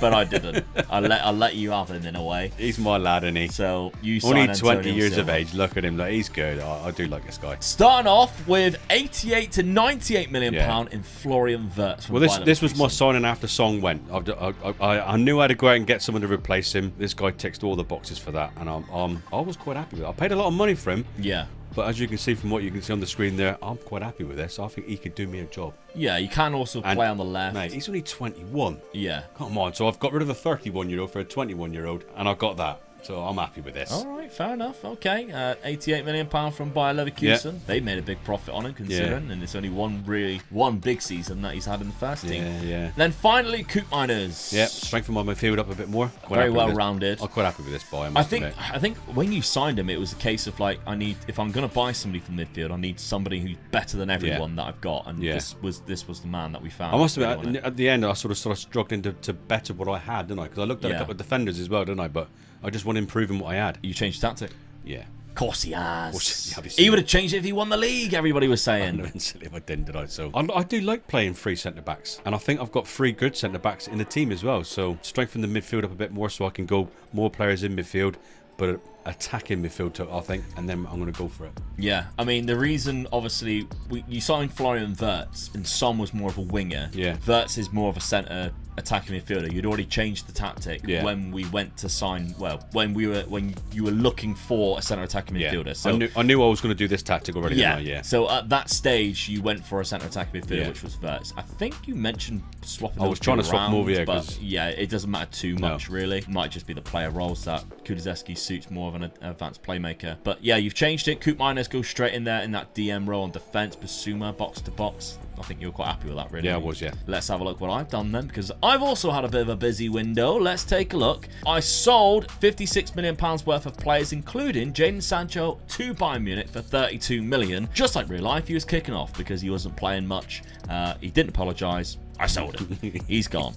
The other player I sold, you're not going to believe it. Your leading goal scorer. Scotty McTominay. Gone. Brentford came in. I sold Scott McTominay. I think everybody's happy, if I'm honest. 68 million. Was there any other transfers? I think Harry Maguire might have gone now. Or is he still? He's still there. He's still here. Okay, he had a loan to buy to Real Sociedad. He just decided not to go. He's United through and through, mate. He wants to stay. It was Malacia that I got rid of. I knew I got rid of another player there. So, okay. For the players I brought in, though, I knew I needed a better left back. And when the Malacia bid came in, Theo Hernandez for £57 million release clause is an unbelievable buy. 100%. When I seen you get this player, I was gutted. Yeah, he's very good. 57 million from AC Milan. He got 5 assists last season. He's played 3 games for me so far. I did the Sofian Amrabat deal straight away. £17 million to keep him at the club. It was the buy clause that they've got in the contract. I think as a squad midfielder, fringed player, I think he's brilliant like for that. Don't you? Yeah, I really like him in real life, to be fair. So I'm happy to bring him in as a permanent deal. I think when it was like a Jadon Sancho, I think Rooney Bargi could be better than Anthony. I'm gonna buy him and I think I'm going to nail him in a position to play every single game. To be honest, that's good for an 18-year-old as well, though, isn't it? Yeah. If they played him against Man United for Copenhagen in the Champions League, we would have stood no chance. No. Because it was a tight game as it was. Yeah, it was, yeah. £9.25 million release clause, 1 goal, 3 assists so far. Great average rating. 9 million release clause. Just give them to you, really, didn't they? Yeah, steal. Then, instead of going for Antonio Silva, I went for Inácio. So we've completely raided Portugal of all the good centre-backs already. They're all gone. Gonçalo Inácio has joined, which is a good signing, I think, again. I don't think he actually gets in because Diamonde... I've signed 2 Sporting centre-backs the last 2 seasons, but it's almost like if you're a good player for Sporting, you always end up going to Man United. Yes. It's happened way too often now. So my tactic, I'm going exactly the same, but with Rooney Baju playing on the right-hand side, nailed in. Because else, if I do quick pick best 11, you'll see Anthony goes in there. And I think Anthony is not going to be as good as what Rooney Baju will be in a few years' time. So that's the reason why I've made that decision. Yeah. Okay, let's have a look at my schedule so far. I've drew a couple of games, but one of them was against Liverpool, the first game of the season. Absolutely. Yeah, take that. And then the other one was against Brentford, which is not as good, but I was down to 10 men. Teo Hernandez got sent off and gave away a penalty. Fortunately, we saved it, though. Yeah. Bruno Fernandes came in. So you got to take that as a point game, then, really, I think. Nottingham Forest away. I drew against them last time. This time I beat them. Rashford, Højlund, and Rooney Baju got a goal. And then Wolves 4-0, Højlund with 2 in that one. So that's really good. Good start for me. Champions League fixtures. Let's take a look at my Champions League fixtures. I've got Napoli, Dortmund, PSV. Yeah, that's not bad. I should be going through quite comfortably there, I think. It's good to finish off in 2 home games because we all say it, but I always say it. Win your home games, you'll go through. Yeah, absolutely. Yeah. Let's have a look at your schedule then. How have you been doing so far? It's been alright, but you've lost that 1 game again. Yeah. Draw against Palace to start things off, 94th can't minute. beat Palace, can I? James Madison's been doing exceptionally well because he scored in 3 games here in a row. 4-1 against West Bromwich Albion, who got promoted. Your great-granddad, my granddad nearly played for them before the water thing, you know? He did. Yeah. 2-0 against Fulham, Madison and Van der Ven. Take that, yeah. And then, of course, you lost. Disappointed with that. But Dad, you're also joining me in the Champions League this season. Your fixtures: Feyenoord, Freiburg, Milan, Man City. You've got the English team there. Benfica, Lens. Benfica. 2 difficult ones at the end, though. Yeah, that's a bit... Juventus and Real Madrid. So I've got to do the work before that. So take away the Man City game. I've got to try and make sure I win those rest of the games before that, and So I've got Man City at home, mind you. He fancies it. I'm going to be disappointed if I don't qualify. I've made my team stronger. I've got a good tactic, which I think I'm quite confident with. All right, okay. Taking away those 2 games at the bottom, I'll be disappointed if I don't beat Juventus at home as well. We'll see. Yeah. Okay, scores are 1-0 right now. What are they going to be after season number 2? Let's simulate it. Season number 2. Oh, no. I mean, we're worse off because we finish a lot lower. I'm a mile behind. Yeah, 54 Absolute points, mile. 76 there, Dad. That's not good at all. 23 points behind you, 22 points behind you. Yeah, very bad end of the season there for you as well, dropping a lot of points. I had a good end of the season. I was only 3 points off the top 4. It says Europa League, but I think I might still get in the Champions League just for the simple fact that there's now more qualification because of the new system that comes in. Yeah. And then you might actually get Europa Conference League. You might do. Yeah. But Europa League, Crystal Palace, which means Palace has probably won a cup, which might have stopped our winning cups. I'm disappointed mainly there. My goal difference is +5, look. Oh my God, yeah, that's awful. I didn't see that. Mine's plus 44. Brentford have finished above me. They're 0. Take that apart. After that, that's 44, 27. You know, I'm way out of that. You drew way too many games again. 12 draws. I lost 8 games. Let's hope one of them's not against Dad. Oh, it is. Lost both against Man City as well. Okay, so that's 1 point for you. 1 point for me for finishing higher. Do I get another point for beating you, though? Yeah. 4-0. At Old Trafford. Okay, 2-1 as it stands there. We are on Manchester United. Come on, I need a cup then. I need a cup. Let's put a gap between us. Yes! Carabao Cup. The Cup King cooks in. Let's so you got a go. final of the FA Cup last season, and then you've won the Carabao Cup this season. Yep. I can't keep you away from those bloody cups, can I? Champions League was not that by Eintracht Frankfurt. Some would say. Isn't that your favourite club? I think it is, isn't it? I'll let him go through. Who did I beat in the Carabao Cup final, though? Oh, no, don't be me. Great if it's you. It is! So I had my chance of winning a cup off you then. No! Yes. That just means it's another point. It's not another point for knocking him out. It's just 1 point plus the 3 points for winning the cup. Oh, that's beautiful. Just 4 points, really, isn't it? Yeah, fantastic stuff. I don't want to get to the final. Oh no! I want to see what the game turned out to be like. Mason Mount opened the score. No, you opened it. Barbosa opened the score within 2 minutes. Mason Mount made it 1-1 within 4 minutes. Casemiro on the 46th. Hoyland in the 57th. I had a bad injury as well in the 19th minute. Hoot Miner's got himself injured. Had to be taken off. Come on. So what was it? I was better than you on the tactic. On the going forward and all that. 40. I was pressuring you a lot. Possession. It was a close game. It was a close game, wasn't it? Yeah. Close 3-1 game. Good start for Omega Luke. Let's have a look at Dad and how you did in the rest of the competitions. No. 5th round, of course, by Palace, who, by the looks of it, went on and won. Yeah, they beat Liverpool in the final. Well played, Palace. Yeah.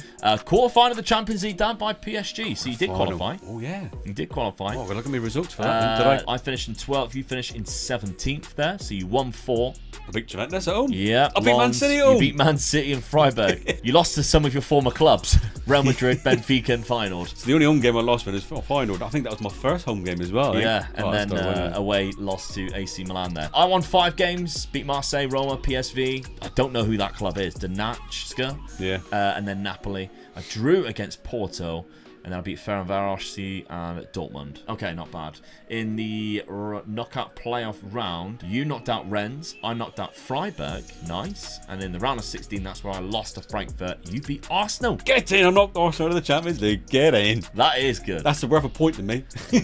Doesn't count.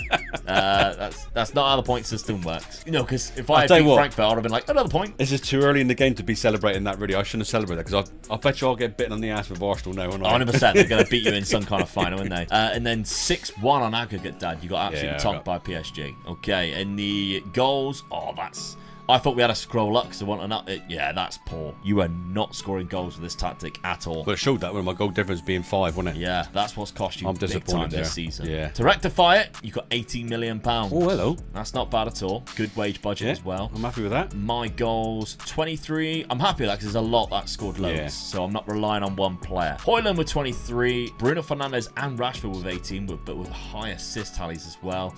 Mason Mount, 16 goals and 12 assists. That's good, yeah. Garnacho getting involved now. It's good to see him. 20 years of age. He's grown into a lovely little player. He's going to be a player, isn't he? Oh, yeah. Hopefully so in real life too. And Rooney Baji, 9 goals, 15 assists. I like that. Definitely. £80 million for me too. Well, for the same then, yeah. That's good. That's going to be interesting, isn't it? Okay. Time to rally up the points then. The season points is as follows.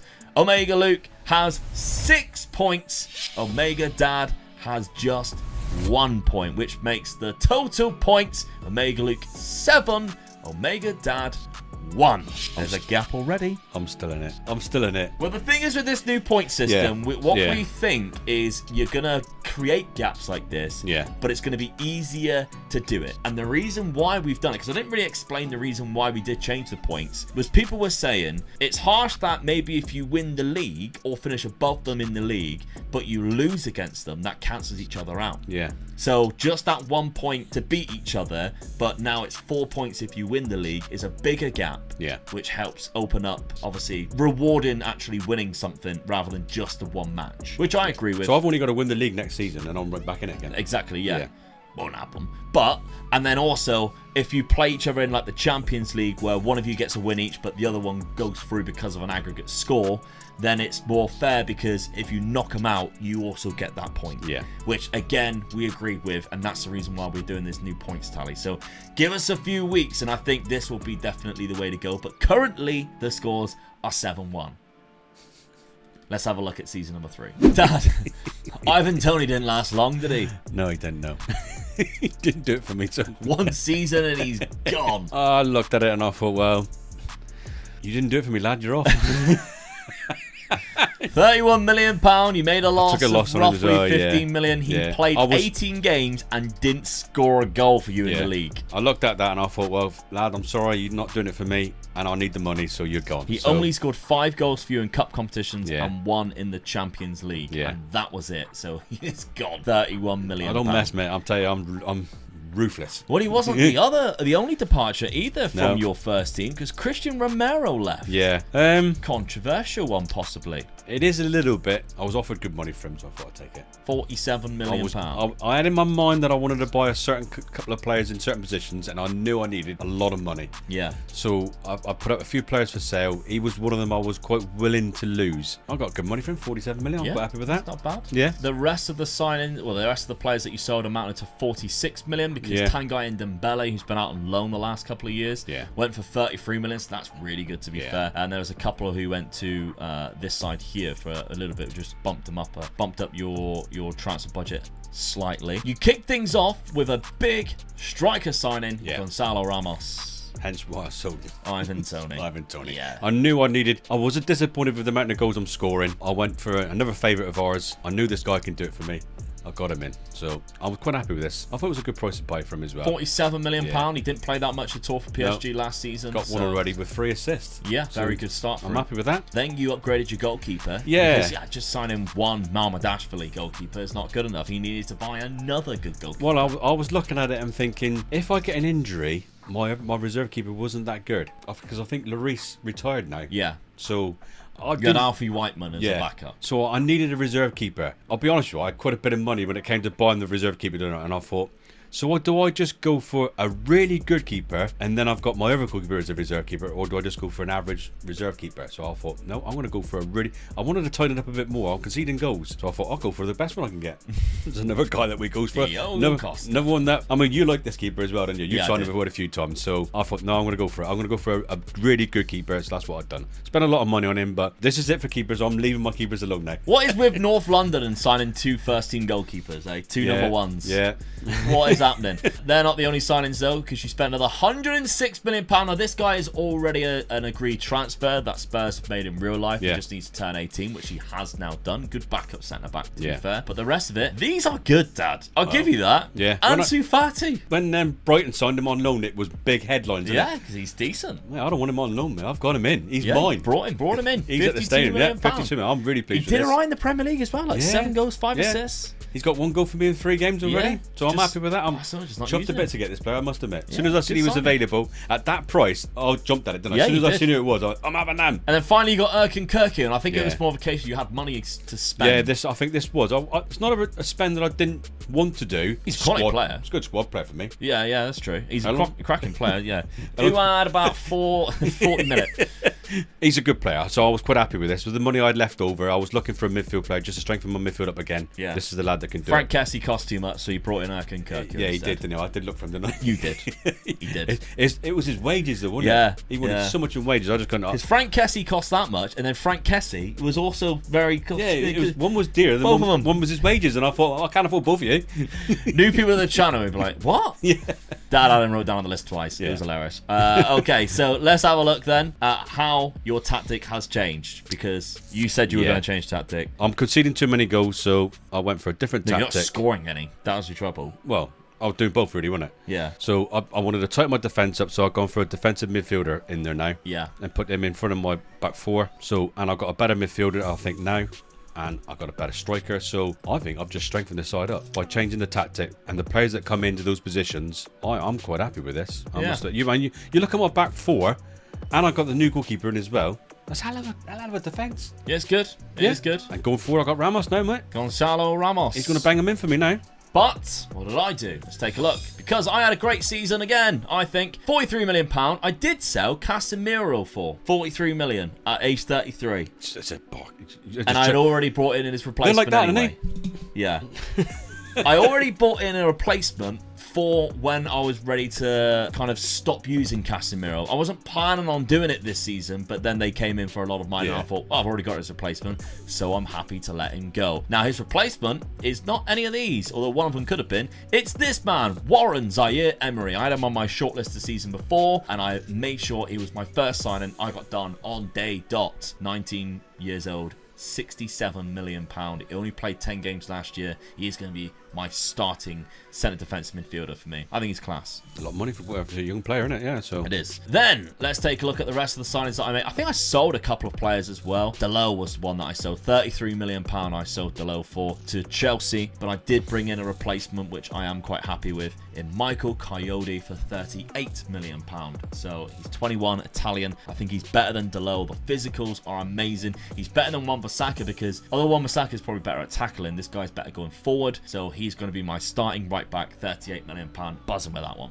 Really good. Then the rest of the signings, a free transfer down on a Gallo, just gives me a good squad option for centre-back because I believe one of mine had left. And then we got Evan Ferguson as a backup striker. Good player. Yeah. Yeah, he looks good. I mean, how old is he there? 20. He looks good, doesn't he? He hasn't developed much, but I'm okay with it. They have played him quite a lot. He just hasn't scored much, but £38 million for Evan Ferguson. That's cheap, isn't it? It is, yeah. Definitely one of the ones I'm going to put on my list for that point. And then Quentin Timber, £39 million from Feyenoord. I was watching you in and Ammon trying to buy this player, and I still had money in my kitty, and I was like, if you don't buy him, I think I will.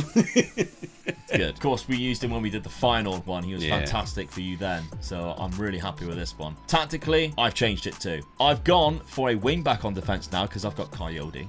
I've also changed the midfield slightly. I've moved it so I originally had two defensive midfielders and push one up so I can still keep the Volante on attack. Yeah. On support, sorry. It's a little sneaky thing you can do. The box-to-box midfielder is there. That's going to be like my Mason Mount. Of course, shadow striker now instead of the advanced playmaker or the advanced midfielder. And we got a pressing forward. Let's take a look at my best 11. Højlund still stays up top. Fernandes, Rashford, Garnacho goes on the right, but I think it's going to be chopping and changing with Rooney Badji, who was just unbelievable last season for us. Mason Mount, Zaire Emery, and our back four is as it was before, but with Coyote coming in at right back. But schedule-wise, Dad, there's a Spurs win.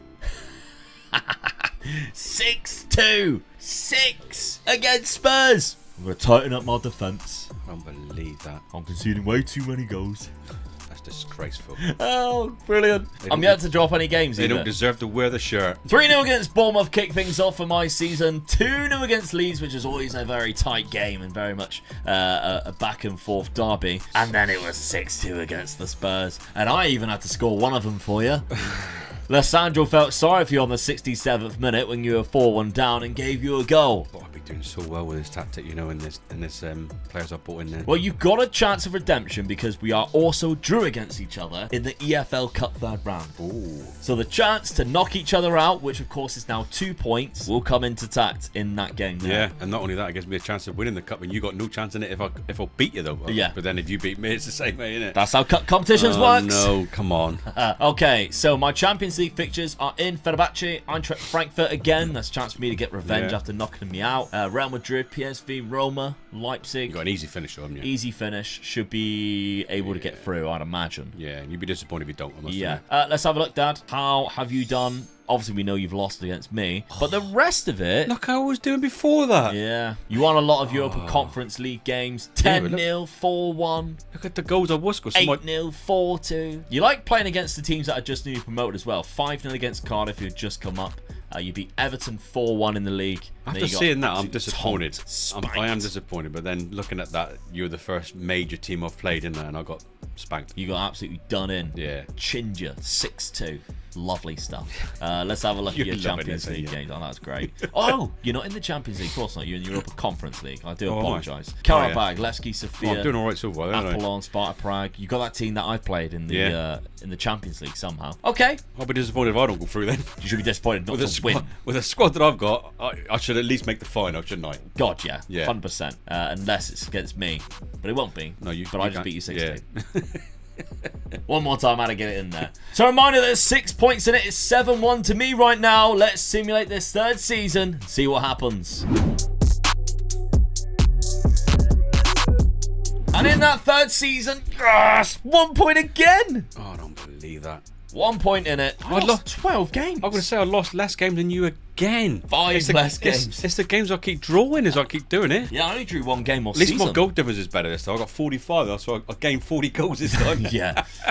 Not bad at all from you to recover that. But Man, how many goals did I score, look? I only draw one game. 105. Jesus. I scored 96, which was good. 12 losses, though. Knew one of them had to be you. Get in. Knew one of them had to be you. Obviously, we already know I tonked you in the first game. So that's one each there. But I get an extra point for that. So that's 2-1 across the season. Lovely stuff. You only lost 7 games in total. They were all against big clubs. Yeah. All against big clubs. Newcastle just underneath you in 5th there. And the rest of them, Man City and Chelsea. Only lost one of them at home. Yeah. So you actually did really well. Yeah. The season profile, we don't got any players in the goal scorers, but Bruno Fernandes is the best player across an average rating, and Kulusevski got the highest assist. He's turning out to be one of my best players, actually. Yeah, he's been very good for you. Yeah. Pass positions, let's see if we cross paths. We did. Whoa, you went up top at one point. How bizarre. Yeah. Like, you just randomly, because, like, what was the gap? Oh, we were actually quite close. Yeah. Yeah, I was only 4 points off second, and, you know, that's not bad away from top. It was a lot better than what I was last season. Yeah, so. I mean, we were 20 points behind in last season. So, yeah, the fact that you were up top and I was in second at one point, that's quite interesting. Cup competitions. We're on Manchester United. I could do with another cup here. Could do with another cup. Put a bigger gap in between us. Oh! Christ, when I seen the picture of that cup, then I thought you'd won it. Oh, that would have been good night and day. Oh, you knocked me out of the bloody cup. Yes, I seen that. I was too distracted by the Champions League trophy. I seen the picture of it and I thought, oh my God, I'm out of it now. I've lost. Oh, that was so close to being such a good season. Extra time. No. Seconds away from being penalties. They did dominate me, I'll give them that. Yeah. But that's so annoying. Oh, it's at Barcelona as well, Camp Nou, where we've won it in 99. Oh, that's absolutely devastating. Man of the match was Onana. That's how poor we probably were in that game. That's so annoying. Right, you knocked me out of the third round. Yeah, that's what I do there. Yeah, that's another 2 points there for you. But did you win any cups? You were in that Europa Conference League. You should be winning that, to be fair. Oh, you have as well. Get in. I mean, like you said, I should have won it, but at least I have gone and won it, though. Yeah. Arsenal came back and bit you, though. Knocked you out of the FA Cup. I did say they'd come back and bite me, didn't I? Yeah. Oh, semi-final of the Carabao Cup by Manchester City. Let's see who you beat in the conference final. Torino. So I'll take that, mate. You topped that group, won 6 out of 6. That gets me back in it. You should have been winning that. Yeah. Round of 16, you knocked out Osijek. Quarterfinals, you knocked out Hapoel Beersheva. Semi-finals, Sevilla. That's a good win. Yeah, that's a good win. Yeah. How did I get to the Champions League final? We didn't check that. So league phase, I finished in the top part there. 6 wins. Okay, I'm happy with that. Beat Frankfurt, got my revenge there. Draw away at the Bernabeu. That was good. Yeah. I lost to Leipzig. I mean, I qualified, so it didn't matter too much. Nice finished top. Right. So Jim Ratcliffe. They are second in the league at the moment, aren't they? Yeah. Then, if we have a look at the round of 16, knocked out Porto. I'm not surprised. We stole all their players. Yeah. Quarter-final. 1-0 against Monaco. That's a close one. Semi-final, Arsenal. Yeah, 6-0 on aggregate as well. Yeah. That's an hammering. Unlucky. That's good. And then, of course, lost in the final. At least you've done me a favour there. Barcelona lost in the semi-final when it would have been played at the Nou Camp. Yeah. That's interesting. My squad, 28 goals from Rasmus Højlund is not that much, but it's still a good amount.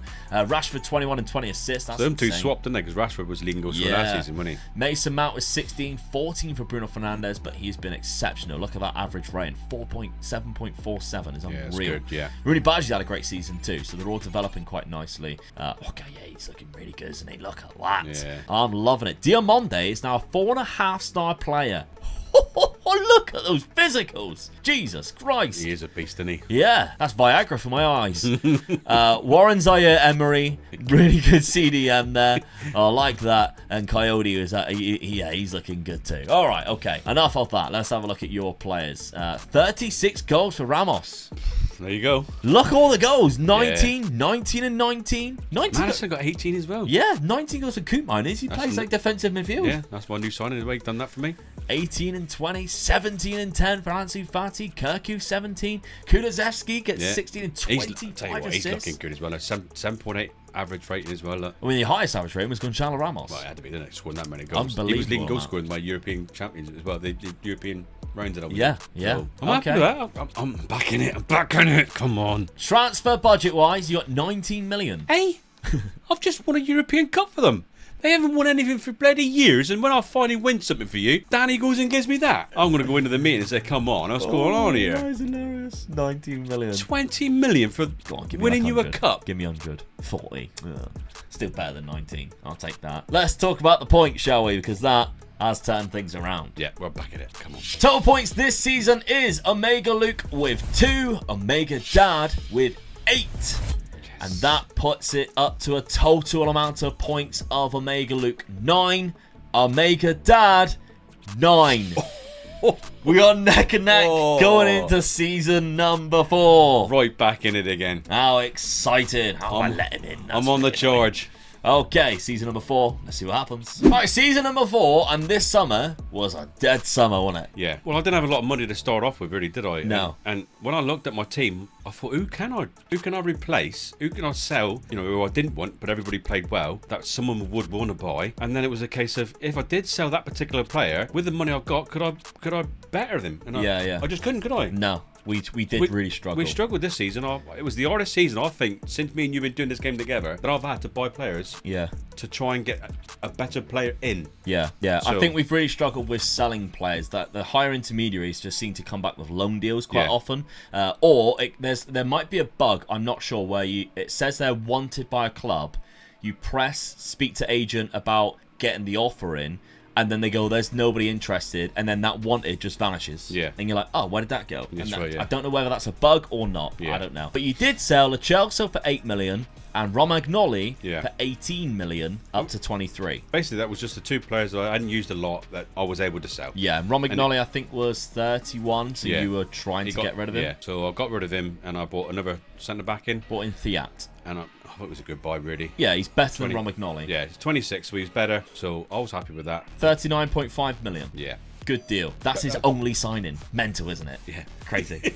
He can't believe it himself. He was like twitching. He was like, no, I need to sign somebody. I was like, you don't have to. No. I haven't done much either, though. I haven't actually done much either. Now, I did sell Lindelof there. I also sold Anthony for £56 million, which is quite a lot of money. Gave me enough to buy a player that I wanted, but then the money I'd left over I didn't spend anywhere else. So Dusan Vlahovic. Højlund is not quite scoring as many goals as what I thought he would. This guy's good, isn't he? And he's good. He's good. Very good. I mean, if you got this type of money to spend, I'd recommend anybody to go and get this guy. He is so good. 22 goals in Serie A. Average rating is only 7, but he scored 3 goals in 4 games. Yeah. So yeah, that's a good start. Dusan Vlahovic coming in. I'm happy with that. 67 million. That's good, isn't it? Haven't signed anybody else. I'll have a look at my tactic first. How much money did you have left over? Just to prove that you know. Yeah, I had £30 million left over, but there was nobody that I would think would improve my first team. This is what so we I decided to just leave it. Yeah. And hopefully that they just add on to that next season and I can bring somebody in. But I don't know how that ever works. Tactically then, let's have a look at mine first. I'm going with exactly the same tactic as what I had last season. Right. But my best 11 looks slightly different. I'm going to say you bought that striker and it's going to be definitely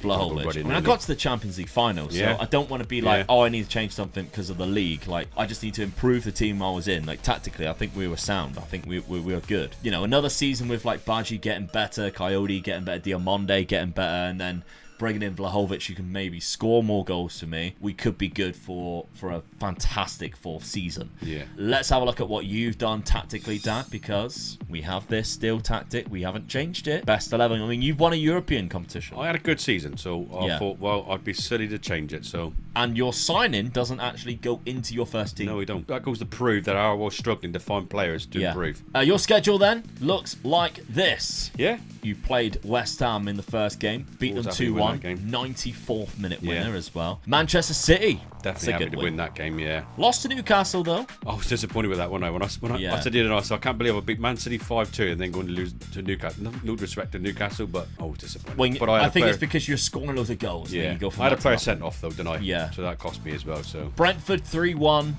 They seem to be my bogey team over the couple of seasons, so I'm glad to get that result out of the way. And knock Salford out of the cup. Yeah. We've got each other soon. We haven't played each other yet. We've got each other soon. Champions League games. Fenerbahce, Werder Bremen, Salzburg, Bayern Munich, Ajax, hard middle. Leverkusen, Dortmund and Real Madrid at the end. Oh, I'll tell you what, mate, that's a hard group.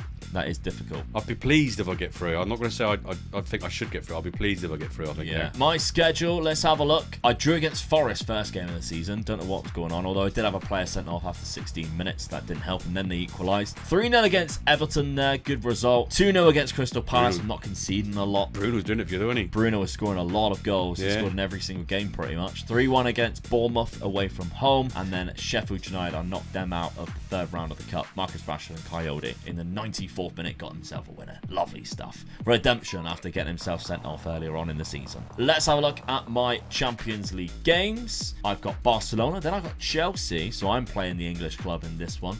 Maccabi Tel Aviv, we've got Rangers, Inter Milan, Dortmund, Servette, and Atalanta. So I've got 2 good end of the season ones. I think you've got an easier group than me. I have, but I think I've got an easier spread where I've like got 2 hard games, 2 easy ones, 2 hard games, 2 easy ones. Yeah. Not to say that these teams I should be battering, but in the grand scheme of things, I think that's how it works out. But yes, we're going into this season 9 each. Yeah. It's very important this 4th season before we go into the final one. The only difference between the 2 teams, I think, now is you've bought yourself a really good, because the goals I scored the last season was way above yours. Yeah. So you've improved that. So let's see what happens. Okay, let's simulate it. 4th season. 4th season, and we finally have our champions. Yes. No. Yes. 88 points. Look how close you were as well. Yeah. Oh my God, I dominated. 4 games. I was top for ages. Oh, yes. Lost 4 each, but you drew too many games. Again. Too many. 84 to 88. I am pleased that we've managed to get to the top of the table. Oh, I think that's brilliant. Yeah. That goes to show we really improved our 2 teams. Yeah. And we've took it to where it should be, top 2 positions. 102 points goals scored for me. Should have been the wrong way round. And I conceded 1 less than you. You just couldn't score as many as me, but you still scored a vast amount. I still got, and I was 105 last season, wasn't I? Yeah. So I was a couple of goals less, but I was still there. Bruno Fernandes is my top scorer with 25. I mentioned that at the beginning there. He was scoring quite a few goals. And Vlahovic got 17, so he's still up there. Yeah. I mean, Erling Haaland got 30. He's been up there every single time. Bruno also had the highest average rating, where I'm not surprised with, and Kirky had the most assists again. Bruno got the 2nd highest man of the matches. I'm disappointed I got any more players up there. Yeah, let's have a look though, because we've lost 4 games each. Who were they against? So my 4 losses. Oh, get in. Okay, so I've got 3 points for winning the league. No, 4 points, sorry, for winning the league. At least I've got a point in. So you've got 1 point in there. 4-1 back at it, yeah. And then, yes, that's 5-1. 5-1 because I also won a game 4-1. Lovely stuff. So it's 5-1 total points. So I'm 4 ahead at this point. We are on Manchester United competitions. Yes! Get in! I just gotta hope you didn't beat me in that Carabao Cup. FA Cup though. Hope you didn't beat me in that. That's another 3 points at the very least. Norwich. I could have knocked him out in an earlier round though. You could have done, An extra 2 points. So that's 3 points for winning the FA Cup. Lovely stuff. Stop you from getting those bloody cups, can I? Everton beat me in the final. That's fine. So I didn't get nowhere near the cups again. It's really annoying that it was only Everton that beat me in the final. That's really frustrating, but never mind. I should have known that because Everton had that next to them, but there we go. Okay. The quarterfinals, though. Quarterfinals of the Champions League. Indeed. We won't have a look because it will spoil what you might have done or might not have done. How did you do in that Champions League? We know you didn't win the cups. Round of 16. Round of 16. Yeah. Absolutely squiddly did nothing. You got knocked out by Atletico Madrid 6-3 on aggregate. In that round, knocked out Benfica 7-4. Again, because they probably don't have any players left because we stole them all. The league phase, let's take a look at that. I qualified automatically, so I only lost 2. Inter and Barcelona. They gave me an absolute tonking. Yeah, Christ. Drew against Dortmund, and I won 5. Teams that I should have won against, but I battered Chelsea 4-0. You won 4 games. Dortmund, Ajax, Bayern Munich 6-1. Oh, well, I'm happy with that. Harry. Harry. Yeah. That was like, come back, Harry. 2 draws against Leverkusen and Salzburg. And then you lost 2 games against Real Madrid. Was that Fenerbahce? Was that game against Harry at Bayern Munich? And was that at home or away? Did he come back to get hammered like that? That was at home. Oh. Yeah. That would have been so good, wouldn't it? Oh, it's just great to be back. And then gets tonked 6-1. I mean, just strode off the pitch like that. Oh, Rory. I would love to have seen the post-match interview. Yeah. Oh, that would have been hilarious, wouldn't it? And he's probably wearing he's probably had a shirt swap with Gonzalo Ramos, who had an hat-trick that day. He'd probably walked down the pitch. Where's my mate Sol? You what? Right. You sold him? You sold him? You're joking? It's like, yeah, 3 seasons ago, mate. So, not a good season for you, Dad. It puts me well in the driving seat. 23 goals there for Gonzalo Ramos, 17 for Florian Wirtz, 15 for Kulusevski with 10 assists, 16 for Barbosa, still quite a lot considering he isn't, 14 sorry, considering he isn't starting much. That's not bad at all. Same as Madison, really, only starting 22 games. We've got 13 goals and 8 assists. Your transfer budget, 30 million. They're not giving you a lot, are they? I've obviously How much you got in the bank? I've obviously upset Danny, and I. You've got 300 million in the bank. It's weird. He squeaks, doesn't he? Oh, that's why. What? 763 million in debt, but that might be because of the stadium. I don't know. Probably is, doesn't it? I don't know. Yeah. Bank interest. There's some serious debts going on there. Oh, the start date. So that's the only one that's happened since we started, which was another 80 million. My squad debt, 36 there. Yeah, look at you. 32. Yeah, it's much better, isn't it? Yeah. 20 and 13. 12 and 17 from Garnacho. Oh, yes. Love that. I think he played more than Rooney Baji. Well, no, he didn't, to be fair. Yeah, same amount, roughly. Rasmus Højlund, though, might be time for him to go. He's wanted as well. Brentford and Roma. Might be time for him to go. He hasn't quite developed as good as what I know he can do on this game. Probably got a weaker version of his potential range. 10 and 10 for Mason Mount. Rooney Baji got 18 assists there. Amrabat still getting 16 assists. That's unbelievable from a squad player. Yeah. Lovely stuff. Transfer budget, 79 million. That's probably because the Glazers are really good owners and we got no debts left. Let's have a look at the final points then for season number 4. The season points is as follows. Omega Luke is 8. Omega Dad is 1, which puts the total points going into season number 5. Omega Luke 17. Omega Dad 10. There's a 7-point gap. With this new point system, that's still... It's still very doable with the new point system for sure. Especially in England when there's 2 cup competitions. Yeah, so I've got both in European cup competitions. I've got to at least win a cup. It's doable. Well, me and you are the top 2 teams in the league, aren't they? Yeah. So I've got to make sure me and you are top 2 teams again in this league. Well, at least me, and then obviously try and beat you. Yeah. I still don't know where I can improve my team. That's a problem, especially with that type of money. How can I improve what I've got with 40 million? And I've got to... I don't know. Sucks to be you. I can still do it, though. That's the thing. Yeah, it's still very doable. We're going into the last season. Let's think positive. We're going into the last season, and I can still beat you. Okay. Season number 5. Let's see what happens. He's back. I got the main man. Dad signed Harry Kane. In case you didn't know, Dad signed Harry Kane on a free transfer after beating them in the Champions League. Did you have a little word with him? Of course I did. I just walked up to him, put my arm around him and said, mate, if you want to be improving what you've been doing, just come back here. And he said, boss, my end of contract is now. That's a terrible Harry Kane impression. You do better one than me, don't you? Harry Kane signed for Dad on a free transfer. I can't believe it. I've got the main man back. And he's still good too. Yeah. 34, he's still decent. What did I lack on? Goals. I lacked on goals, and I got this guy for free. Unbelievable. This could be my best ever signing on an FM, and I got him for free. Yeah.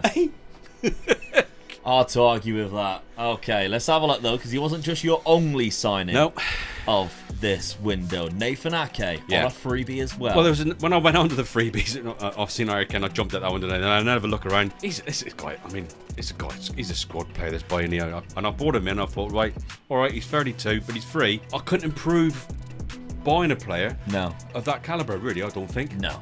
So. Yeah, freebie as well. Freebie it is. 2 good freebies. Lewis Jr. in goal. Yeah, backup goalkeeper. I've sold one of my keepers. He actually wanted to go, don't they? He was disappointed because he sold him to Saudi. Yeah, the money people come in again. He wanted to move, so I had to get rid of him. So I thought, right, I'm not spending a lot of money on another goalkeeper. I got a free goalkeeper, and to be honest, I thought he was quite good. Yeah, he is actually a good goalkeeper. Yeah. And then Ilya Zabarnyi, £50 million was the only player that you brought in for money. Well, I just wanted to strengthen my centre backs up again. So. This guy was good as well. Yeah, I think he actually is better than your centre-backs. I mean, that was probably... I think I had 52 million to spend at the time. So I spent all my money on one player, really, because I obviously got Harry Kane for free. He did the classic thing again, where he signed 3 players on contracts and then go, after selling a lot of money, going, oh, have I only got that much? Like, I thought I'd have like 100 million. I'm like, Dad, it's all gone on your wage budget. You're giving Harry Kane 375 grand a week to be here. Yeah, I know, yeah. By the way, for the Patreon members who are looking to take this on, he does actually have a clause in his contract if you want to extend by another year. So patreon.com/MegaLukeGaming, or the channel members on YouTube who would like to have the saved game file. If you want to carry this on and you want to keep Harry Kane for another year, there's an optional extension there on the contract. I mean, to get the money that I got as well, I had to sell James Maddison, which I was a little bit disappointed with. I did try and sell other players tonight. I was trying to sell one of my strikers because obviously I knew I got Harry in. Well, I tried to sell them both in the end. Yeah. So I was trying to boot them out the door. I started started off with Barbosa, didn't I? And just no one was interested, were they? And every time someone was a bit of interest, he didn't want to go there. No. Then he was moaning, didn't he? He's not getting enough gameplay. Yeah. Well, go. Yeah. So, but then Ramos, no one wanted to come in for Ramos, so in the end I had to sell James Maddison. I had to create a bit of money just to get my last player in. On but deadline day, I still think I've improved well enough to do what I need to do to get the points. Okay. I'm putting a lot of hope on Harry. Come on, my boy, you could do this to me. When I need Harry, he's come back to me. Oh, we'll see. That deal Dad got done with 1 hour left of the transfer window remaining. It was touch and go whether it was going to happen. Bournemouth had to wait for a replacement signing before you could. But did I give him one of my? You tried to. It didn't work, and then they loaned somebody else. I actually only signed 1 player as well, Dad. To be fair, I signed 2 players because one was a freebie in Baldanzi. Probably won't play much, to be fair, because Bruno Fernandes is way too good. But I needed a backup option for Bruno because I didn't really have one. Loaned out Evan Ferguson. It looks like he will be going as well for Patreon members or channel members. But I made 1 huge signing with the money I had, and I brought in Tchouaméni. When I seen this signing, I thought, oh my god. Yes, £85 million from Real Madrid. How do I beat this squad now? Didn't play that much last season, only 19 games, all off the bench. Don't know what they were doing because he is phenomenal. Yeah. He's a fantastic player. Only Jude Bellingham is better. And Camavinga. Probably Camavinga's a little bit better. But still, Tchouaméni, unbelievable talent in that midfield. As well, so you got the Patriots take him over there. He's there, isn't he? He is there for a long period. I'm going with exactly the same tactic. Just won the bloody Premier League, so I don't need to change it. And pick without restriction. My best 11. Tchouaméni pops into there, and he's already got a perfect link with his French international partner in Zaire Emery. It's like I already had it planned, doesn't it? Lovely stuff. Everybody's happy with each other. This is good. Garnacho's playing from the right as well as Rooney Badgie. If they both go in, look, they both got a green link with Coyote. They both love playing in front of him. It's fantastic. It's great. It's a hell of a team, I must admit. I've got my work cut out now. Yeah. I don't know what to say. I can't. You got Elva squad. Gone for something very similar though. Yeah. I You just changed pushed the midfielder there forward. Yeah. Well, I wasn't sure what was. You need to go for it. Yeah. So I needed a couple of more players up front. I've put Harry up there to score more goals. So I wanted to keep the players behind him because, to be honest with you, Gaviskuki was playing so well, wasn't he? Yeah. I couldn't afford to drop him out. And the other 2, I thought, well, let's keep him in that position. So I just altered it slightly to have them in there. You did even toy around with Kane in the centre attacking midfield with Gonzalo Ramos up top. Yeah, but that wasn't working, was it? No. And when we did look at it, you had it like this, pretty much. Yeah, quite Kane, a lot. I mean, he was 20 for finishing, so I changed it back before we simulated the whole season, hoping that he would just do me the job. Yeah, so, absolutely. I mean, if he gets injured, I'd have Ramos to come right in from his position anyway, don't I? Yeah, so, good backup for you, isn't it? So I just thought, well, the boys behind him, let them do all the hard work. Do what Harry does now for Bayern Munich. He doesn't go hunting for a ball now. Yeah. His job is to get in that 18-yard box and put the ball in the back of the net. That's what I want him to do in this team now. Okay, so your schedule-wise then, you've played a lot of games. We play in the Community Shield, and you beat me 4-0. It's 1 point back. Can't believe that. That's really frustrating. 4-0? Where the hell has that come from? I didn't change anything. All I had was an extra midfielder, but fair enough. Then you drew to Everton 0-0. So I don't know. But then it started then. Then you started. You started kicking Harry Kane's got on the score sheet as well. 5-1 against Brighton. Happy with that. 3-0 against West Ham. 3-2 against Leeds. 6-1 against Stoke in the EFL third round. Good Harry start. Kane still hasn't scored any of those goals. No. He only scored the 1 goal. Champions League, got Marseille, Sporting, Salzburg, Napoli, Monaco, Basel, Frankfurt and Arsenal at the end. That's interesting. 2 last games, isn't it? What could cost you? I don't know. Maybe the last 2 games. Frankfurt and Arsenal. Arsenal's away as well, isn't it? I mean, looking at it, I think I'll have qualified before I got to the last 2 games. Yeah. Imagine that. A North London derby, an 8 o'clock kickoff on a Tuesday. Brilliant, in the Champions League. Brilliant, eh? Fair enough. So I'm hoping I've qualified before I get to that game. Yeah. My fixtures, obviously I lost against Tottenham in that Community Shield somehow. I don't know what happened. Maybe my team were drugged. 1-0 against West Ham, though. Then it was all wins as well. I beat Liverpool 3-0. That's fantastic. Result, yeah. Vlahovic got 2. Wolves 4-1. Sheffield United 2-0. Then I knocked Chelsea out of the EFL Cup. So I had a very difficult third round there. Champions League games. I've got Bayern Munich without Harry Kane. Yeah. Just out of curiosity, did they sign anybody to replace him? Because that's a big deal, losing your best striker, and it doesn't look like they have. Pep Guardiola's there as well as manager. That's why Harry left. Yeah. I've also got Frankfurt, Real Madrid as well, Marseille, Anderlecht. It's going to be a tricky one, but I think you should qualify there. Yeah. You got 2 hard games. But remember, the scores are 17-11 because Dad got that win in the Community Shield. So it's all to play for. 6 points between us. Final season of the first versus rebuild of FM24. Let's see who wins it.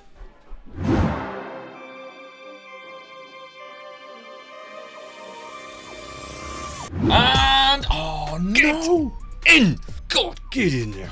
God, you destroyed it. That's an extra 4 points. I only drew 4 games this time, and then I win the league. Yeah, 97 goals, 42. You really deserve to win that one. That is huge from you. That's a great season. Blahovic, 19. There's no Tottenham players. No Tottenham players. Where's the Tottenham players gone? Kulizeski, 16. He had a high average rating as well, but you didn't even get like the most clean sheets. No. How have you pulled this off? Come on, man. I've got the most yellow cards. Yeah, twice. Yeah. What is happening? I need to beat you both times. That would have been great. Oh, just a one. So that's another point, at least. That puts me another point ahead. But, yeah, you beat me as well. I lost 6-0 to Arsenal. That's a bit embarrassing. Oh, right, okay. It's very tight now because of that. So you were, what, 5 points behind me? 6 points. Yeah, 6 points behind me, sorry. Then you won the league, which is 4 points. Yeah. Which puts you 2 points behind. Then those 2 games there cancel each other out, so you're still 2 points behind me as it stands. So I need a cup. Yeah, but I might have done something to prevent it. So we're on Manchester United right now. Competitions. Oh no! When I seen it there, I thought you'd done it then. Right, Hull knocked me out in the 3rd round. Lost against Arsenal on penalties. Hopefully I've knocked you out of it. That would be a dream scenario. That would be a dream scenario. 3rd round. You qualified past Stoke. 4th round. You were knocked out on penalties by Everton. Oh, I could have done with beating you in that. So it's still 2 points. It could be the FA Cup for me, doesn't it? Really, I need to win the FA Cup. Yeah, you need an FA Cup or a Champions League. I was in our group, wasn't I? Yeah, because I haven't been knocked out by you. So, come on. 2 points is all you need. So you need an FA Cup probably. FA Cup, come on. I'll get out. Oh, what the Champions League! Get in! Don't believe it. Yes. How have you done that? How have you done that? Oh, get in. Barcelona. We know what we are. We are the champions of Europe. Hey, get in. Harry Kane is nowhere to be seen on this, by the way.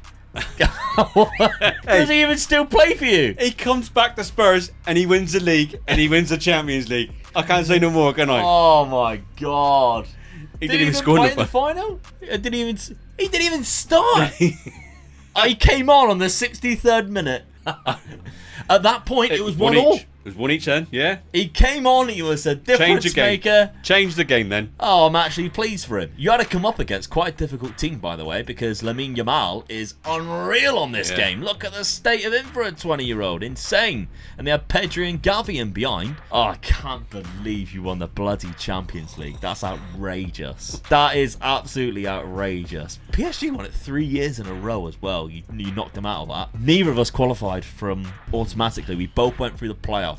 You won 5 games. You beat Eintracht Frankfurt. I didn't beat Arsenal. You did beat Arsenal. No. You lost. You lost to Arsenal, which would have cost you as well, look. Yeah. They were right behind you. Yeah, you had qualified automatically, but it didn't matter. You still went on and won it. I won 4. I beat Frankfurt as well. Drew against Monaco, and I lost against Marseille, Real Madrid, and Bayern Munich without Harry Kane. Unbelievable, really. Let's go forward and see the knockout playoff. We both played in that. You beat Shakhtar Donetsk. That's where I was eliminated by Rennes. Ooh. Yeah, it's poor. Yeah. Very poor from me, getting eliminated by Rennes. Round of 16, you knocked out Aston Villa. 6-4. Yeah, big result there. Quarterfinals, then you knocked out Real Madrid. 6-5 on aggregate. That's a hell of a result. That is a hell of a result. So Harry Kane got 2. Get in. Love to see that. 81st Did Bellingham score in that game? He played. He did play. He didn't score though. He didn't have a very good game. 6.7. I marked him out of the game. Yeah. You did you? You came on the pitch and marked him out of the game. 100%. Dad going, so, Joe, you want to come to Spurs end of the season or what? We've just got Harry back. We just won the 1,000% you would have done that. So, the only thing left to see is the squad. Did Harry score a lot? What did he do? No. How low are your goals? You won the league, scoring the most goals. Where did they come from then? Because that doesn't look like a lot at all. Mate, shall I tell you what that is? That is a hell of a squad. No. That is one hell of a squad there, I'm Yeah, telling but I you. scored way more goals than that. You don't need individuals when you've got a squad like that. 11 goals and 2 assists for Harry Kane with a very poor average rating, might I add. And he's wanted by Al Hilal. Of course he is. He's off to Saudi. He's probably. come back. He's won the league, won the Premier League, he's won the Champions League, and now I'll just say, thank you very much, Harry. You can go, my son. You go and join Song over there. Yeah. Patreon members, if you want to take it on, or channel members, £38 million at Spurs, but with a lot better wage budget, so you could probably bump that up quite a bit to 50 or so. Harry Kane's going to go for about 40-50 million. Yeah. If you want to get rid of him. See, I look at that and I think I scored more goals. Yeah. Well, there we go. Dusan Vlahovic and Bruno Fernandes both got 22. The league never lies, mate. 17 goals and 13 assists. Alejandro Garnacho is unbelievable for me right now. That is insane. And he's unhappy, but you might have to calm him down. Transfer budget. Get. That's it. Hang on a minute. You can make this more, can you? Go on, keep going.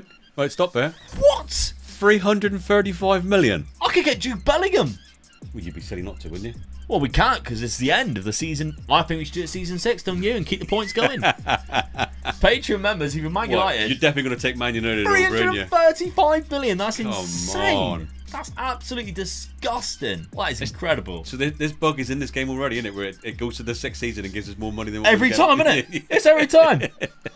Whether we do versus ones or not, it's every single bloody time. Hopefully, though, we'll see it also in the new type of rebuilds that we're going to be doing. Dad does the rebuild. So we're just like where we have the versus one, and then every other week we have where I do a rebuild. Things are going to be changing slightly now, where every other week other than the versus rebuild is going to be Dad doing the rebuild. I'm going to look around the world title thing and look out for teams that sort of like not doing too good and try my luck with them. Yeah. Because it's taken me a long time to do these little challenges, but I'm learning. It helps me to learn the game even more, so I can, when we come against the challenges for me and you, innit, I know what I'm talking about then. I know what I'm doing then, and so. Because you really need help. But I'm working on the first one. It's going to be a good one. Yeah. Should we tell them who it is? Yeah, why not? Because at the moment they are really struggling, aren't they? Yeah. They've just sacked their manager. They've just sacked their director of football. They are second from bottom in the league. And it's the worst record since professional football in that country, which was in 1954. And it is Ajax. So I'm taking over Ajax as my first challenge to do on my own for 5 seasons. Yeah. See how I get on with it. And then we'll record that, and it'll be just like when I do the rebuild, but it'll be Dad doing the rebuild instead. So that's going to be a different type of video that will be coming out soon, as well as the versus rebuild. So, it's going to be an extra video that we put out every so often. Yeah. We're going to be trying to keep it nice and fresh for you guys, so it's a little bit different every single time. We're really pleased and we love the fact that you love these videos, and thank you very much for all the support on the channel members and on the Patreon, because it helps us actually do them with Dad being here. Yeah. Remember as well, if you are on the members of the channel or Patreon, you also get the podcast, which comes out every single week. We recorded it earlier. It's really fun. We talk about this week FM24. Well, it would be last week. FM24, how that's been and how what we think, and of course everywhere around the world, the types of football that's been happening. So really hope you enjoy it. One more thing. Yeah. That subscribe button. Keep pushing that subscribe button. We're not far off it now. Very close. We're really close. So we just need that 1 or 2 more pushes, and then we're going to be there. This video could be the video that takes it over there. Definitely, If there's enough people there's a lot of people asking for this video, so there's going to be a lot of people watching this video. So if you haven't subscribed to us, please just push the button. Just subscribe. It's not going to cost you a penny. No. But it helps us out. And get that plaque on the wall behind us. That's what we want. Thank you very much for watching. We'll see you next week for another rebuild. Congratulations, Dad. Big win for you. I like that one. Congrats. See you soon. Bye-bye.